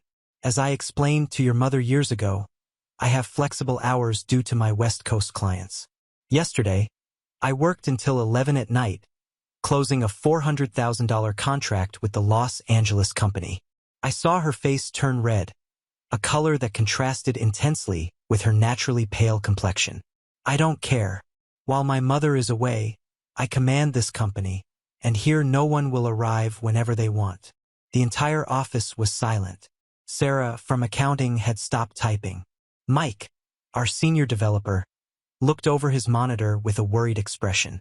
Jennifer, from reception, pretended to be busy organizing papers, but was clearly paying attention to every word. I had a reputation for being calm and diplomatic, but also for not letting myself be trampled on. Madison, I suggest we talk in your office. I can better explain how my agreement with your mother works and show the results I've been achieving. No, you're going to explain to me right here in front of everyone why you think you're too special to follow the rules like everyone else. It was at that moment I realized I was dealing with someone who had no idea how a company works. Madison had no clue who I was or what I represented to Sinclair Software. To her, I was just another employee trying to break rules for convenience. The tension in the air was palpable. Sarah whispered something to Mike, who shook his head disapprovingly. One of the marketing interns stopped walking down the hallway and stood watching the situation. It was obvious that Madison wanted to make a power show, use me as an example to establish her temporary authority. Look, Madison, I began, trying to keep my tone respectful but firm. I understand you want to do good work while your mother is away, but there's a reason I have this special schedule. Last year, I alone brought more than $2 million in contracts to this company. I work with clients in different time zones and often need to be available when they are. Yesterday, after you left, I stayed until... Stop! She interrupted me, hitting Sarah's desk with such force that it made a pencil holder jump. I don't care how much money you think you brought. Rules are rules and you will follow them. I realized there was no possible conversation. Madison was determined to create a conflict, and I was at the center of the storm. What I didn't know was that this was just the beginning of the nightmare that was to come. There was something in her eyes, a disproportionate anger that went far beyond a simple schedule issue. It was as if she had specifically chosen me for her power demonstration. Madison approached me, clipboard in hand, her eyes sparkling with rage. Her breathing was accelerated, nostrils dilated, and I could see small drops of sweat forming on her forehead despite the air conditioning. What happened next still shocks me when I think about it. She raised the clipboard and brought it forcefully against my head, hitting my left eyebrow. The pain was instant and intense, like an explosion of white light behind my eyes. I immediately felt the metallic taste of blood in my mouth and a warm sensation running down the side of my face. Nobody, she screamed, nobody will disrespect my authority in this company. While I brought my hand to my face, feeling blood flow between my fingers. You're fired. Get out of here right now. The office exploded in murmurs of shock and horror. Sarah ran to me with a box of tissues, her eyes wide. Amanda, are you okay? This is assault. Someone needs to call the police. Jennifer had gotten up from reception, phone in hand, clearly not knowing whether she should dial 911 or not. Mike was standing, hands clenched in fists, visibly considering physical intervention. Madison showed not a hint of regret. On the contrary, she seemed satisfied, almost euphoric with what she had done. There was a strange gleam in her eyes, as if she had finally proven something to herself. And if anyone else questions my decisions, they'll end up like her. My eyebrow was throbbing and I felt blood dripping on the floor. But my mind was surprisingly clear. In 5 years working there, I had never been through anything remotely similar. Janet would be horrified if she knew what her daughter had done. But Janet was 3,000 miles away, and I was there bleeding with a crazy person who had just physically assaulted me. Madison? I said, wiping the blood with the tissues Sarah gave me, my voice coming out firmer than I expected. Are you sure you want to fire me? Do you have any idea what this means for the contracts I'm managing? Do you know how many clients depend specifically on my work? She laughed cruelly, a harsh sound that didn't match her refined appearance at all. You think you're irreplaceable? Please, anyone can do sales. You were easily replaceable, Amanda, and now everyone here knows it. It was at that moment I had a crystal clear revelation. Madison had no idea how the company worked. She didn't know that I had personal relationships built over years with our biggest clients. She didn't understand that enterprise software contracts depend on trust and lasting relationships. To her, sales were something simple, mechanical that anyone could do. All right, I replied calmly, surprising myself with the serenity in my voice. I'll get my belongings. Madison seemed almost disappointed with my calm reaction. She probably expected me to make a scene, cry, beg, or react in a way that would justify her violence even more. This would give her more ammunition to feel powerful and justified. Madison disappeared for a few minutes, and I heard her talking on the phone in Janet's office. Her voice was loud enough for everyone to hear pieces of the conversation. "Mom, I had to fire Amanda. Yes, that arrogant saleswoman. She completely disrespected me in front of everyone. No, I couldn't let it slide." While she talked, I walked to my desk to start collecting my belongings. Each item I touched carried memories of years of dedication. The personalized mug I got when I closed my first big contract, photos from company awards, a small cactus that Jennifer gave me on my birthday, saying it was resilient like me. There was something surreal about packing 5 years of my professional life into a cardboard box while my aggressor cheerfully talked to her mother a few meters away. Sarah approached and whispered, "Amanda, this is absurd.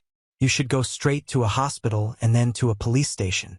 What she did is a crime." Mike came to my desk, outraged.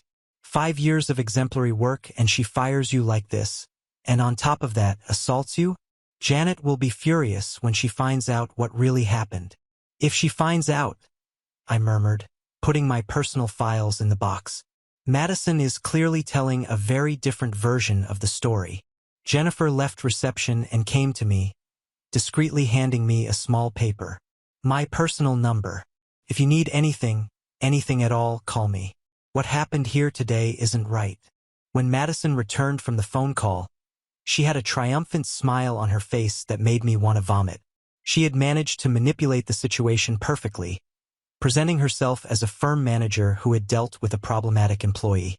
"I just spoke with my mother," she announced to the entire office as if it were a personal achievement. "She told me to do what I thought was best. So your dismissal is official, Amanda." What Madison didn't mention, and I only found out later through Jennifer, who had contacts in the company, is that Janet was in a crucial meeting with East Coast investors when she called. Janet had answered quickly, distracted, only hearing about employee problems and the need for authorization to fire. Without really understanding the gravity of the situation or knowing it was specifically about me, she gave an automatic response so Madison could resolve it and she could return to her meeting. If Janet had known that Madison had physically assaulted me and was firing me without justifiable cause, she would never have given that response. But Madison had been strategic in how she presented the situation. "You're making a very big mistake."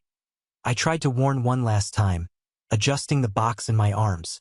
"I have contracts worth more than $1.5 million in progress. Texas Tech Solutions signed with us specifically because of the relationship we built over 3 years. Megacorp Industries has been renewing with us for years because they trust my work. Austin Digital has a $600,000 implementation project being developed based on my specifications." "Enough!" Madison cut me off, making a dramatic gesture with her hands. "Are you trying to scare me with your special relationships? Please, contracts are contracts. They won't cancel because of a fired employee. Business continues regardless of who's selling." I shook my head, realizing it was completely useless to try to explain. Madison lived in a world where she believed business worked like simple transactions without the human component that really moves the market. She saw contracts as static documents, not understanding that behind each signature were years of building trust, solving specific problems, and being available when the client needed it most. "Besides," she continued, clearly enjoying having an audience, "any competent person can maintain commercial relationships. It's not rocket science." Some employees exchanged worried looks. Sarah discreetly shook her head, and Mike was visibly tensing his jaw. Everyone there knew that Madison was about to learn a very expensive lesson about how business really works. I finished organizing my desk and headed to the financial department located at the end of the hallway. I needed to settle my commission for the contracts I had closed the previous month. $95,750.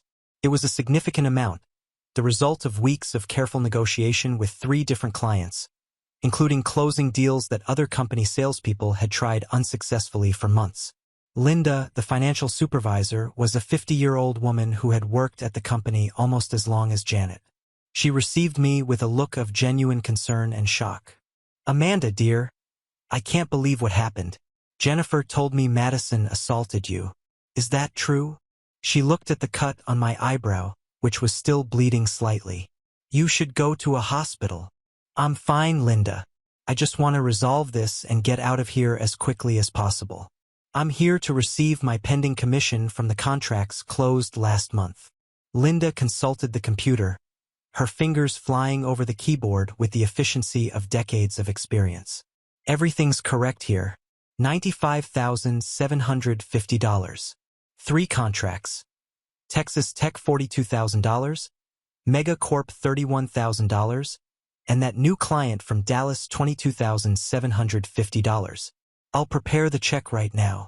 While Linda prepared the documentation, I allowed myself to feel a moment of pride. These were impressive numbers representing not just sales, but real solutions I had developed for specific problems of each client. Each of these contracts had a story, a need I had identified and met. That's when Madison appeared at the financial department door as if she had followed me. There was something predatory in the way she had moved silently down the hallway to reach me. Wait there, Linda. You're not giving her any check. Linda looked at her, confused, her eyebrows frowning. Madison, these are commissions for contracts she closed. It's money she legitimately earned. Everything's documented here. It was, Madison corrected arrogantly, crossing her arms and partially blocking the door. But employees fired for insubordination lose the right to pending commissions. It's a new rule I'm implementing. I felt my blood boil but kept my voice controlled. What new rule? This doesn't exist in my contract or in company policies. Where is this written? It exists now, she said with a cruel smile that revealed her perfectly aligned teeth. My company, my rules. It's an executive decision I'm making to protect the company's interests. Linda was visibly uncomfortable, her hands hesitating over the keyboard. Madison, I really don't know if I can do this. It would be good to consult legal first or at least have this in writing. Commissions are acquired rights of the employee. Linda? Madison spoke with a tone of barely disguised threat, approaching her desk. Are you questioning my authority too? Because I can very well implement more changes in the company, starting with a complete restructuring of the financial department. It was pure and simple blackmail. Linda was 49 years old, had 2 teenage daughters, a mortgage, and an elderly mother in an expensive nursing home.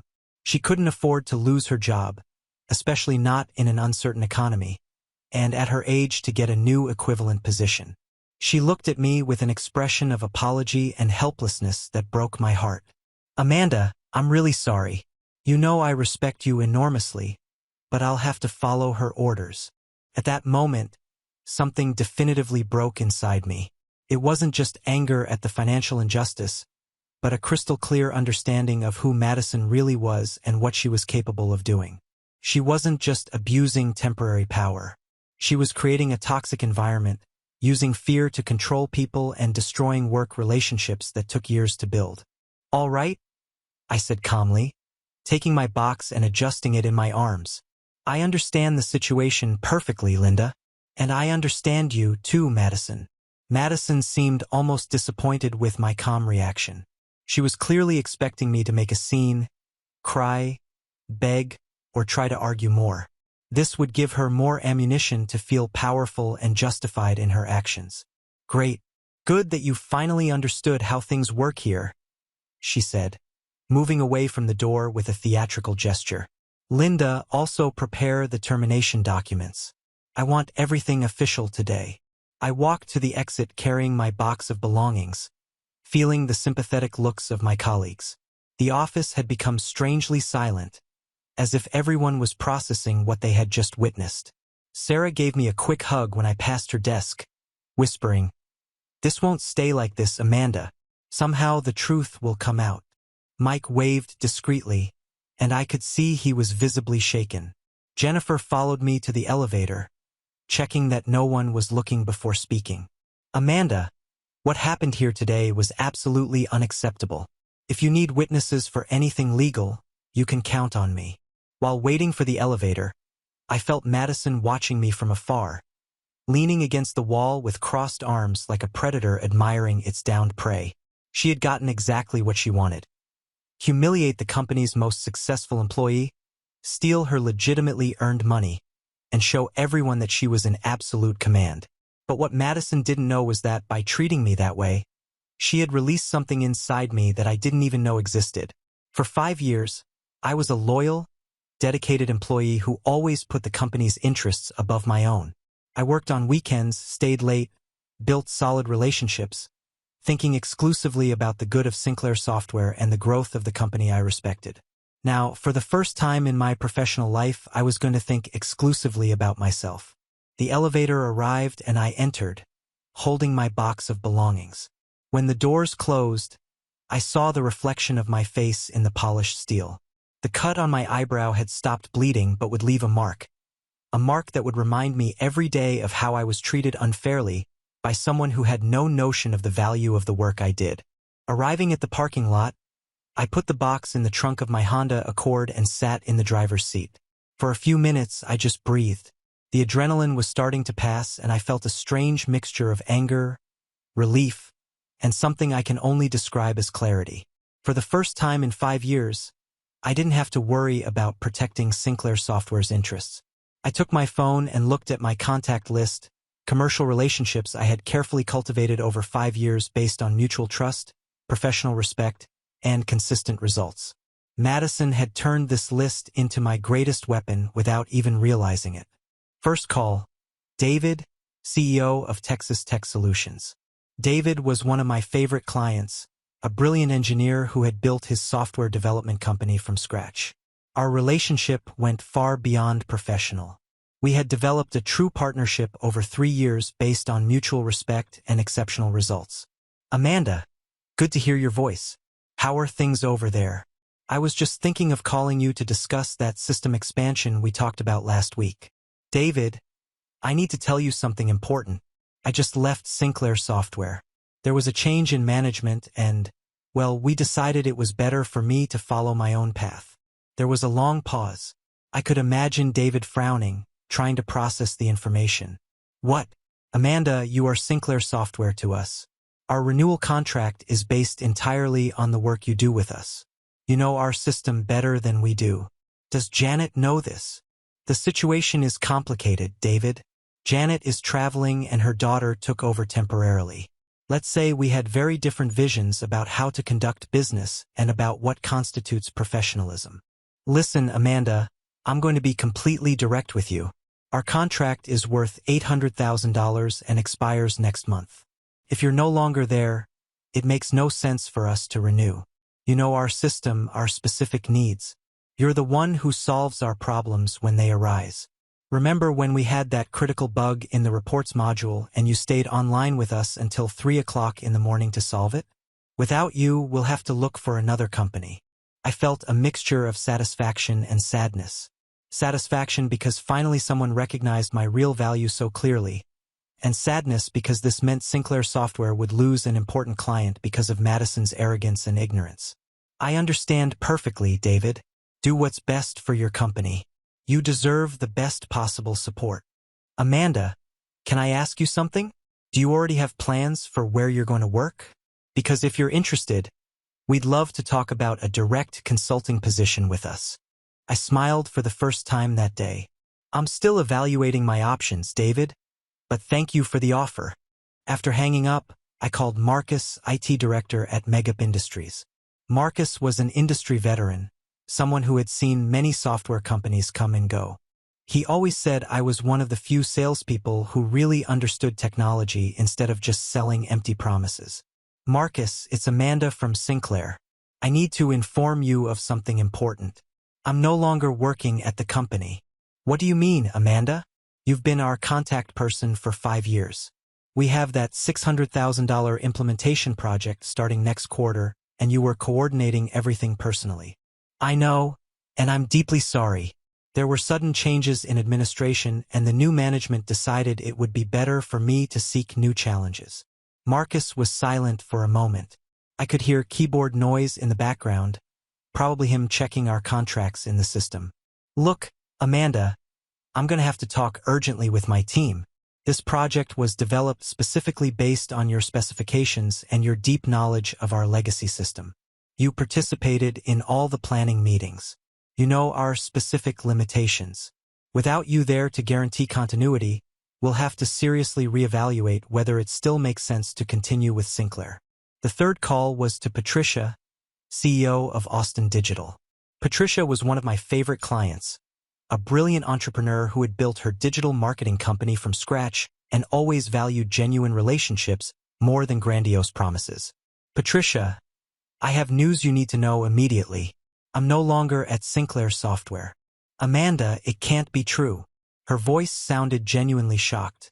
You're literally the reason we chose Sinclair 3 years ago. Remember when we had that critical system problem during our Black Friday campaign and you stayed working with us until it was completely resolved?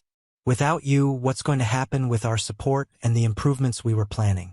Unfortunately, I can no longer guarantee the level of personalized service you deserve. The company is under new temporary management and priorities have changed significantly. Patricia sighed deeply. Amanda, our contract is worth $400,000 annually. But that's not even the main issue. The issue is trust and relationship. We trust you, your competence, your integrity, not necessarily the company. If you're no longer there to guarantee that our interests are protected, we'll have to seriously consider other options in the market. In 2 hours, I had called my 8 main clients, each representing substantial contracts and solid relationships. All had similar reactions. Initial shock, genuine concern about the future of projects, and very clear signals that they would reevaluate their relationships with Sinclair Software. I didn't ask anyone to cancel contracts. That would be unethical and could cause me legal problems. I simply informed them about my departure professionally and let each client draw their own conclusions based on the importance they gave to our working relationship. Meanwhile, at Sinclair Software, Madison was living her fantasy of being a powerful CEO. Sarah told me later that she had called a general meeting in the late afternoon to establish new guidelines and make it clear that the company now had firm and decisive leadership. Starting today, Madison had announced to the entire team gathered in the conference room, this company will function with real discipline and professionalism. We will no longer tolerate employees who think they're special or can create their own rules. Schedules will be respected. Hierarchy will be respected. And any attempt at insubordination will be treated with immediate measures. Mike raised his hand timidly. Madison, about Amanda? She managed the company's most important contracts. Who's going to take over those clients? We need time to make the transition properly. Madison laughed with disdain, clearly feeling superior. Mike, you seriously underestimate our team. Sales are sales. Any competent person can call a client and maintain a commercial relationship. It's not rocket science. Sarah, you're going to take over Amanda's portfolio temporarily. Sarah was visibly pale. Madison, I've worked in accounting for 7 years. I have no experience with sales, much less with the specific clients Amanda served. Each of them has very particular needs that I don't know. Then it's a great opportunity for you to learn and grow in the company. Madison responded with a forced smile that didn't reach her eyes. Or do you prefer to question my decision too? Because I can easily find someone more willing to accept new challenges. The atmosphere in the conference room became heavy. People began to move uncomfortably in their chairs, exchanging worried looks. Jennifer, who had been summoned to take notes from the meeting, was visibly tense. 3 experienced employees went to her at the end of the day, asking discreetly about voluntary dismissal policies and how to proceed to request internal transfer. Madison continued her autocratic presentation. In addition, I'm implementing new rules to ensure maximum productivity. Lunch break will be reduced to 30 minutes. Coffee breaks are suspended indefinitely. And any employee who needs to leave early for personal reasons must compensate the hours on weekends. A murmur of discontent ran through the room. These were drastic changes that went against years of corporate culture established by Janet, who always prioritized the balance between personal and professional life as a way to keep employees motivated and productive. The next morning, Madison arrived at the office at 7:30, an hour and a half before normal time, feeling confident and powerful. She had spent the previous night planning other improvements she would implement, including a productivity monitoring system that would involve detailed daily reports from each employee. This feeling of absolute control lasted exactly 45 minutes. The first phone call was from David from Texas Tech Solutions. Madison answered personally, thinking it would be a perfect opportunity to show her competence and establish a direct relationship with an important client. Miss Madison, this is David, CEO of Texas Tech Solutions. I need to speak urgently about our renewal contract. Madison straightened in her chair, assuming her most professional and confident tone. Of course, Mr. David. It will be an immense pleasure to work directly with you. I'm personally taking over all the company's big clients to guarantee the highest level of service. Actually, that won't be necessary. We're canceling the contract. Without Amanda, it simply doesn't make sense for us to continue with Sinclair Software. Madison was silent for a few seconds, processing what she had just heard. Mr. David, I'm sure we can offer exactly the same level of service you were receiving. We're a solid company with a very competent team. Sorry, Miss Madison, but our decision is absolutely final. Amanda wasn't just our salesperson. She was our technical consultant, our bridge with the company, someone who deeply understood our systems and needs. We'll wind down in the next 30 days as provided in the contract. The second phone call was from Marcus. 20 minutes later, Madison was still trying to process the first call when the phone rang again. Miss Madison, this is Marcus from Megacorp Industries. I need to inform you that we're canceling our $600,000 implementation project. Mr. Marcus, please let me explain that we have an excellent team that can continue the project exactly as it was planned. Miss Madison, with all due respect, you have no idea how it was planned. Amanda participated in months of meetings with us, knows our legacy system, understands our specific limitations. Without her, we'd have to start from scratch with someone else, and frankly, we don't have confidence that anyone else in your company has the same level of technical knowledge and commitment. The third call was from Patricia. After her 2 more companies in 4 hours. Madison had received cancellation calls representing a total loss of $4,200,000 in contracts. Madison was in absolute panic. Her hands were trembling as she tried to take notes of the lost values. The arrogant confidence of the morning had transformed into pure desperation. She began calling some clients back, offering substantial discounts, free additional services, anything to make them change their minds. Mr. David, we can offer 20% discount on the renewal value. Miss Madison, it's not a matter of price. It's a matter of trust and technical competence. How about 30% discount and free implementation of 2 extra functionalities?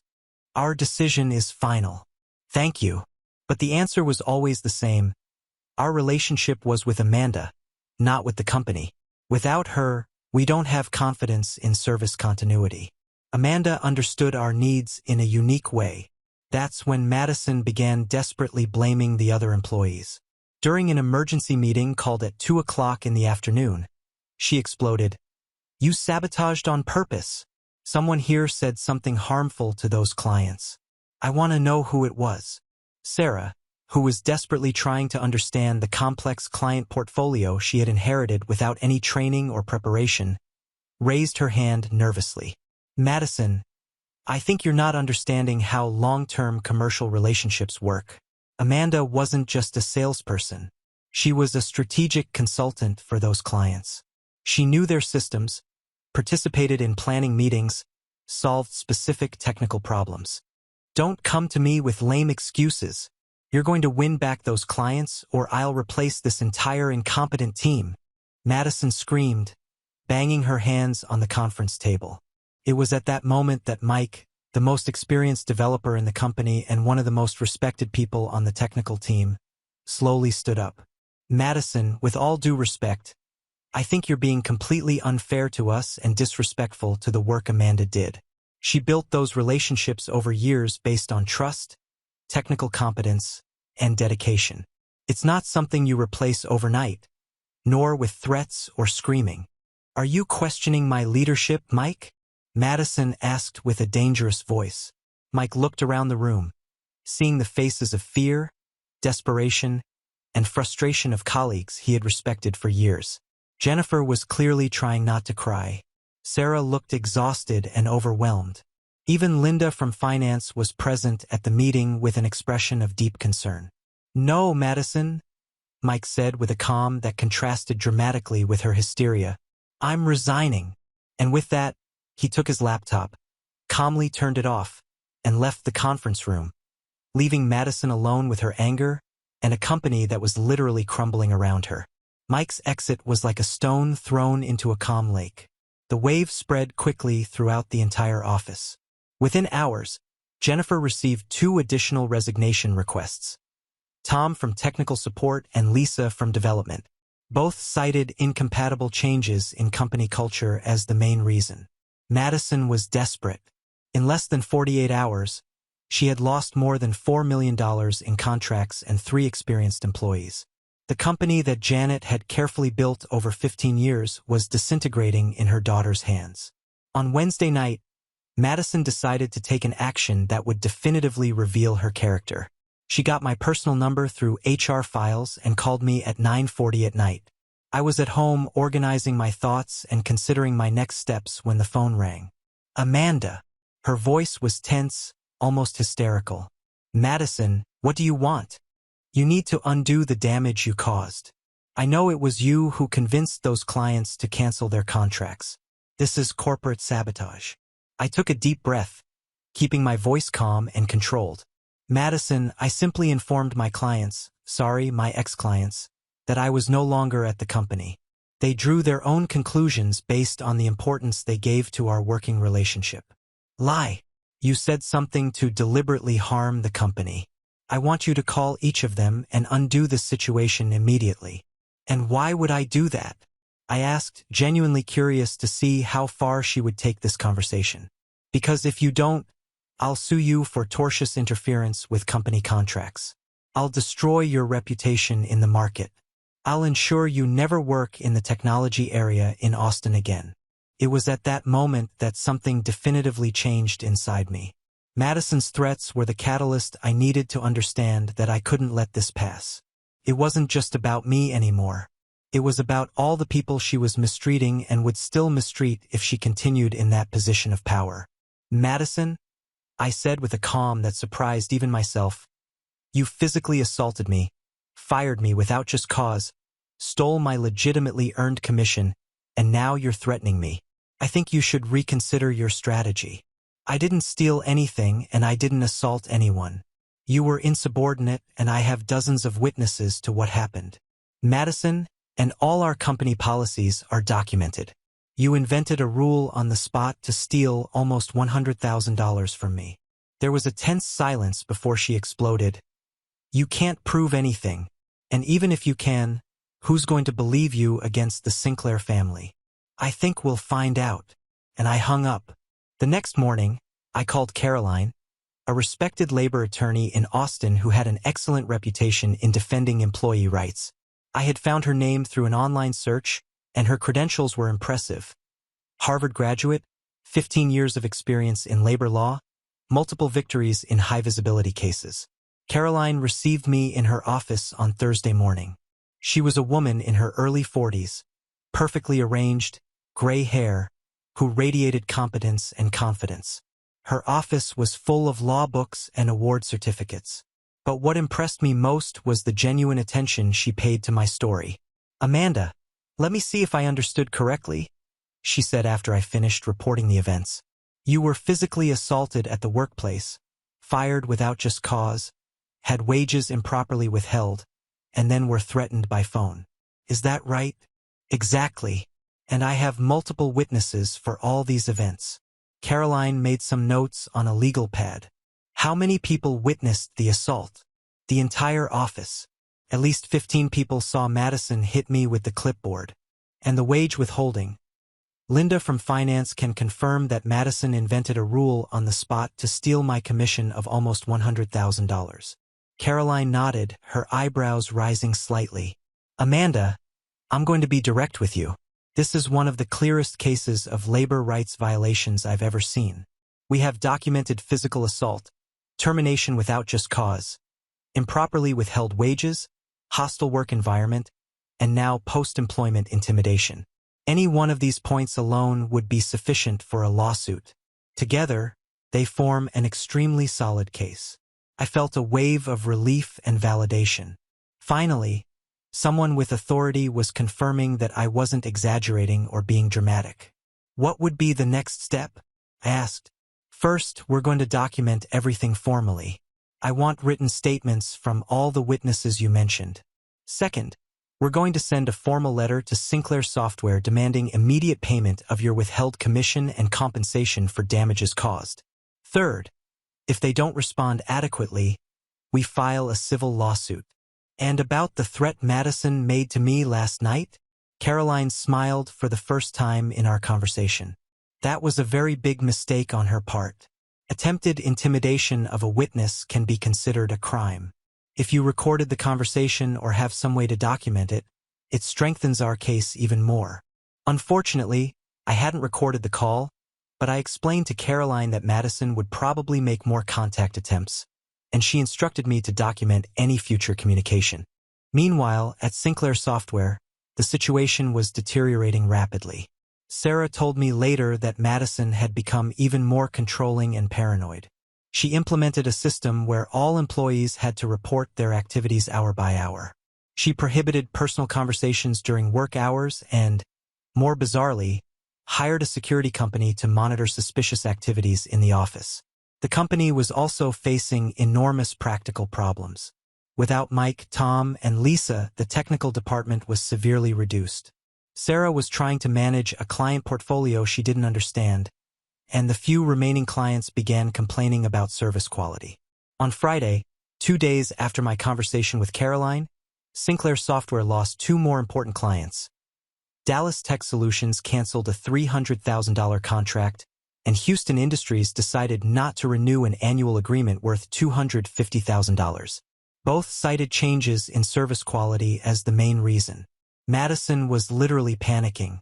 She had lost almost $5 million in a week, and rumors about company problems were beginning to spread through Austin's technology market. Other suppliers began calling Sinclair's remaining clients, offering alternative services. That's when Madison made her next crucial mistake. She tried to lie to Janet about what was happening. On Friday night, Janet called from San Francisco to check how things were going. Madison painted a completely false picture of the situation. She said she had optimized the team by removing problematic elements, that she was implementing improvements in operational efficiency, and that some minor contractual renegotiations were underway. What Madison didn't know is that David from Texas Tech Solutions had Janet's personal number and had called her on Thursday night to express his concern about the direction the company was taking. David didn't go into details about what had happened to me, but made it clear that he was deeply concerned with management changes and that Amanda was an invaluable asset that the company had lost. Janet was confused by David's call, especially because Madison had said I had been fired for minor insubordination. The versions didn't match, and Janet wasn't the type of person who ignored inconsistencies in information about her company. On Saturday morning, Janet canceled her last meetings in San Francisco and booked a flight back to Austin. She would arrive Monday morning, 3 days earlier than planned, and Madison had no idea of the storm that was about to fall on her. Janet arrived at the office Monday at 7 o'clock in the morning, 2 hours before normal work hours. She had spent the entire flight from San Francisco to Austin reviewing company numbers on her laptop and making calls to important clients. What she discovered left her absolutely furious. The company had lost 40% of its monthly revenue in 1 week. Multi-million-dollar contracts canceled, experienced employees fired, and negative rumors spreading through the market like wildfire. Worse still, when Janet discreetly called some clients to understand what was happening, she discovered that I had been fired under circumstances that no one could clearly explain. Madison arrived at the office at 8:30, expecting to find a company functioning under her rigorous command. Instead, she found her mother sitting in her own executive chair with a pile of financial reports on the desk and an expression that Madison had learned to fear since childhood. "Madison, sit down." Janet's voice was dangerously calm. "Mom, good that you came back early. I want to show you all the improvements I implemented in the company. I managed to optimize the team and establish real discipline. Sit down, Janet repeated, this time with a tone that admitted no discussion. Madison sat in the chair on the other side of the desk, suddenly nervous. There was something in Janet's posture that made her feel like a 5-year-old child who had broken something valuable. Madison, explain to me how the company lost $4,200,000 in contracts in 1 week. Well, some clients were being difficult and demanding unrealistic conditions, so we decided it would be better to get rid of non-productive relationships. Non-productive relationships? Janet opened a folder and began reading. Texas Tech Solutions, $800,000 annually, client for 3 years, never had a late payment. Mega Corp Industries, $600,000 in approved project, 5-year relationship. Austin Digital, $400,000 annually, automatic renewals for 3 consecutive years. These are the non-productive clients you decided to dismiss. Madison swallowed hard. Mom, you don't understand. They were being disrespectful and questioning my authority. Your authority? Janet leaned forward. Madison, do you know how long it took me to build those relationships? Do you have any idea what it means to lose clients of this magnitude in 1 week? I can win them all back. It's just a matter of... No, you can't. Janet opened another folder. Because I discovered something interesting when I called them. They all mentioned the same person. Amanda. Apparently you fired her. Would you like to explain why? It was at that moment Madison realized she was in dangerous territory. She had told a very edited version of the story to Janet, and now it was clear that her mother had discovered details she had omitted. Amanda was a problem, Mom. She arrived late, questioned my decisions, created a toxic work environment. Funny, Janet said, leafing through some papers. Because Jennifer from reception sent me an email last night. Apparently, you physically assaulted Amanda with a clipboard. Is this true? Madison went pale. It was an accident. She was being aggressive and I defended myself. Jennifer also mentioned that you confiscated Amanda's commission, almost $100,000, inventing a rule that doesn't exist anywhere in our company policy. I was protecting the company's interests. Janet closed the folders and looked directly into her daughter's eyes. When she spoke, her voice was ice cold. Madison, in 1 week, you destroyed relationships that took me years to build, lost experienced employees who are irreplaceable, created a toxic work environment, physically assaulted our best salesperson, and stole money she had legitimately earned. The company is on the verge of bankruptcy because of your decisions. Mom, you're exaggerating. I can fix everything. No, you can't. Janet stood up. You are removed from any position of authority in this company effective now. You will not be involved in any business decisions until you learn how a company really works. And you're going to start by taking business management and workplace ethics courses. Madison tried to protest, but Janet raised her hand to silence her. In addition, you're going to personally apologize to every employee you mistreated, starting with Amanda. You will do this, or you can consider your family inheritance canceled. And if Amanda decides to sue us, which would be perfectly justified, you'll personally bear all legal costs. With Madison removed from the team, Janet spent the rest of the morning doing damage control. She personally called each lost client trying to understand exactly what had happened, and if there was any possibility of recovering the relationships. The responses were consistent and disheartening. All clients specifically mentioned that I was the reason they had chosen and remained with Sinclair Software. Without me, they saw no reason to continue. That's when Janet made a decision that would change everything. On Tuesday morning, Janet appeared at my door. I was working from home, organizing my legal strategy with Caroline, and considering job offers that had begun to appear. When I opened the door and saw Janet standing there, I confess I was surprised. Janet, I wasn't expecting to see you. Amanda, may I come in? I need to talk to you about something very important. I let her in and offered coffee. Janet looked visibly dejected, very different from the confident executive I knew. There were lines of worry around her eyes that weren't there before the trip. Amanda, I came here to personally apologize for my daughter's unacceptable behavior. What she did to you was horrible, unjustifiable, and completely contrary to all the values I tried to instill in my company. Thank you for saying that, Janet. It means a lot to me. I discovered everything that happened. The physical assault, the termination without reason, the confiscation of your commission, and I also learned about the threats she made by phone. Janet leaned forward. Amanda, I'm going to be direct with you. The company is in serious crisis. We lost more than $4 million in contracts. 3 experienced employees resigned. And our reputation in the market is being questioned. More importantly, I realized something that should have been obvious long ago. You weren't just our best salesperson. You were the heart of our commercial operation. I waited for her to continue, curious to see where this conversation would lead. Amanda, I want to offer not just your job back, but a proposal that truly recognizes your value to the company. I'm offering a 25% partnership in Sinclair Software in addition to your full salary back and, obviously, immediate payment of the commission Madison illegally confiscated. I was genuinely surprised. A 25% partnership in a company the size of Sinclair Software was worth millions of dollars. It was a generous offer that went far beyond simply fixing what had happened. It's an interesting offer, Janet, but I need to be honest with you about something. Of course. What is it? In recent days, I've had time to reflect on my situation. I realized that although I always respected you and the company, I was being substantially undervalued. My work generated millions in revenue, but I received only a fraction of that back. Janet nodded.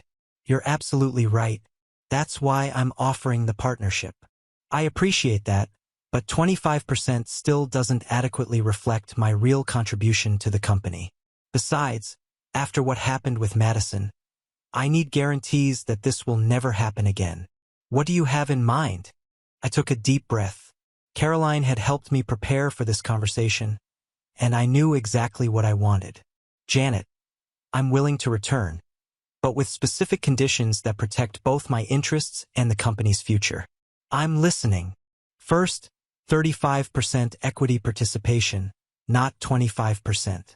Second, total autonomy in the sales department, including the right to hire and fire within my area. Third, an ironclad contract that protects me from future interference, whether from Madison or any other family member. And fourth, a 40% salary increase over what I was earning before. Janet was silent for a few moments, clearly evaluating the proposal. I could see the mental calculations happening, the value of the partnership, the cost of the salary increase compared to the cost of continuing to lose clients and trying to rebuild the company from scratch. Amanda, she said finally, considering that the company is on the verge of bankruptcy without you and that winning back those clients alone is practically impossible, I accept all your terms. She extended her hand to me. Partner. I smiled and shook her hand. Partner. On Wednesday, I returned to Sinclair Software, not as an employee, but as a minority partner with 35% participation. The difference in how I was received was immediate and notable. Jennifer greeted me with a genuine smile of relief. Sarah practically sighed with happiness seeing me, and Linda from finance discreetly gave me a quick hug.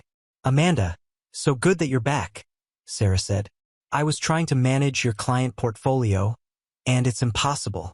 Each client has specific needs that I simply don't know.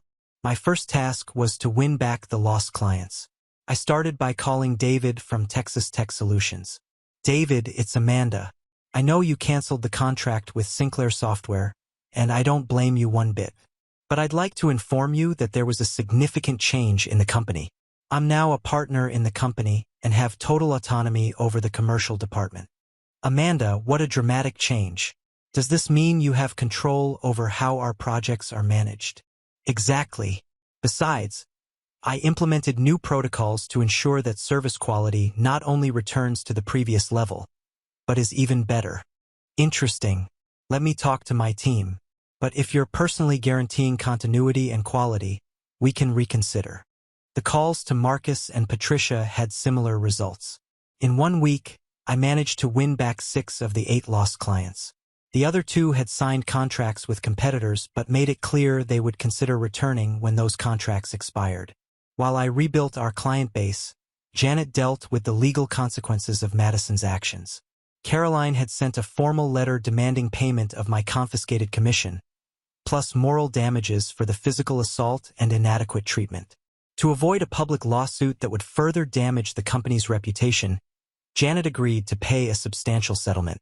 Madison, in turn, was having difficulties accepting her new reality. She tried several times to create problems, spreading rumors about me and Austin's technology industry.